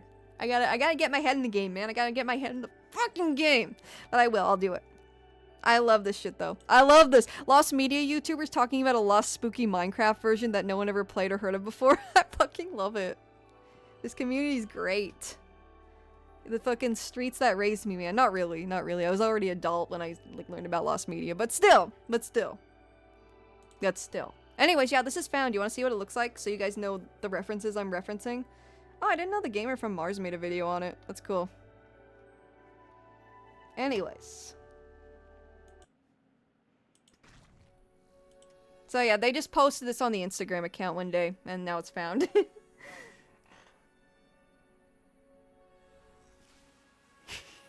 This is it, guys. This is it. This is what we're talking about. I hope they do that reference. Yeah, there's one. That's one you'd see a lot referenced. That's one scene. That's it. That's it. That's it. You wouldn't last an hour in the asylum that raised me. The Lost Media Wiki. That's it. You know, true, true. You all wouldn't last an hour in the asylum that raised me. The Lost Media Wiki.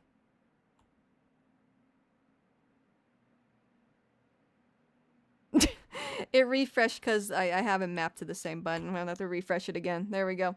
That was it. That was it. People, whenever they talk about water, when they talked about the recall Burger King Pokemon toys. Oh! Oh, yes. Oh, yes. I remember those. I remember getting those toys, but I don't think anyone, like, you know.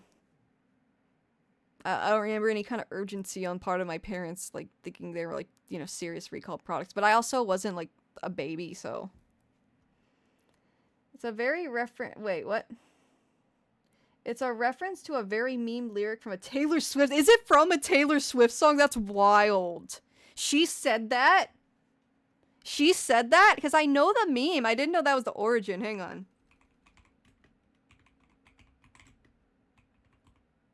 That's insane if she fucking said that, dude.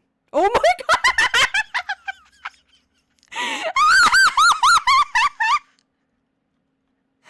Are you serious?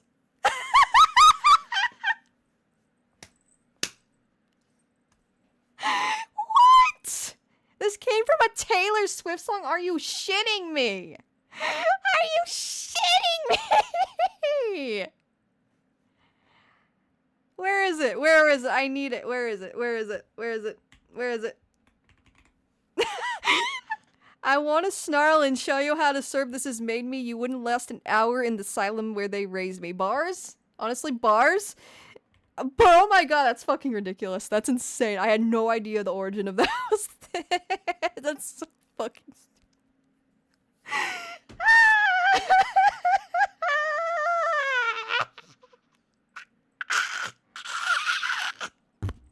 Ow! No, I don't want to summon the Swifties. No, I mean, if you like Taylor Swift, that's fine. In all seriousness, like, I'm not gonna hate on you for, like, your music preference. That's hilarious, though. I didn't know it came from a Taylor Swift song. That's hilarious.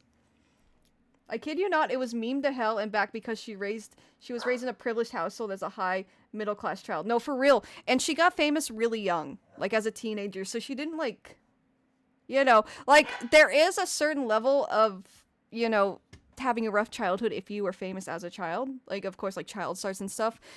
Like, there is a different level of, like, you know, unpleasant things you can experience. But yeah, that's kind of silly. That's kind of silly. The other day I was laughing at dumb Taylor Swift lyrics with a friend. There's some very goofy stuff. I know the song that, like, there is a song. I don't know of it. I don't know what it's called or, like, what it sounds like. But I know there is a song on, like, the most recent album where she just talks about her boyfriend or fiance or husband, whatever he is now. She just talks about his fucking meat. That's the song. She just talks about his meat the whole song.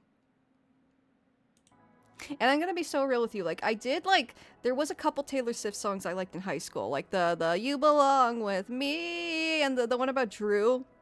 There's a guy named Drew she made a song about, and he, like, you know, wasn't into her before the song, but then when she got famous, he came back, and he, like, tried to ask her out, and she said no. Like, like, I did like those two songs, but then, like, I don't know.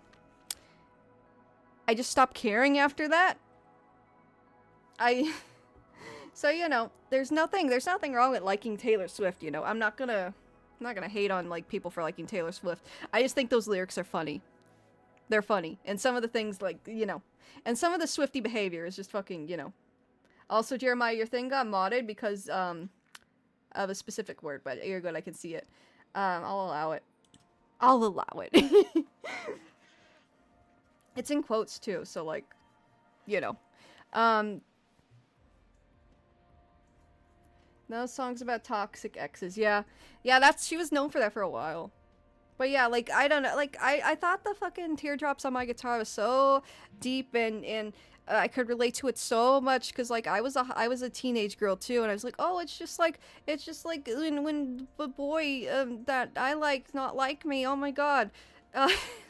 Or, you know, like, those feelings are very relatable when you're a teen girl. But yeah, no, I've never been, like, a huge fan of her. But there's nothing wrong with liking your music. If you like your music, that's fine. It's just, you know, some of the Swifties are a little crazy, you know? You know what I'm saying? They make it their whole personality, and some of it's a little, you know. You know. You get my point. I kid you not, I was memed. Oh, I just read that. The other day I was laughing at... I just read that. Teenage drama queen is still taking me back to my college and high school years like a Vietnam flashback. Paco Vera. Hello, friend, by the way. But yeah. Yeah. Played every morning on Gpini. I'm not gonna try and pronounce that. I'm not trying to pronounce that. It played every morning in the Philippines. Melts my brain. That's me with, like, You Belong With Me. Like, you're on the phone with your girlfriend. She's upset. She's going off about something that you said. You don't know her story like it's just like, oh, she's the cool tomboy one, but he's dating the cheerleader because she's popular. But that Taylor Swift knows him better because they're buds, and he's just fucking around with this cheerleader when he could be with somebody who gets him and appreciates him, you know? And like, that shit's just like the deepest stuff in the world when you're like fucking 16, right?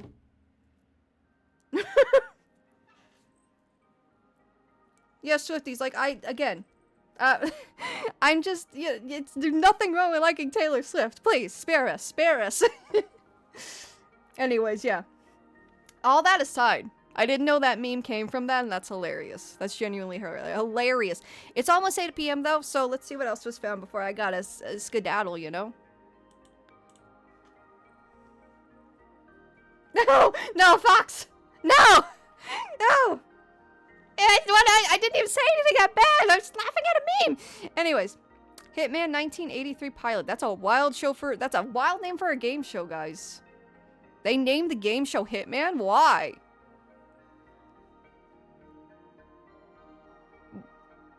The frick? Anyways.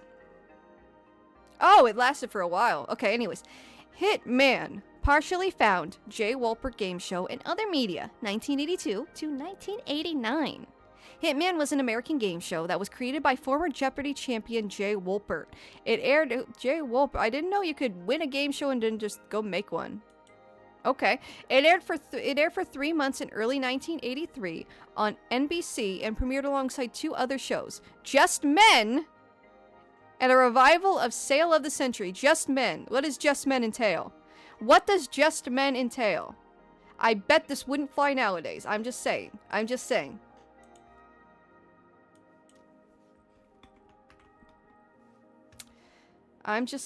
Oh, that's Betty White. Never mind, it might be cool.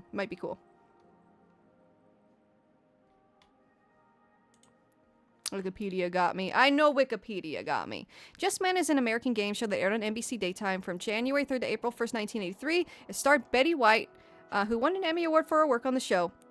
With Steve Day announcing. It pitted 2 female contestants who were asked to predict answers to a series of yes or no questions posted previously to a panel of 7 male celebrities. This will probably fly today. Because there's stuff like that one show where, like, it's like a dating show and the girls pop the balloon if they don't like something about a dude. Like, if that flies today, this would fly. So never mind. I stand corrected.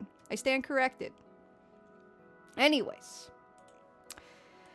It was hosted by Peter Tamarkin, his first hosting gig, and announced by Rod Roddy, that's a heck of a name, who would later be known as the voice of The Price is Right for 17 years. That's crazy, and I know what he sounds like now, just by knowing that.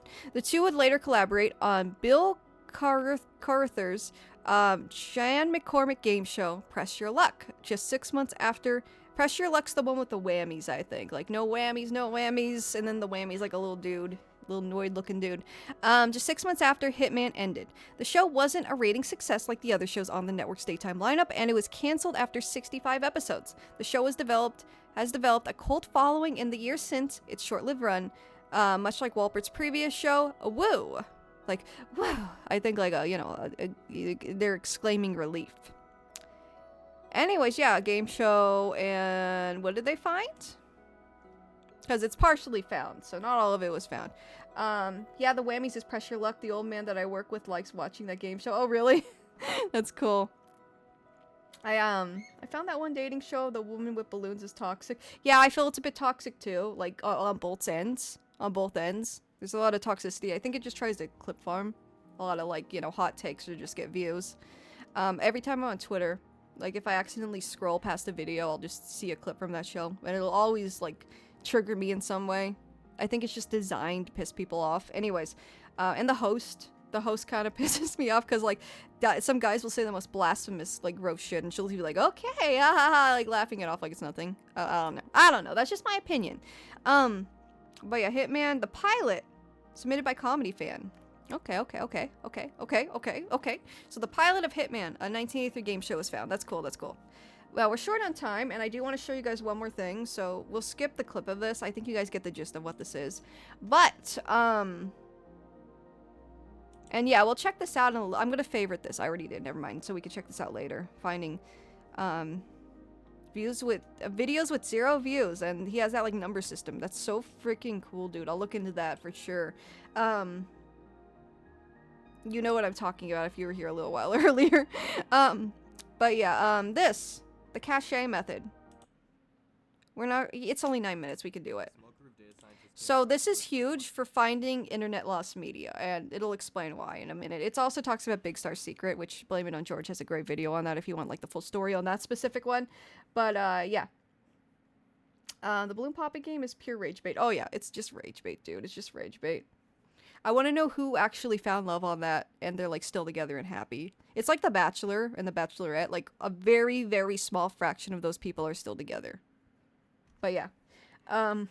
That time period, man, there was also a lot of unfinished and canceled anime during that time. Are you talking about the 80s? The participants shave their heads. I get that reference. I get it. Surprisingly, 3 people are still married. Yeah, and there's like 20 seasons, so that shows you like I'll be back tomorrow. No worries, honey love. I'll see you tomorrow. Thank you for joining us. But yeah, no, for real. 3 people out of like 20 seasons, right? That's crazy. Anyways. Whoops. So this is a great video. I saw it from I was watching a stream the other day, and that's how I found it. It talks about the cache method, which we already know a bit because of how Big Star Secret was found. I'll just play it. We're short on time, so I'll just play it. Let me know if you can hear it okay. If you've never found yourself trailing a faint memory of a YouTube video from 15 years ago, consider yourself lucky because 50% of those videos were deleted. Now, when something's missing, there are still people out there who are determined to give you options. The Wayback Machine, with their damn near infinite determination and storage, managed to recover 5% of these deleted videos. Absurd in the grand scheme of things. That's a huge number, despite how little it seems. So when a deleted video pops back in your mind a decade later, maybe even growing in infamy to the point where a search team forms, there are usually only 3 avenues to take. The Wayback Machine, like I said earlier, are re-upload or contacting the person who uploaded it. When all of these routes fail, that's usually when these sorts of cases are considered cold. One search got too big to stop there. That's when the meta started to shift. This is Super Mario 64 Big Star Secret.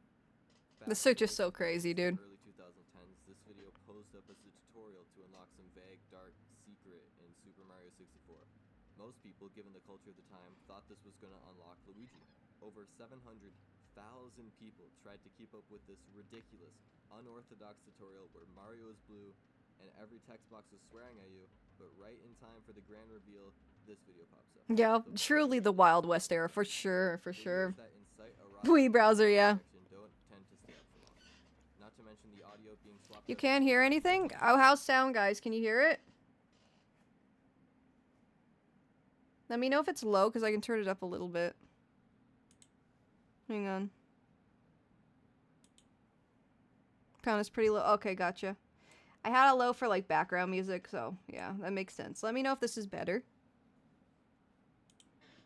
EDM and the jump scare being muted along with it. The whole thing got turned into a bit of a husk of its former self. So, for 100 different reasons, it got wiped out by the end of 2011. But anyone who's been faked up by a fake tutorial or a fake game trailer or an entirely fake game These were knows everywhere that those back then. things stick with you. So in 2020, with everyone stuck inside, a decent subset of those 700,000 viewers started thinking back to that with first the time WiiWare they thing, got Fox, jump scared. Okay, cool. Thank you, Ahota. I just merged my words together for some reason. How much do yeah, so with WiiWare, DSiWare, I think, and I know this is like a not a pleasant name to bring up in this day and age, but I think a completionist actually archived a lot of them. And this was right after he got canceled, so you know, take that information as you will, but I'm pretty sure a lot of like eShop stuff was archived on his part if it still is. But it can't be all of it though. It can't be all of it, so you know. There's probably a lot of lost stuff still, like a good chunk of it, like DLC, stuff like that, stuff that was taken down before the eShop went down. I'm sure there is a decent amount of it. Another big umbrella of like lost games are like lost mobile phone games, like flip phone games. Especially in Japan, there were a lot of flip phone games made specifically for like flip phones before smartphones. So yeah, there's a lot of lost media there too. So that's a very interesting like lost media bracket you're bringing up there. But yeah. Every single one ended up in the same forums or Reddit communities with the same sentiment. They couldn't find it. One witness in particular, one with a background in video production, started tracking down all these viewers to make a short passion project about this stupid, mysterious Screamer video. And through some ridiculous twist of fate, people found it interesting. So interesting, in fact, that the founder of the Lost Media Wiki took the opportunity to kick off a community-wide search for it in its multi-thousand member Discord server. Things started to move fast. Someone found the title, then the uploader. They managed to track him down on PSN of all places. There it is, dude! I shit you not. They hit this guy up on PSN. I love this community, man. Like, that's so crazy. Like, they found he had a PSN and they hit him up on there and it worked. The Internet Archive didn't either. Within 2 months, the hunt was declared a cold case. Hang on. They managed to track him down on PSN. There it is. I don't know what that is. You still happen to have it? No, sorry. Like, I'm on a loss. I fucking love this. This is so hilarious. Because a lot of people just, like, who are, like, looking for contacts in lost media searches, they assume, like, a lot of the people in, like, the general, like, you know, outside of the lost media community know what a lost media search is. And I love this. I love this exchange. I'm in a lost media search. I don't know what that is. Yeah, you still happen to have it? No, sorry. But yeah, they got a hold of him. Of all places. That's crazy, right? The Discord server the next day. And yeah, he ended up in the Discord. It's a cool story. The Internet Archive didn't either. Within 2 months, the hunt was declared a cold case. So all 3 routes failed. What's next? In the late 2010s, Adobe announced that they'd be killing off Flash Player by the end of 2020. Rip. What once powered the internet was now ultimately a husk of its former self, and Adobe chose the nuclear option. One Flash developer, Blue Maxima, realized he only had a couple years to outrun the storm, so he created Flashpoint, a project meant to preserve as many Flash animations, games, and websites Sega as removed possible. and delisted They Sonic used the 1 and 2 same core Classic from methods the as App most Store? other Oh, online really? scavenger hunts, Is CD but their still growing up on there? popularity Sonic gave CD? them an advantage. So when you visit a website and the page has to I load believe some the guy other that made file, Sonic like an image, Mania, a video, or a flash game, worked on your Sonic browser CD, like the app temporarily stores version. that in an area that most people call the cache. For the next few days or so, whenever So yeah, you this is visit that important. website This is again, important you info. might notice to load some other file, like an image, a video, or a flash game. This is big for lost media, guys. Your browser temporarily stores that in an area that most people call the cache. For the next few days or so, whenever you visit that website again, you might notice it loading a hell of a lot faster, because everything it needs is already on your computer. Just got The rickrolled. developers of Flashpoint knew this better than anybody. Armed with a list of long-lost Flash games, they pioneered a new outlandish technique to find internet stuff. If someone played one of these sought-after games and managed to leave their computer alone just enough for the files to not get deleted, that game would be sitting in the cache. Now, everyone was well aware that these odds were near zero, but if they could get this process out to any subset of their huge audience, then they might be able to find one. So they worked on getting the word out, and by the end of their prime, when Flash was finally dead and buried, the results showed for themselves. I think Out it of a was list of Milton, I'm not 32 sure. lost games, Yeah, Christian Flashpoint Whitehead, that's had a dude, found that's a dude. 6 of them. Sonic 1 and 2 were also done by him. That's Naturally, cool. the What a people cool looking dude. for I Big Star love... Secret ended up I'm hearing sorry, about it's this from another tangent, but I love that Sega is so cool about working with people who have made fan games. Because I think he made a fan game first before they, like, I forgot to mention that a little earlier, but I think he made fan games before they hired him on. And I love how Sega's cool about, really cool about a lot of fan stuff where Nintendo isn't. Yeah, I just really like that about them. Anyways. Yeah, take note. Old vids can be found once more after this. Yeah, no, for real. This cache method is huge. I highly recommend if you have an old computer on hand, that could potentially have some stuff on it, I highly recommend you watch this video and like try it, like take the cache method or cache method, whatever it's called, and you know, put it to use. You might have something really cool and something that's potentially lost on your old computer, like genuinely. Miraculous long shot, but with only one video on their mind and no large audience to check, the consensus came down. Oh, really? To Excellent. That's unfortunate. So that video got cast aside. And That's was really doomed to sit sad. with the hundreds of Shame other to hear that. equally unimportant lost YouTube videos for the rest of time. That was until 4 years later. One searcher, after exhausting every other option, decided to check back in with an old computer for 2011 just to see if he had any videos in his cache. That's when he realized something strange. In a hidden folder meant for temporary storage, he found 50 very large files with seemingly random names. After further investigation, he realized that these were all videos, spaced out over the course of 2 years. Now, we have to back up a little here to figure out what's going on. Whenever you watched a YouTube video back then, the video would be copied to 2 places, the browser's cache and Flash Player's cache. The browser keeps track of everything in its cache, so there's very little that can stop it from clearing. 2 years But is Flash Player only crazy. keeps track of what it makes in a single session, from startup to shutdown. Here's the issue with that. Shutting down through the menu is fine, but if your computer is shut off in any other way, like holding the physical power button, pulling the plug, or having a power outage, Flash Player will forget to delete its copy of the video. In the context of a screamer video, where children can easily act out of panic, this is not off the table. So a small team forms with a new goal: contact everyone who's seen the video.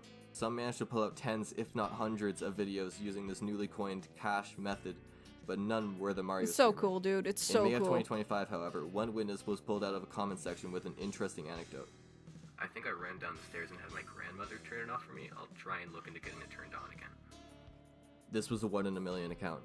Shutting it down is one thing, but it's more likely than not that someone who didn't grow up with or around computers would rely on intuition to turn it off, or more specifically, by using the physical power button.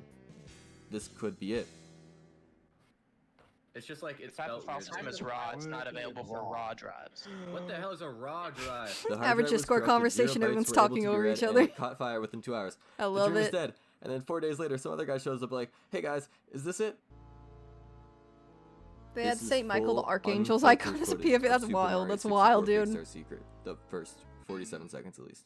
I would love to user see on the I Lost Show Media speed Wiki, reacting to an Peter, old was screamer. checking That'd be through his so old funny, browser dude. cache as a bit of a weekend activity, not even having the video on his mind, and found Oh, it. I'm sorry, Paco. Unfortunately, he clicked off early, cutting the video off, but the interesting thing about this is that he clicked off.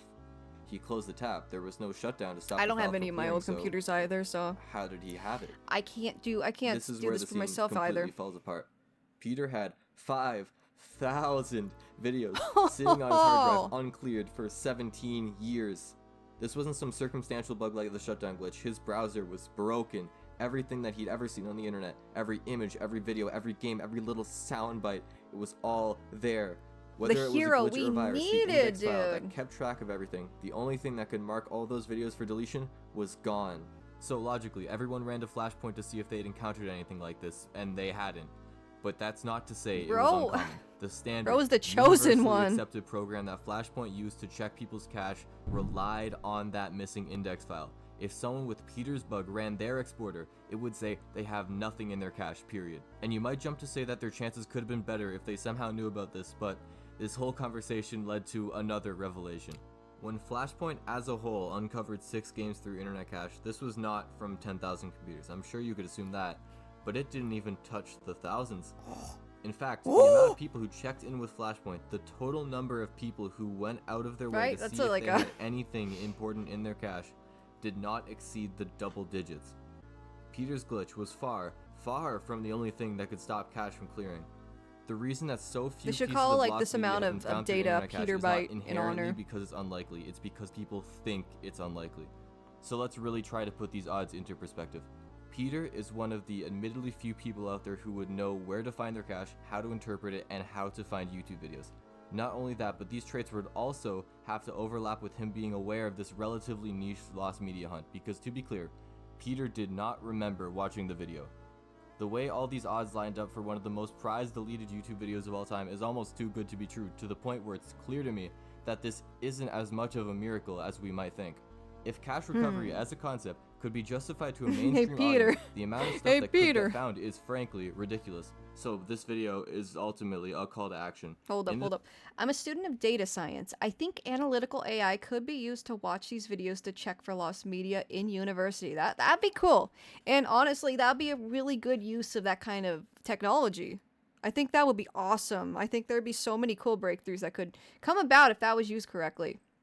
Like on like stuff like this. If we could get a bunch of like computers, like old computers with data on them like this. I think that'd be awesome, genuinely. Description, there's an open source program that will search your cache for you. Frame by frame analysis Yoshi against video, a oh my built-in gosh. list of over 500 lost YouTube videos that were deleted as late as 2021. If you have an old computer, or if you have an audience that might be interested in this kind of stuff, please consider reviewing this. This is a huge number of people's last chance, and there is money on the line. I have spent hundreds of hours making looking sure at you this guys. is as easy to use as possible. I've analyzed hundreds of possible edge cases where it would potentially break. If this doesn't work, then I genuinely don't know what will. If you have any lost videos that you want the program to search for, you can submit them on the website. If, you know, this is your last chance too. So that's cool, right? That's really cool.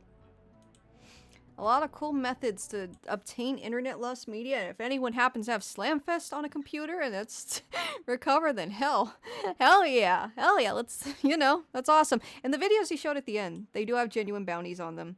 I think this is the clip where I found out about this video. Moist Critical has some really, really old videos he doesn't have anymore.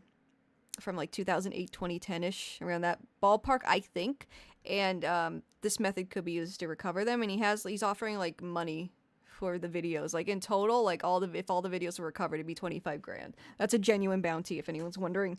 But yeah, my dad never got rid of his old computer, but he stopped using it because there was so much on it that it's so laggy. But it still works, huh? So yeah, as long as it turns on, I'm sure there's a way to like see the cache and figure that out. I'm not an expert on this. You'd have to reach out to people who are. Here's the cache scanner. Use it at your own risk. I don't know how to properly use this. Disclaimer. But if you want to get into oops, that's the YouTube link. Hang on.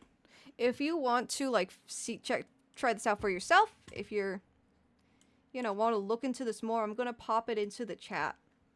Just, you know, use it at your own risk. Use it at your own discretion. I'm not your mom. But if you do want to, you know, go down this path and see if you have anything, by all means, check it out. It's a really cool opportunity to recover some lost media, if, you know, you have any. Do you consider Bubblegum Crisis as peak OVA? I do, actually. I really like Bubblegum Crisis. I love the music in it. The Bubblegum Crisis soundtrack, Konyawa Hurricane, I believe. That was one of the songs I listened to a lot in high school, and I was really getting into, like, 80s anime and 80s, like, Japanese music. There's another one. What was it called? You got my ADHD going again. Hang on. And I love the art too. No, I would call that peak for sure. There was Konyawa Hurricane, and there was another song I really liked. Yeah, this one's a slapper. This one's a slapper. Highly recommend if you like city pop or like, you know, 80s music, 80s Japanese music. What was the other song? There was like an AMV to like the opening of the thing, and it was on YouTube like over a decade ago. Hang on, I'm looking on another window if anyone's wondering.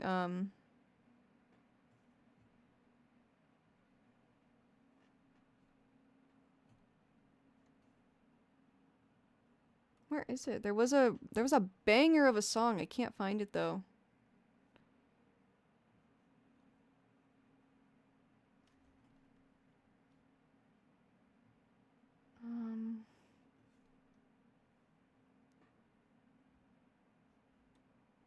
I think it was Crisis. Hang on. Yeah, it was Crisis. Crisis is a slapper. It's a slapper. But yeah. Yeah, no, Bubblegum Crisis is pretty goated. I like it. Anyways. Bubblegum Crisis 2040 is on YouTube. I'd never seen that one. Well, I've seen a bit of it, but I haven't, like, fully watched it. I've seen, like, the original 80s OVA. Oh yeah, back to this. Bubblegum Crisis is great. I personally think the 80 Police Files spinoff is slightly better. I don't think I've seen that one either. But yeah, I'm a big fan of Bubblegum Crisis. If you want a really good track, I was obsessed with this track back in the day. Back in my, like, late teens, early 20s. I sound so old saying that. It really wasn't that long ago, but yeah. If you want a slapper, I like this song a lot back in the day. It's from Bubblegum Crisis. No worries, Surfer Knight. Have a good night. I'll be live again tomorrow around the same time, 3 p.m. PST. But have a good night, friend. What was I talking about? It's one of my favorite tracks in the OV itself. Yeah, it's a slapper. It's a slapper. Thing is, analytic AI is not attractive for consumers. However, there are models available for businesses. Interesting. Yeah, I don't know much about that myself. As long as it's not like generative AI, because I know people can get confused between like certain AIs and think, you know, they're all bad. No worries, Mush. Thank you for joining me for such a, you know, long duration of the stream. I appreciate you, friend. Have a good night. Sleep well.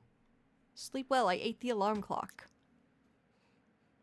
Anyways, I forgot what I was talking about, but yeah.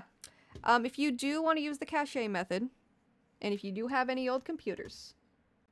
Oh, Borkbean, I was going to read your comment, I think. Is that what I was going to do? There's a similar, much smaller hunt to Big Star, jump scare troll video related to Luigi's Mansion. It's a slideshow going over the portrait ghosts, and it's with a trailer, quote-unquote, to the second game. Before that was a thing. You can see where this is going. Yeah, I can.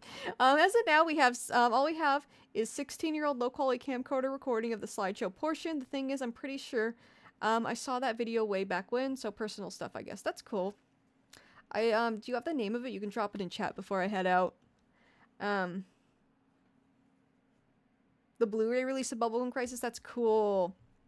I haven't heard of Slamfest 99, but it seems interesting. It's a good one. That one's one of my grails. We can talk about it more next stream, because I still owe you that niche gaming stream.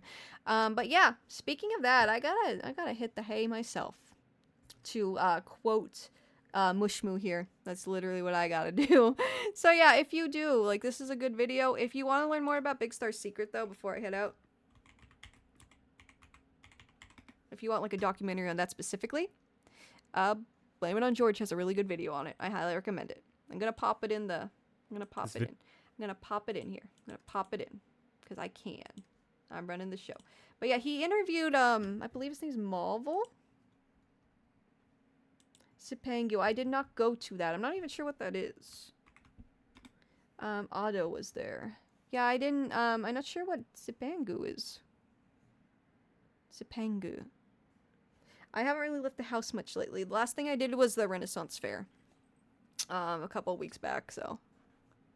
I've been really just honing in on videos and locking in on that. But yeah, if you want to watch a Big Star Street Kid video, there it is.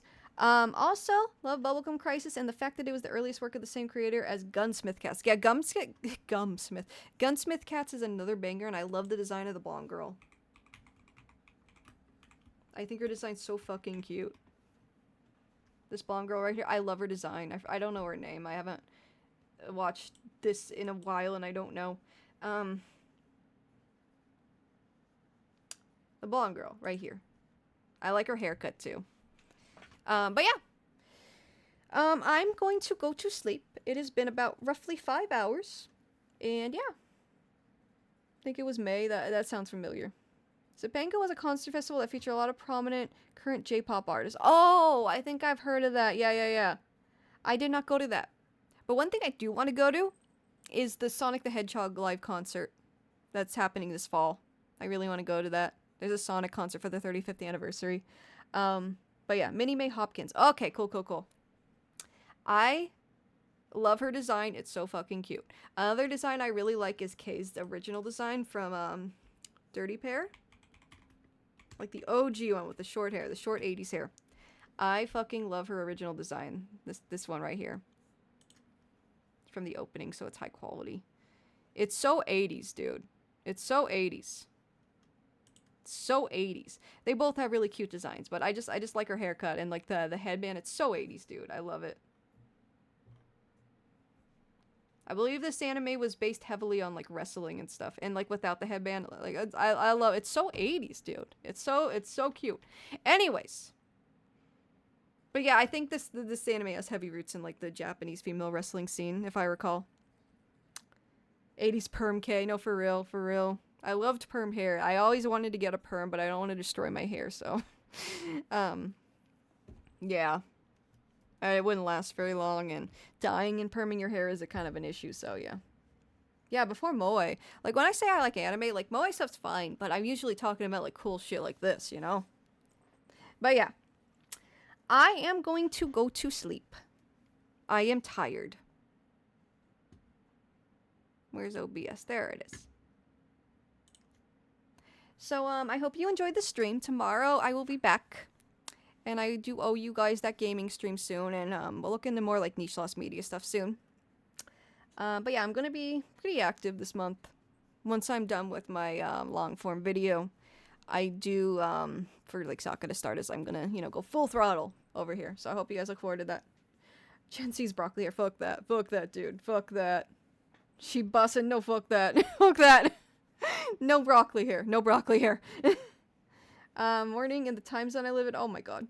Y'all staying up all night for me, and I appreciate it, but y'all need to get some sleep too. Y'all need to get some sleep too. So, I love y'all. Y'all are great, and I'll see you, yeah, later on tomorrow if you can make it. But yeah, I'll put the VOD up on YouTube later too, by the way. I gotta download it from Twitch once I end the stream. But yeah, bye guys. Have a good night. Thank you for joining me. And yeah. Bye guys.